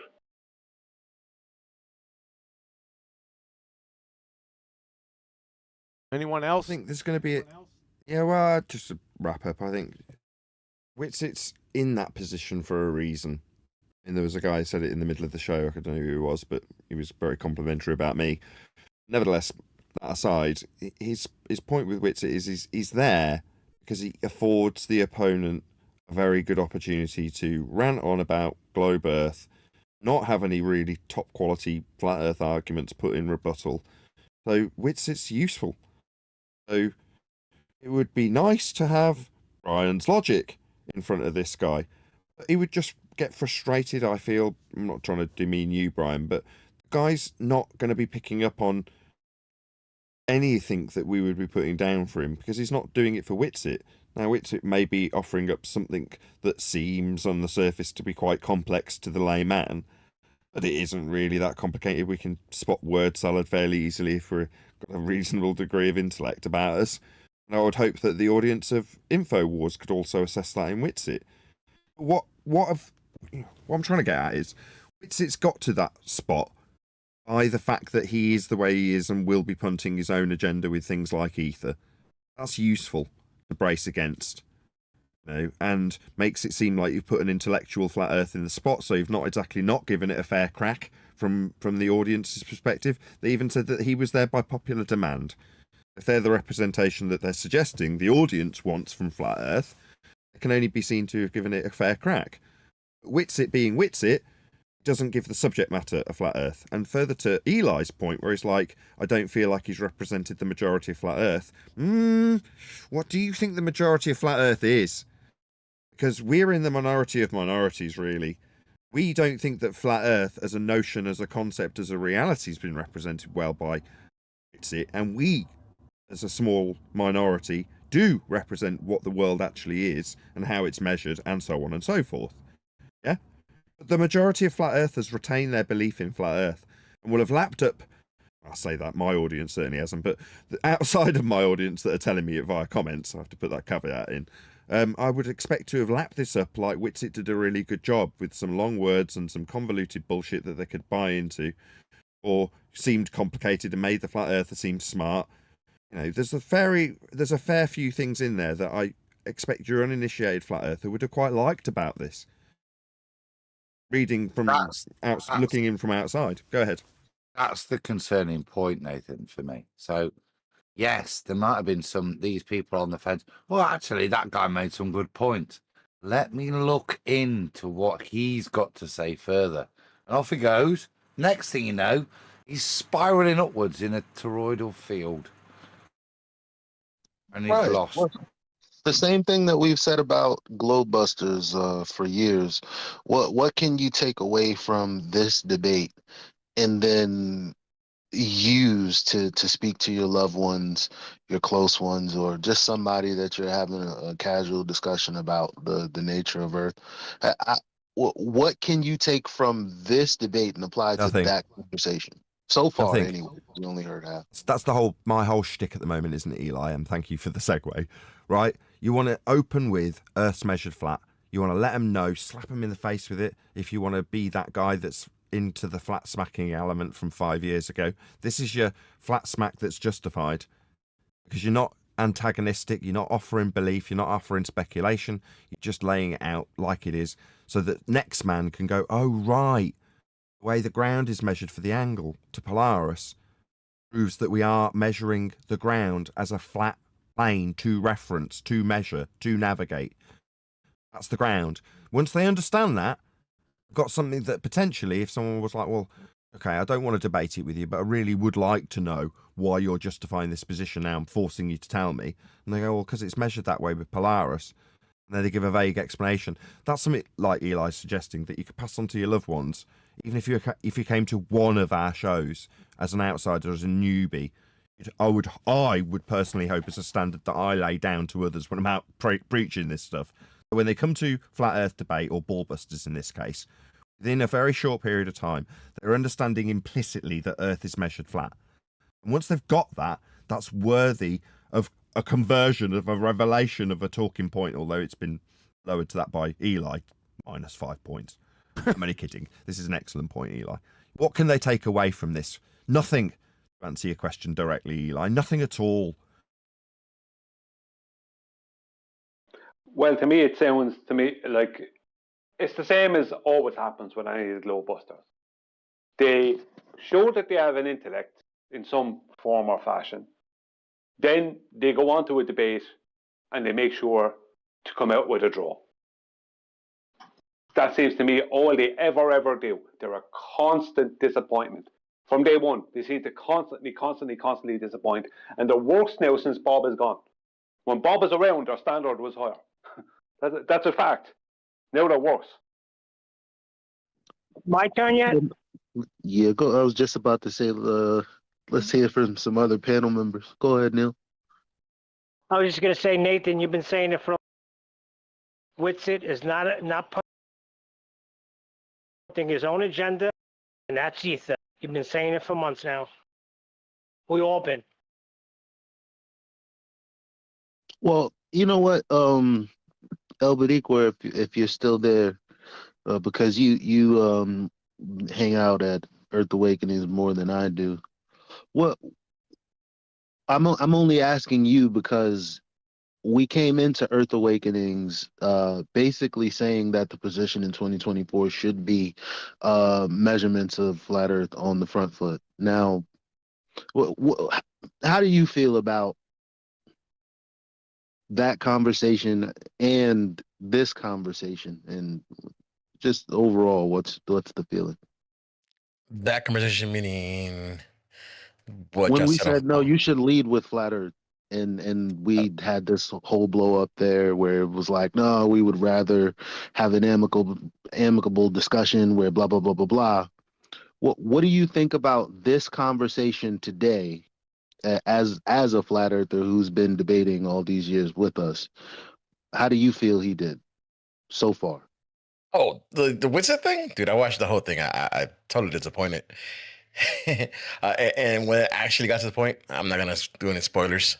It's pretty funny what happens, but yeah, it's completely disappointing. I mean, I definitely agree with y'all and everyone. With that in mind, I think what Eli's trying to suggest to you is, given that we've approached the server that Witsit's part of, in this case Earth Awakenings, and you are also, we've tried to convert that server specifically to the point now where I'm kind of giving up on them, to the notion of start with Earth being flat as your opener, rather than how Earth isn't a globe. You know, well, like Witsit did at one stage when he's like, well, if Earth's a sphere and the sun's 93 million miles away and blah, blah, blah, blah, blah, that's very much back foot debating against their positive assertion that you're rebutting. And what we've tried to convey to Earth Awakening specifically is open up with Earth's measured flat, this is how, so that you really capture their attention and you're moving forward on the front foot. And all we've got is people bracing against that in that particular server. That's why you're being dragged into this by Eli. I think. Can I say something? you know the way you say Earth's measured flat, right? Brian, this wasn't the right time. All right, okay. I just because Nathan's right. I kind of wanted to, seeing as that there seems to be opposition in some spaces about our position and how we should move forward. I just, based on what Nathan reiterated, that what does El Boricua feel about that?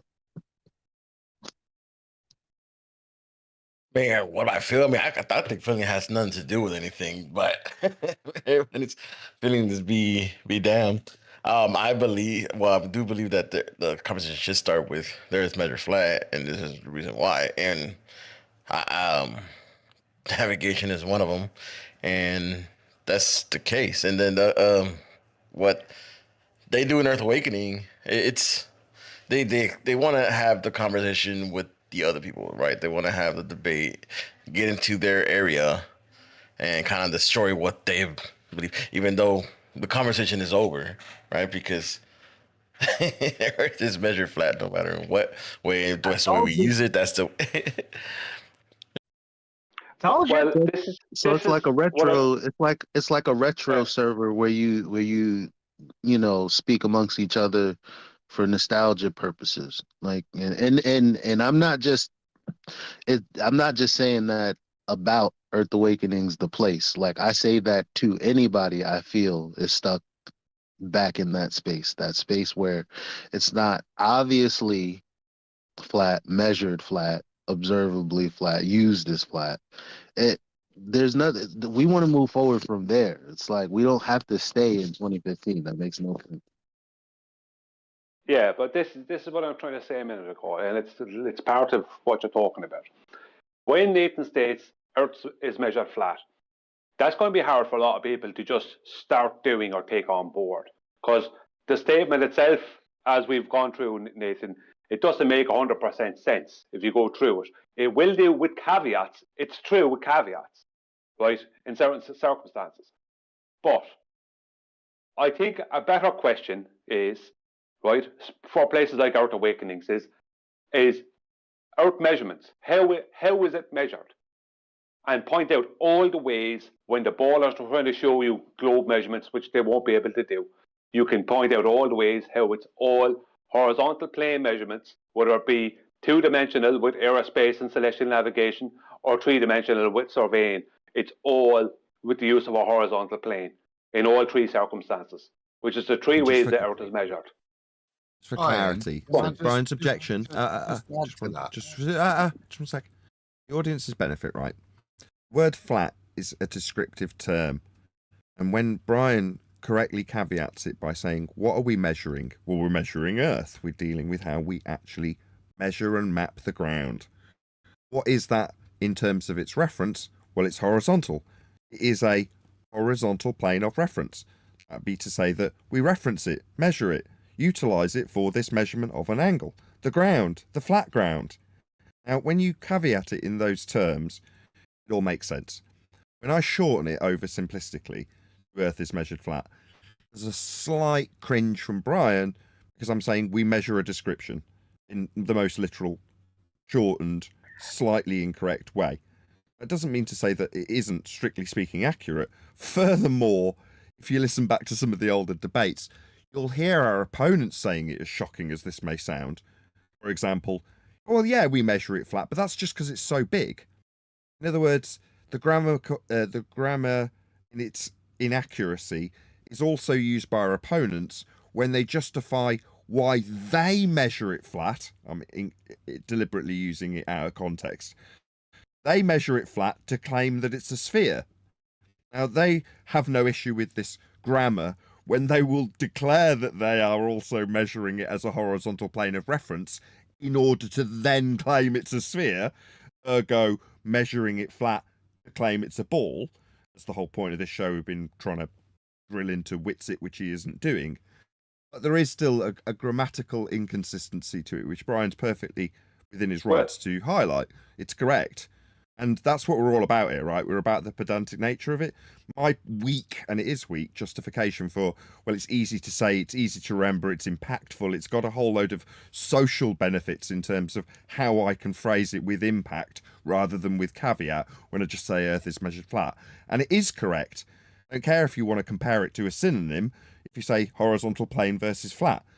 These two things are synonymous, and I don't care if there's a minor, and it is minor, grammatical inconsistency with that phraseology.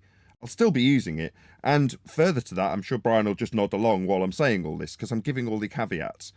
And it also highlights to the audience that this is not being done without a lot of consideration. I think this is now the 17th time this has come up in discussion, and it will continue to, because people can be pedantic about these things with us. And we're like, we'll brush it off. Well, yeah, it doesn't change the fact it's measured flat. It is. Well, no. The statement that's measured flat is a true statement with caveats, right? Because when you're speaking about something being a two-dimensional horizontal measurement, then that's also a flat measurement. You can describe that as a flat measurement because horizontal and flat are synonyms of each other, right? Or flat is a synonym of horizontal, say, right? So no bothers there. The pushback we're getting is from flat earthers, not from globers. They don't care how we describe it. It's the flat earthers that care how we describe it. And people who are not globers, but also not flat earthers, well, they are flat earthers, let's just say, like Detroit thinking people, right?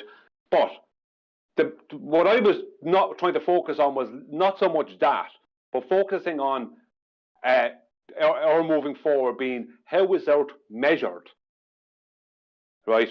And then when people go through how it's measured, we can point out all the ways that it's not measured to be a globe, how it's measured to either be a flat horizontal plane or to be using that in all parts of the world. As opposed to, because my point being is when you say, Nathan, it's measured flat, that's actually intimidating for people to actually come straight out and say. You can come out and say it, but a lot of people won't just come out and say that. Whereas most people will go with how is Earth measured? That's the question. And then when they go through the process with the ballers, it shows that it's not measured to be a ball. It's measured to either be a flat plane or to be using a flat plane. I just think that if you want to get this across, it might. Just let me finish. If you want to get that across, it might work better that way. Maybe I'm wrong. Go on, Adam. Okay, no, I'll take that on board. Adam, go ahead, and then I'll reiterate. I'll agree with you after I'll agree with you after Adam's gone. Go ahead, Adam. Not the point I heard Eli making. I don't think Nathan's had a problem going to that server, presenting that argument. It's the issue and the frustration I've heard is that through amicability we can reach a conclusion. That's the frustration in that server. You can't present that argument as eloquent as you guys will put it. We can never get to that point because when people obfuscate and distract, that point is never allowed to be made. And when we object to that, we're then put down in terms of our table manners, and that then obfuscates from us ever being able to make that point that you two guys have just made. That's the problem with certain servers, as I understand. Well, that's why. Hold on, Brian. That's why Eli's. Hold on. That's why Eli's just subtly dropped it in with Albariqua. Right? He knows he frequents that server. He's just planting the seed. Eli's done it subtly. Seeked the affirmation from a panel member from that server outside of their group. He's achieved it. I don't know if we got a response in terms of if Albariqua feels it's a better method to move on the front foot forward with Earth's measurements as a horizontal plane of reference, aka Earth being measured flat. I mean, I think the issue. I mean, besides the point, it's not the issue of the of what's being said. It's the when I go into your house, I got certain rules to follow, and you wouldn't want me to put my feet on your couch if your thing is don't put my feet in your couch, and it's the decor, right? So I mean, everybody's house is different, and that's the thing that needs to be said. That it's you've gone into their house, and even though I am a member there, they have general rules. I mean, I don't know if you read them, But But Finn, but dude, this is my point, right? Everybody but us. Just because in your house it's a general rule you can piss in anybody's face anytime you want. You understand how offensive that is to somebody that comes from a different house. The way you're behaving, even though it's very politely moderated, is so intellectually offensive. Even not using swear words is so intellectually offensive that we have a problem with it.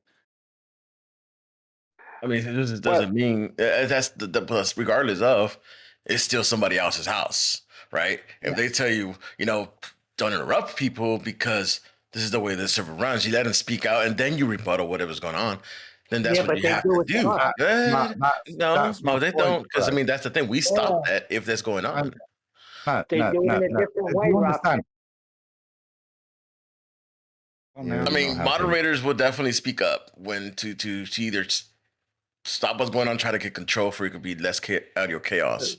But can I make an analogy then? When Nathan raises his voice, or says something like "you lying scumbag," and that server's rules means that behavior is so wholly inappropriate that we have to stop everything.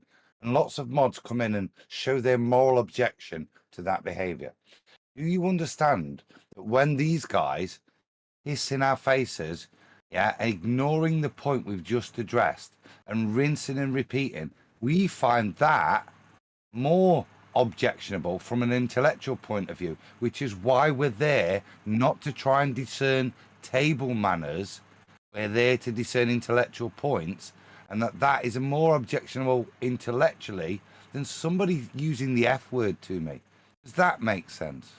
I understand the feelings, but that's not part of the rules. You understand? No, you understand that? So it's a gay bar, then? Is that what you're saying? It's a gay bar. It's house rules. It's house rules. I mean, do you understand the difference between rules? I've got to wear leather chaps and take it. So that's the way y'all decide. You're speaking past each other. Can I get it? You're speaking past each other. Everyone stop. Can you all hear Adam and Alberico talking to each other? Can you just let them be? They're talking past each other, though. No, we're not. We're having a decent conversation. We just raised a salient point that we just agreed on. Fundamentally, it's the blue oyster. Yeah. Yes. You tell them whatever you want. That's fine. No, you've just said to me the rules. I've got to wear a pair of leather chaps. Take it 15 minutes because they're the rules, or 5 minutes, or whatever the allotted time is, and then afterwards I can then turn him around. No rebuttal is required. I can't say, actually, need a bit of lube there, dude. Yeah? I'm not allowed to say that. They're the rules. I've just got to take it because that's the rules. There's no intellectual point of so calling somebody a bastard, a dumbass, and a scumbag that's intellectual. I'm nearly done. There's no intellectual point of interjection. You've just got to allow somebody to go for their allotted time. That seems to be the rules, and that's fundamentally the point of frustration. Right. Well, that's on you, though. I mean, sure.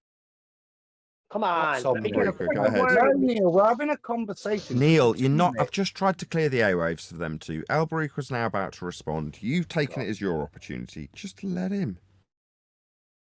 When you say, I kind of lost my train of thought. What I was going with. I'm saying, do you understand that the rules, as you portray them, that we should just have to let people straw man, lie, continue past the point that's already been addressed, that is actually intellectually more insulting than somebody using an F word, the odd ad hom out of frustration here and there.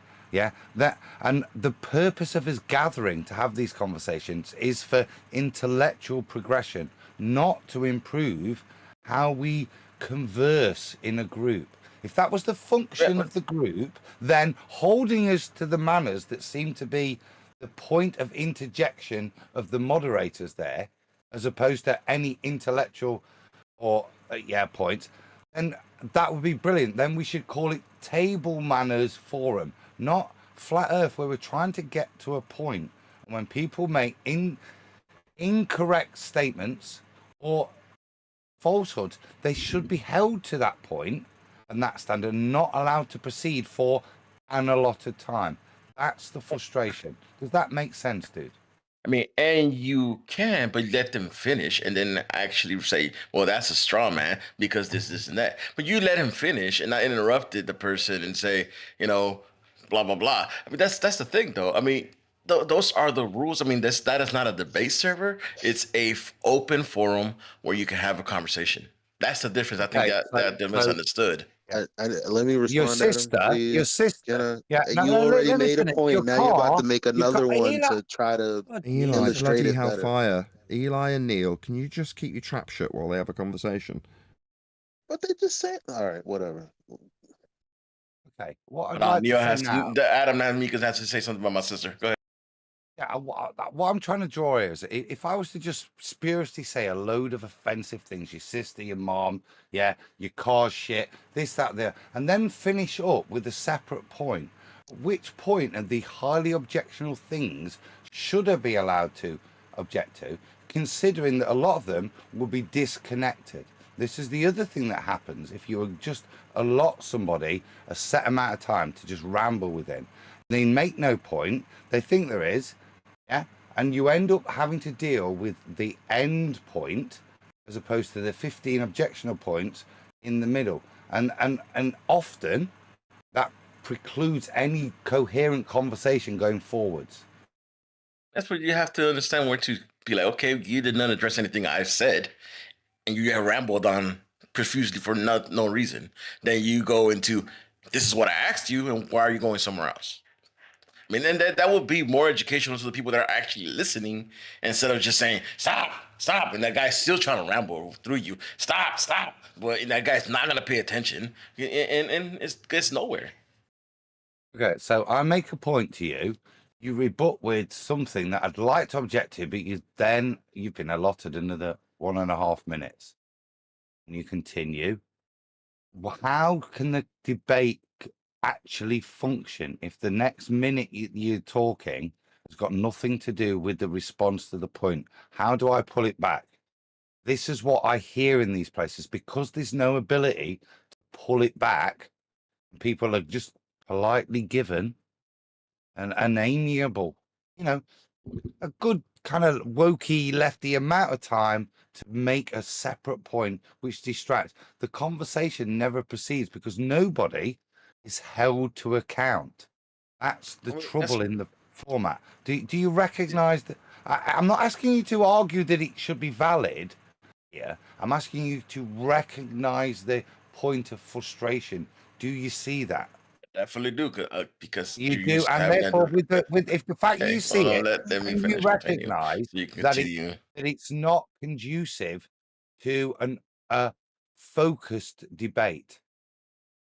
Right, because again, you're not going into a debate server, is what I'm trying to point out. If I'd have let Again, you you're not listening to what I'm saying. No, and because you're I'm going not. to What did I say? What did I say? Adam, Meekin, what did I say? Adam, stop.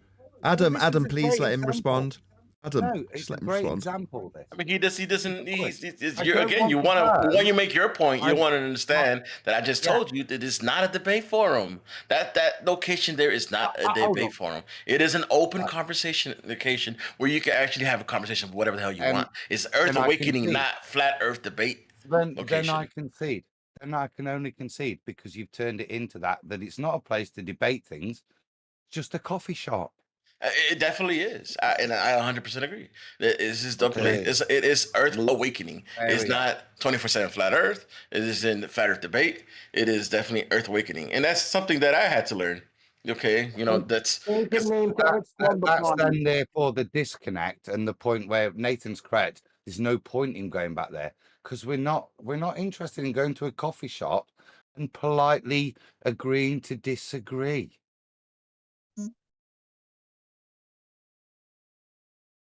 Nobody going to be woke up that way. I'm done, guys, because I think that discussion reached its conclusion. Yeah, It's a coffee shop. It's not a place to debate anybody with. Got to let people talk, and then you say whatever you want, and it doesn't really matter what you say afterwards because they'll just say whatever they want. No real conversation, just about fluffing your own ego by the sounds of it. Yeah, Earth Awakenings. Okay, Get your so airtime. you Get know, your with airtime. initially this conversation was started by me, right? And so what I would have responded to Elvid Equal with would have been, well, actually, because Nathan listens to his audience and people that actually critique how he responds, especially moving into different areas with his show, he's gone in there consecutively and tried to get out one point that can't get out because people are talking. And then when the panel gets pissed, that's when the moderation kicks in. And that's what you're talking about. So yeah, we get that there's rules that you shouldn't just say, hey, asshole, stop being an asshole. But it being a coffee shop is like not really an answer to, you have someone coming in to have a conversation and then they're just interrupted by all the other patrons and no one says anything until the guy says, hey, asshole, shut up. And with that, How are you for time, QE? I'm good. And by the way, Nathan, I was gonna set up a stage. Now, The stage where hold on, you could have hold on a second, El Barico. Just one If we second, want to QE, just let him get continue, his hold on. If we want to continue, I don't have a problem with it. I'm gonna need 10 minutes to go get something to eat. Bring it back here. And I'll keep the conversation going for at least 10 minutes. Okay, Go ahead, appreciate it. Barico. Yeah, well, I mean, I'm setting up the stage where you can select who gets muted and unmuted, and having a conversation, and where is the stage where you have more of a flow of how things run. Only other thing is that you can't berate people, like the rules. You can't call them an asshole. No, I get that. And But I do understand that there is an element of truth in terms of the objections that I've got from Earth Awakenings because of my very nature. So I'm not going to say, yeah, ignore all of their objections because, yeah, a lot of them are true. I'll get wound up by my opponent interrupting, and it's just been detailed quite well by Eli in terms of what occurs there. However, there's some hostility towards me, and all of those side points can be left on one side. Furthermore, I don't need to have any further control of Earth Awakening server, and I think that's probably the underlying issue. That there's a pissing competition between me and the mods, because obviously when I'm running my show, which is what I'm doing it for as an overall thing to make a living, there's going to be a certain aspect of control that I have to retain when I'm in there, and they don't like that. It's like their ground, they've marked their territory. Who are you to come along and start taking charge? So it's like, okay, I need to get past that, especially when I'm breaking the rules, and I totally understand that I do. Yeah, and even if we want to demean them and call it a coffee shop, there are still rules that must be abided by, or whatever you say it. I don't care about any of it. I just want one message. That was how Eli opened, to be conveyed in these servers. Once that's been conveyed, I'll be gone. There'll be no need for me to come back. So all of this is like, some people could look at it and go, why are you being so self-deprecating? You're tolerating all this crap. They're not listening to you. They're talking over you and then telling you off when you get annoyed with them. Why are you putting up with it? I just want one message to get across. We need to start moving forward on the front foot, asserting our claim in a positive manner first.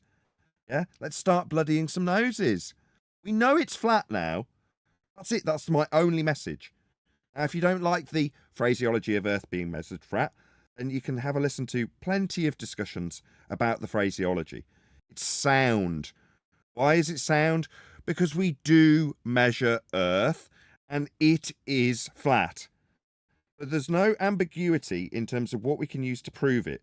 All I'm trying to get our brethren in flat Earth to understand is we need to start being assertive about this. We need to start positively pushing the fact we know it is flat. Get rid of the crap about belief. Get rid of the crap about undoing heliocentric beliefs. Soft landing for those of you who are going to have a paradigm change. State what you know as fact. How Earth is measured, and that this is not a belief, it's a fact. First, once I've got a few people in there, and it's happened in Politics Server almost immediately. I got there the other day, and they're all joking and laughing about how the angle measurements can't come from a globe, and how idiotic it is to assert that they can. By them having that conversation, I fundamentally understand already that I don't need to go back to Politics Server. It's only because I enjoy going there that I'm going to continue. Real effort should be put into Earth Awakenings, because I want that, if you want to call it a coffee shop, I want the coffee shop vibe to be like the vibe at the beginning of the show that we had with Politics Server most recently on Friday, yesterday, where the coffee shop vibe is, yeah, we all know Earth's measured flat around here, and when they try and measure a globe, they're measuring it flat, ha ha ha. When I start hearing that sort of vibe in Earth Awakenings, I'll be like, I don't need to come here anymore. I don't need to start slapping down my authority, mainly because I've got a show to run. And the mods can breathe easy that I'm not trying to take over their turf. I'm not. I really don't care. Other than the fact that we are namby-pamby flat earthers with beliefs currently, as a whole. And you guys in Earth Awakenings have got a massive influence over this. There's people coming and going, to-ing and fro-ing all day long in that server. And if the people who do just cursorily come across as a cursory glance, maybe listening in one of the VCs, here you're talking about how it's measured flat, as it is, they'll be leaving going, oh, right, I didn't know that. Rather than, oh, yeah, orbits don't work because, or listening to some fundy chant his way through any flat earther that's trying to prove Earth's measured flat just by telling them it is, only to be ignored. Again, that aspect of it is almost an aside. I don't care how the servers run. As long as the vibe of what we're trying to put across in terms of how positive we can seem when we know what's what with Earth, why aren't we on the front foot already? And I know why. It's because people don't know it's measured flat yet. That's it. So I've got to start telling them. You know that's the motivation, because I mean that's been the motivation from the very beginning. The reason that 24/7 before politics mirrored a lot of what Nathan's show gave is because really you just gave information that was useful. So it was a very easy source to go to where you could utilize a plethora of information. Now what we begin to see is that some people break away for some reason, and they claim it's because of attitudes or feelings about people. If that were true, they would still be on the same page with the truth of all of this. They just wouldn't be cool with us, right? But what you see happens is like with some people, like I don't even want to call names with the other people in the community, but specifically Witsit, we used to be airtight, right? In terms of him coming to 24/7, us going to gyms, arguing the same points. If he were to go on Alex Jones one day from one of those days, obviously it would have been a very different conversation. But it's like people move away from our forum and the information that we share to go do other stuff.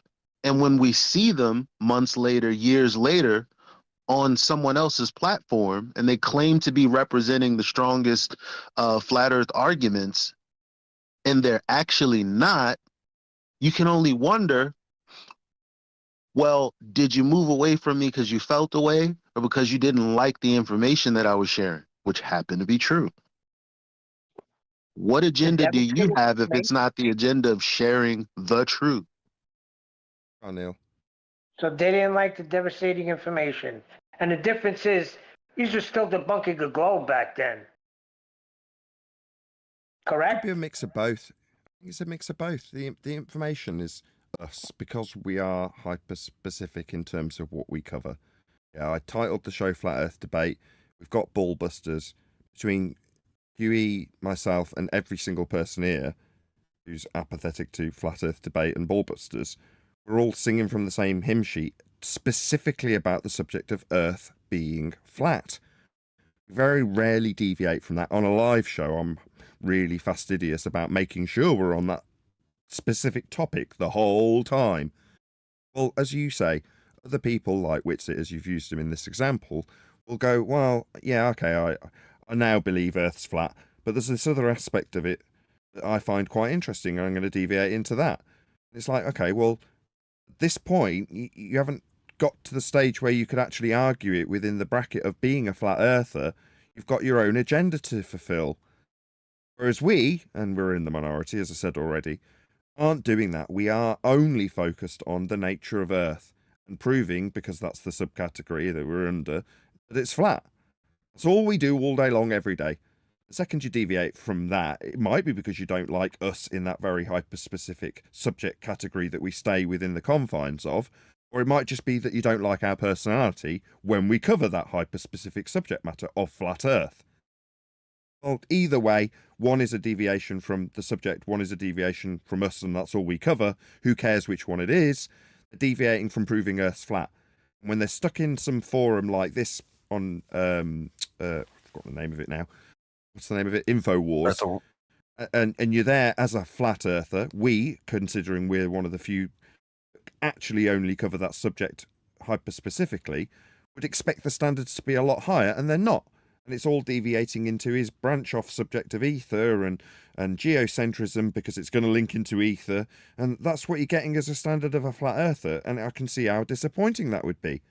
You know, and how people would be saying, oh, I wish it was Nathan there. And when they say that, I just hear, I wish it was the flat earth debate subject points and debating points that were put forward in the best possible way. Not necessarily that it was me as the individual doing it. It wouldn't matter if it was QE, Brian, refracted curvature because he's my favourite.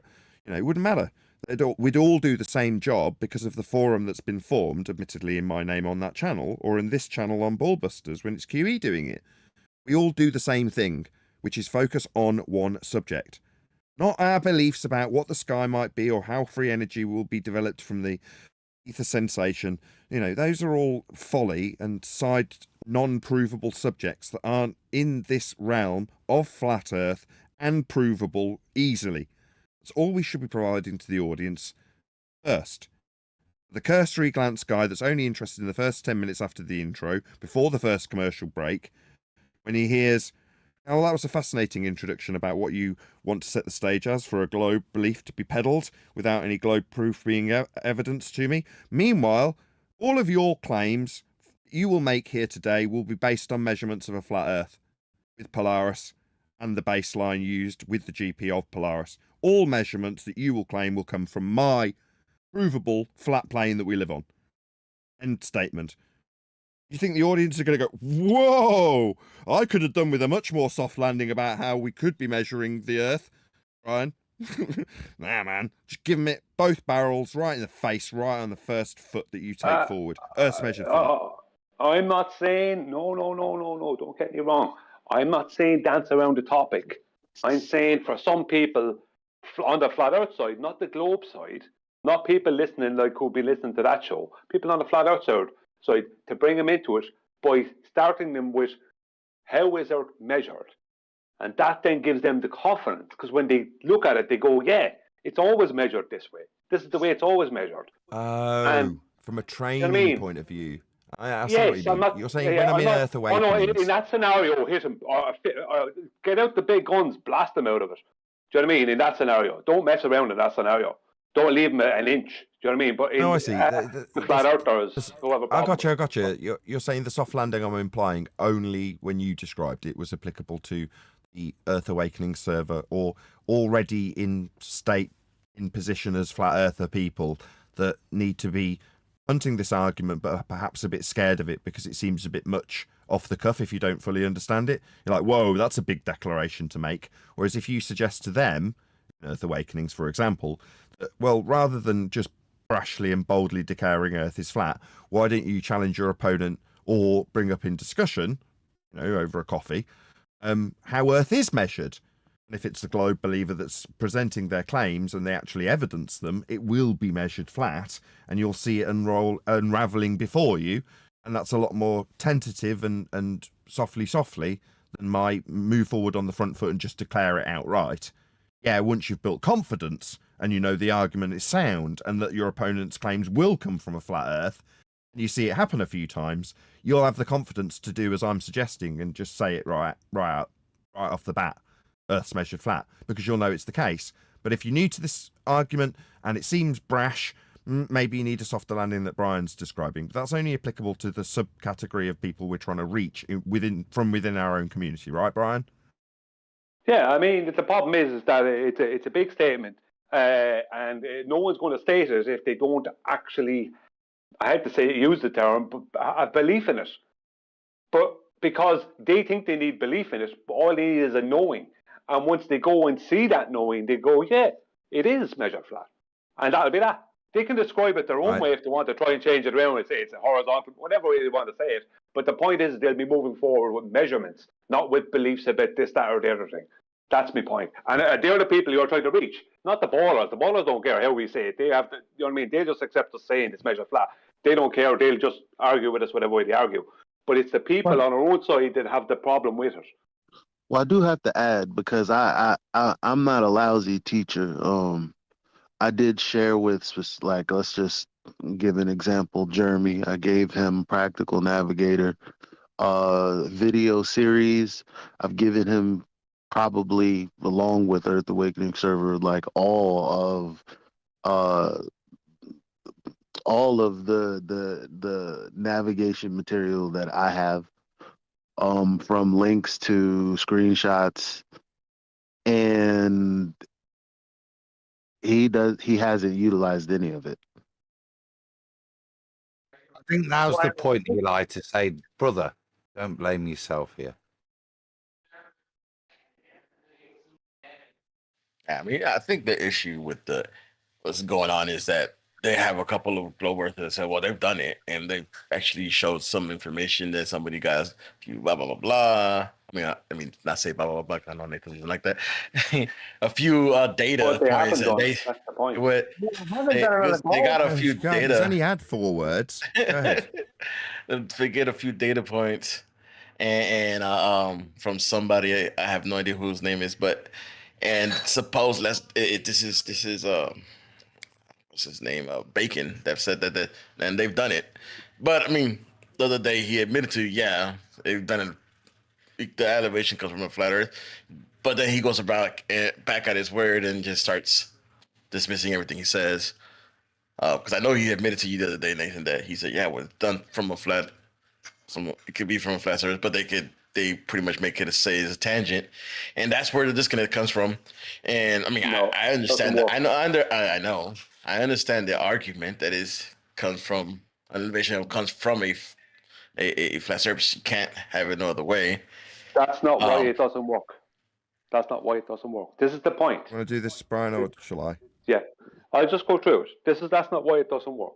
Why the tangent plane doesn't work is this.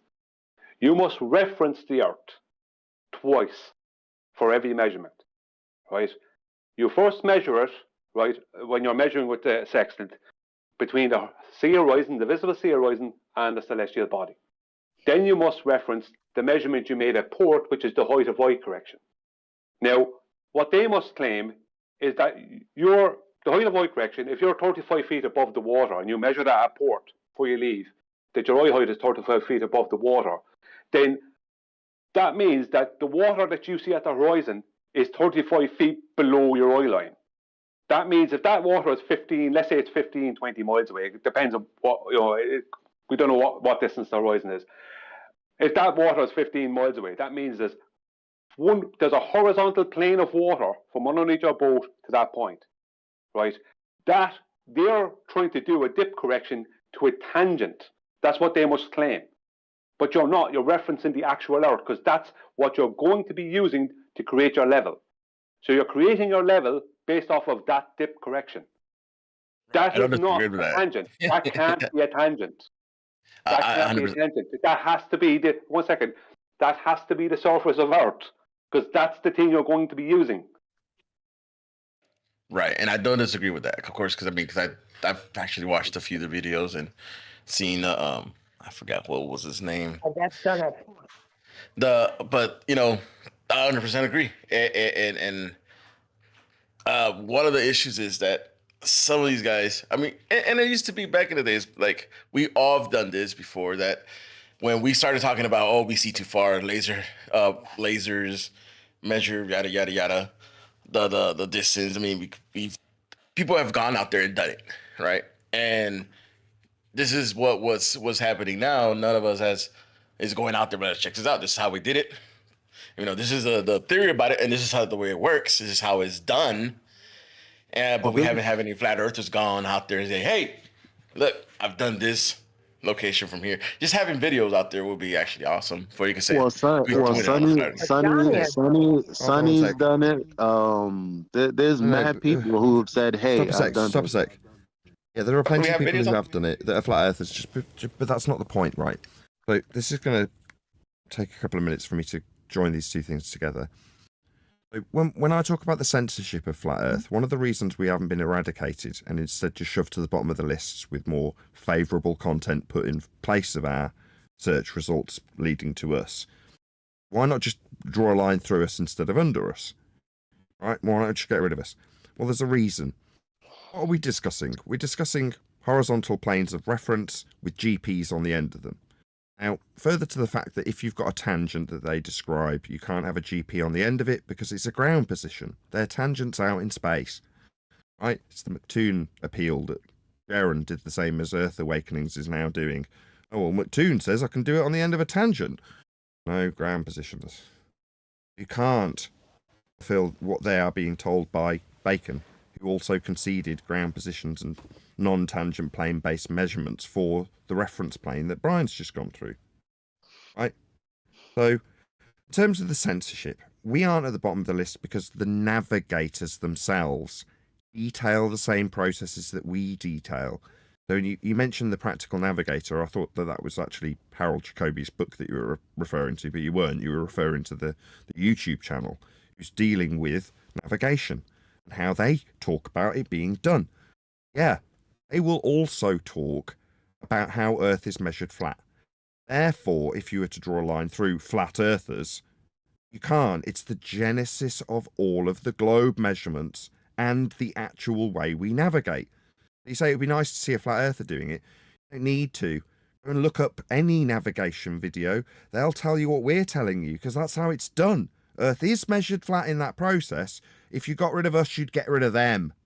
And what's them in terms of navigation with the stars, when they're dealing with sextants and maps? It's the basis of all maps and the globe.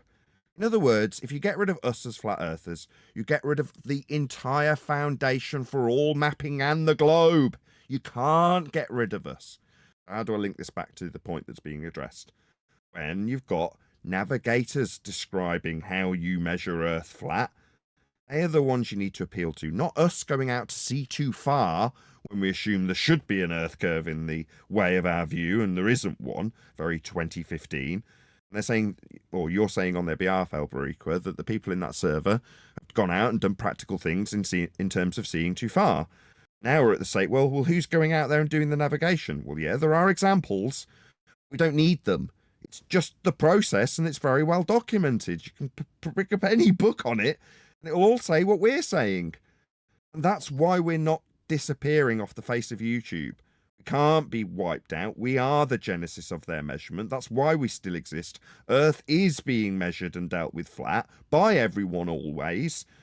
So, why does it have to necessitate me, like whoever it was that was putting it to me? I forget what his name was now.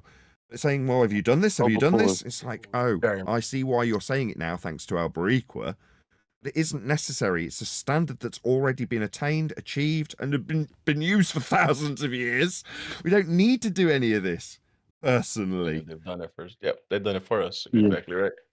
But also, to add real quick, or maybe not real quick. I'll try to make it quick. That's exactly what I did.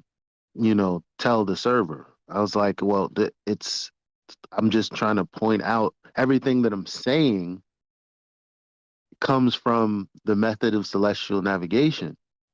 And so when you get responses like, well, how do triangles work? You can't triangulate the position of the sun.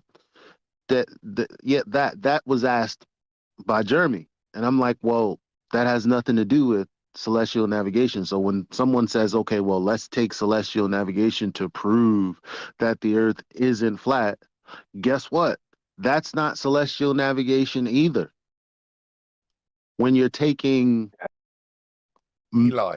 elevation angle measurements from 3 different locations, plotting them onto a graph or in a computer, that's not celestial navigation. And every time I point that out, it's like not taking a board. With that in mind, then, Eli, what did the baller shout at the navigator? You GP too far. You GP too far? What? Like you see too far, but it's you GP too far. With a right angle. Yeah. As opposed they to need you right see angles too at the far. end of their line that they reference. The line that they reference they call a tangent, but then it's not referenceable and it's not the ground. And it hasn't got 90s at the end of it. It's all a complete fail. The only way that they actually get it to function, and again, we're suddenly having to launch into advanced heliocentrism for Earth Awakening so they understand how it doesn't work because they want to appeal to how it could or may work on a globe. And they actually make it work on a globe. They make it work at the equatorial globe, at the equatorial plane inside the globe. And they justify it by saying the surface measurements are taken from a tangent plane that isn't the surface. And then that is parallel with the equatorial plane inside the globe. And if it's an aeroplane that's doing it, they draw out multiple lines. This is where you get all your different horizons, your sensible horizon, etc., etc. Well, that would be parallel lines that run from the sky above the North Pole to a parallel line tangent to the sphere surface, and then another parallel line, the equatorial plane, where the angle will actually work from. They have to go through this convoluted process of telling you that the light coming in from the stars all runs almost, oxymoronically, parallel. Stupid statement. But almost parallel light, drawn as parallel, is the justification for moving it from the plane that's in space with a sensible horizon, or plane that's tangential that hasn't got GPs, to the plane in the middle of hell, so that the angle can actually function on the flat plane for them as well as us. And they'll just take you through that process with you nodding along, going, all right, so we get a flat plane and measure the angle from a flat plane, and then we put that flat plane on another flat plane inside the sphere Earth. Okay, all good. That's legit.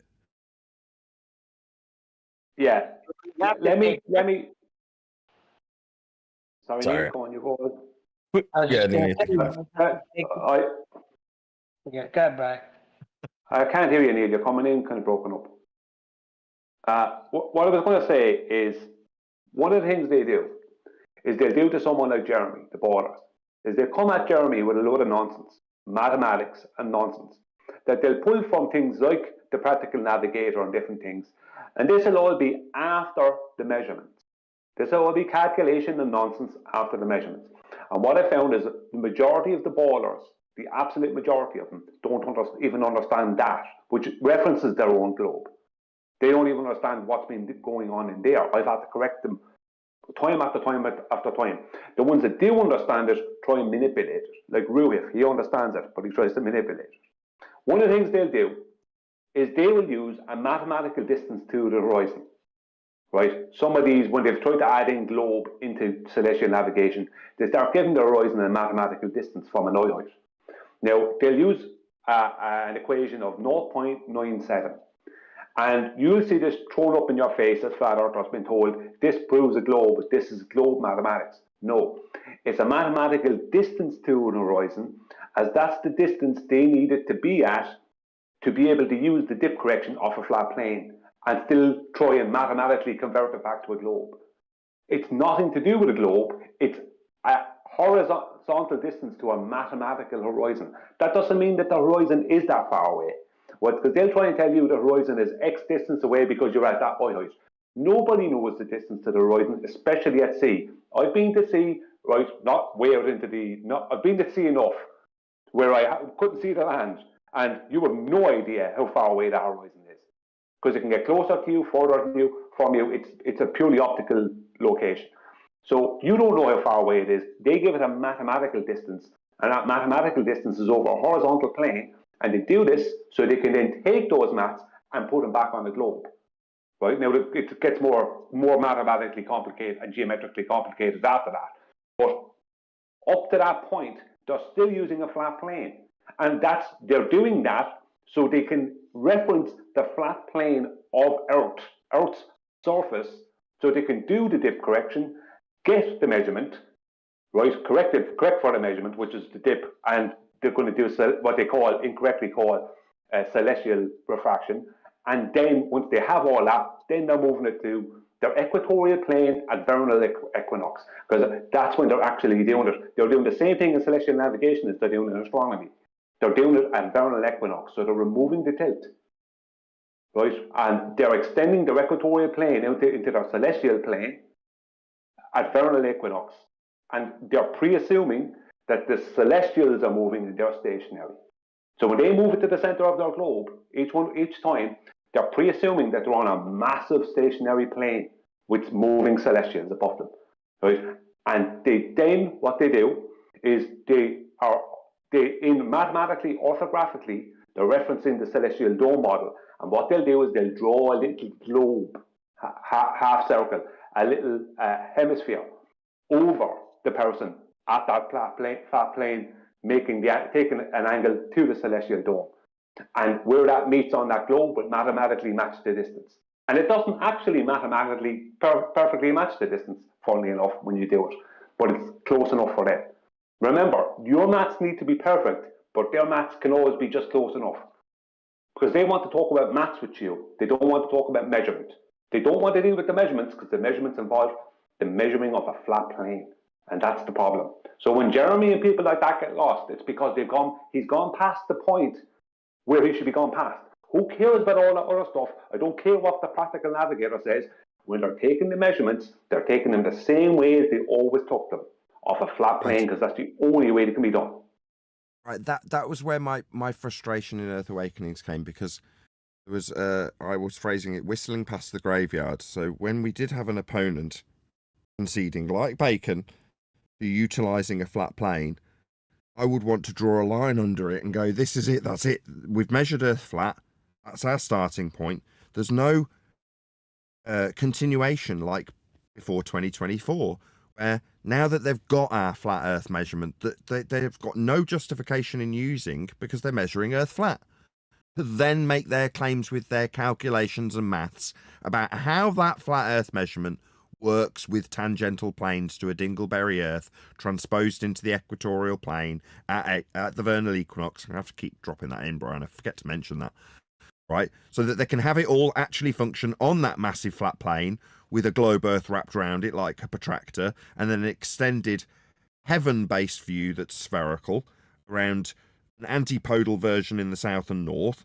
Now, that is what gives you your celestial sphere on a flat plane with a globe Earth protractor wrapped around that tiny little one that the distances are slightly off by when you transpose up flat plane measurement of ground positions on the equatorial plane up to a curved surface at radial value 3959. Everything distorts just a little bit as you've suddenly got curved distances extending those values. Right, Brian? But it doesn't have to be perfect. So long as you start with the calculations, with the PYZ or PZX or whatever they call them measurements, what the angles that come from hell out to the spherical triangle with the distances slightly extended and not quite working, well, you've already measured a flat plane. They're so used to starting with our flat plane measurements and then describing how they calculate it into a spherical value and how it will all work perfectly. Nobody notices when we stop them in their tracks. Say, stop. You've used a flat Earth there. This is it. This is the end. As long as you, the globe Earther, concedes, and they have on Earth Awakenings at least once. Okay, I understand now. I've got to measure Earth flat to get to this point. What, the start? That's it. That's the game over point, and everybody needs to start understanding that. so that they can then, in my grandiose ambition, start moving forward on the front foot and saying Earth's measured flat, because they've got their opponents to recognise it. But at the moment in Earth Awakenings, everyone whistles past the graveyard. You get them to admit it, then it's back onto, well, how does that work with the flat Earth? You've just told me you concede that you're measuring Earth flat for this claim. No, let him have his point. He's now telling us how, asking you how it can work on a flat Earth. Or whatever. Because they're listening to Bacon and they're listening to Ballers. You know what he's doing, Brian. That guy Bacon is getting those 3 points and saying it's not matching up. Yeah, on his globe, it's not matching up. But people, you know what people really have a problem with? They want to be able to appeal to people with this and them just accept it. So they need that. It's not that the argument is solid and there isn't, like, what can anybody from any university or anybody anywhere say to say that anything Nathan's just detailed is incorrect? Absolutely nothing. But what these anti flat earthers do is they'll come in and they'll say, well, that's incorrect, and then they'll ask a question that'll be completely non sequitur. Like, yeah. Well, and when I try and stop them, Eli, hold on, just let me respond to that because that's absolutely bang on. And when I try and stop them, I'm told, no, in this coffee shop, we let them have 5 minutes. They've completely hand-waved your point. They've overcome their point that they put to you first, and they haven't acknowledged it. In fact, they've told you no, and are now on to a new question that you, must listen to for the next 5 minutes? When I say stop, I want an acknowledgement rather than a hand wave. You're being rude. And see, that's why I will make that stage next time you come in. And actually, I was supposed to have it on last time you came in, because then it won't be the live stream. It will be the debate show. Nathan, your name of your show, debate, fair debate. That's super kind, and it shows willing. I'm really grateful to you. It sort of implies that you're offering me something that satisfies a motivation I don't have, which is to retain more control in the service. No, I don't want that. When I enter into debate in Earth Awakenings, it's only as a demonstration to the regulars like you that Earth's being measured flat, and I can make your opponent see that and concede that. Then when it's not acknowledged by the regulars in Earth Awakenings, even when it happens, the opponent whistles past it and nobody notices. It's like once that's been fulfilled, that doesn't necessarily mean I need to have more control in the server. And I think if I got that, even if you're hustling for it, and I'm grateful, don't get me wrong, I don't want this to come across the wrong way, it would just antagonize server mods more.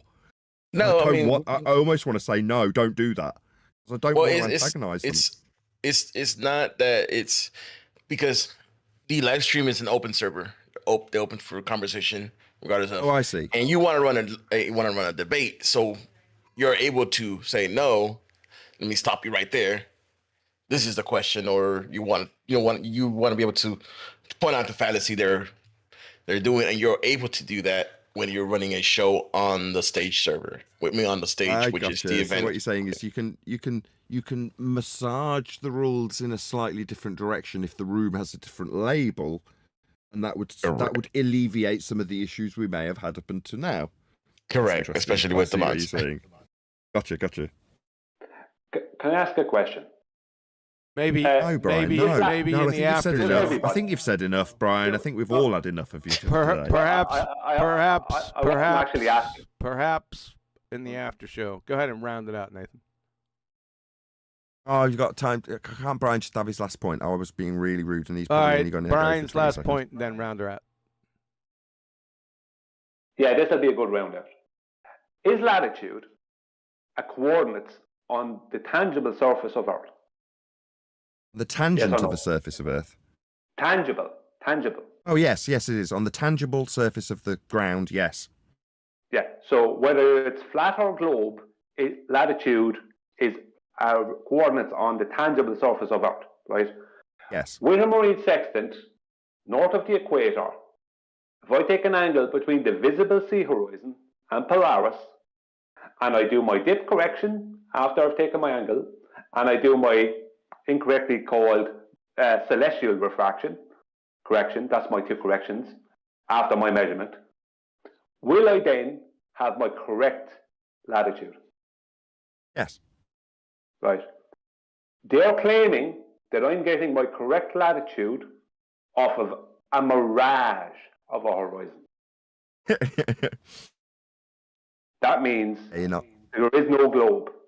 It's that Did he do simple. that on purpose, or is that why we're laughing? Yeah, well, it's supposed to be funny because that's what they're claiming. Yeah. That's what they got to claim now. It's ludicrous and absurd. But on that note, I'm going to say, Can I get my latitude off of mirage? No. No, you can't. I'm going to round out now. So, first and foremost, a huge, massive, enormous thank you to all of the BALLBUSTERS live audience for smashing the super chat, liking, sharing, and all that good stuff. And of course, a massive thank you to the BALLBUSTERS panel and live participants from the public for making today's live show possible. In regards to Witsit and Infowars, if I could remember their name, for letting us respond to their video. Hopefully they'll be informed that we have been responding to their video with a little comment that BALLBUSTERS sent me, or at Quantum Eraser YouTube channel sent me, with response to this video. So please let Infowars know if you are a member, and you can leave comments that we have responded to their video by letting them know at Quantum Eraser sent me. Also, a massive thank you to our illustrious host, Quantum Eraser, for making the show tick along as nicely as it has done. I've been Nathan Oakley, and we will see you all in the next BALLBUSTERS.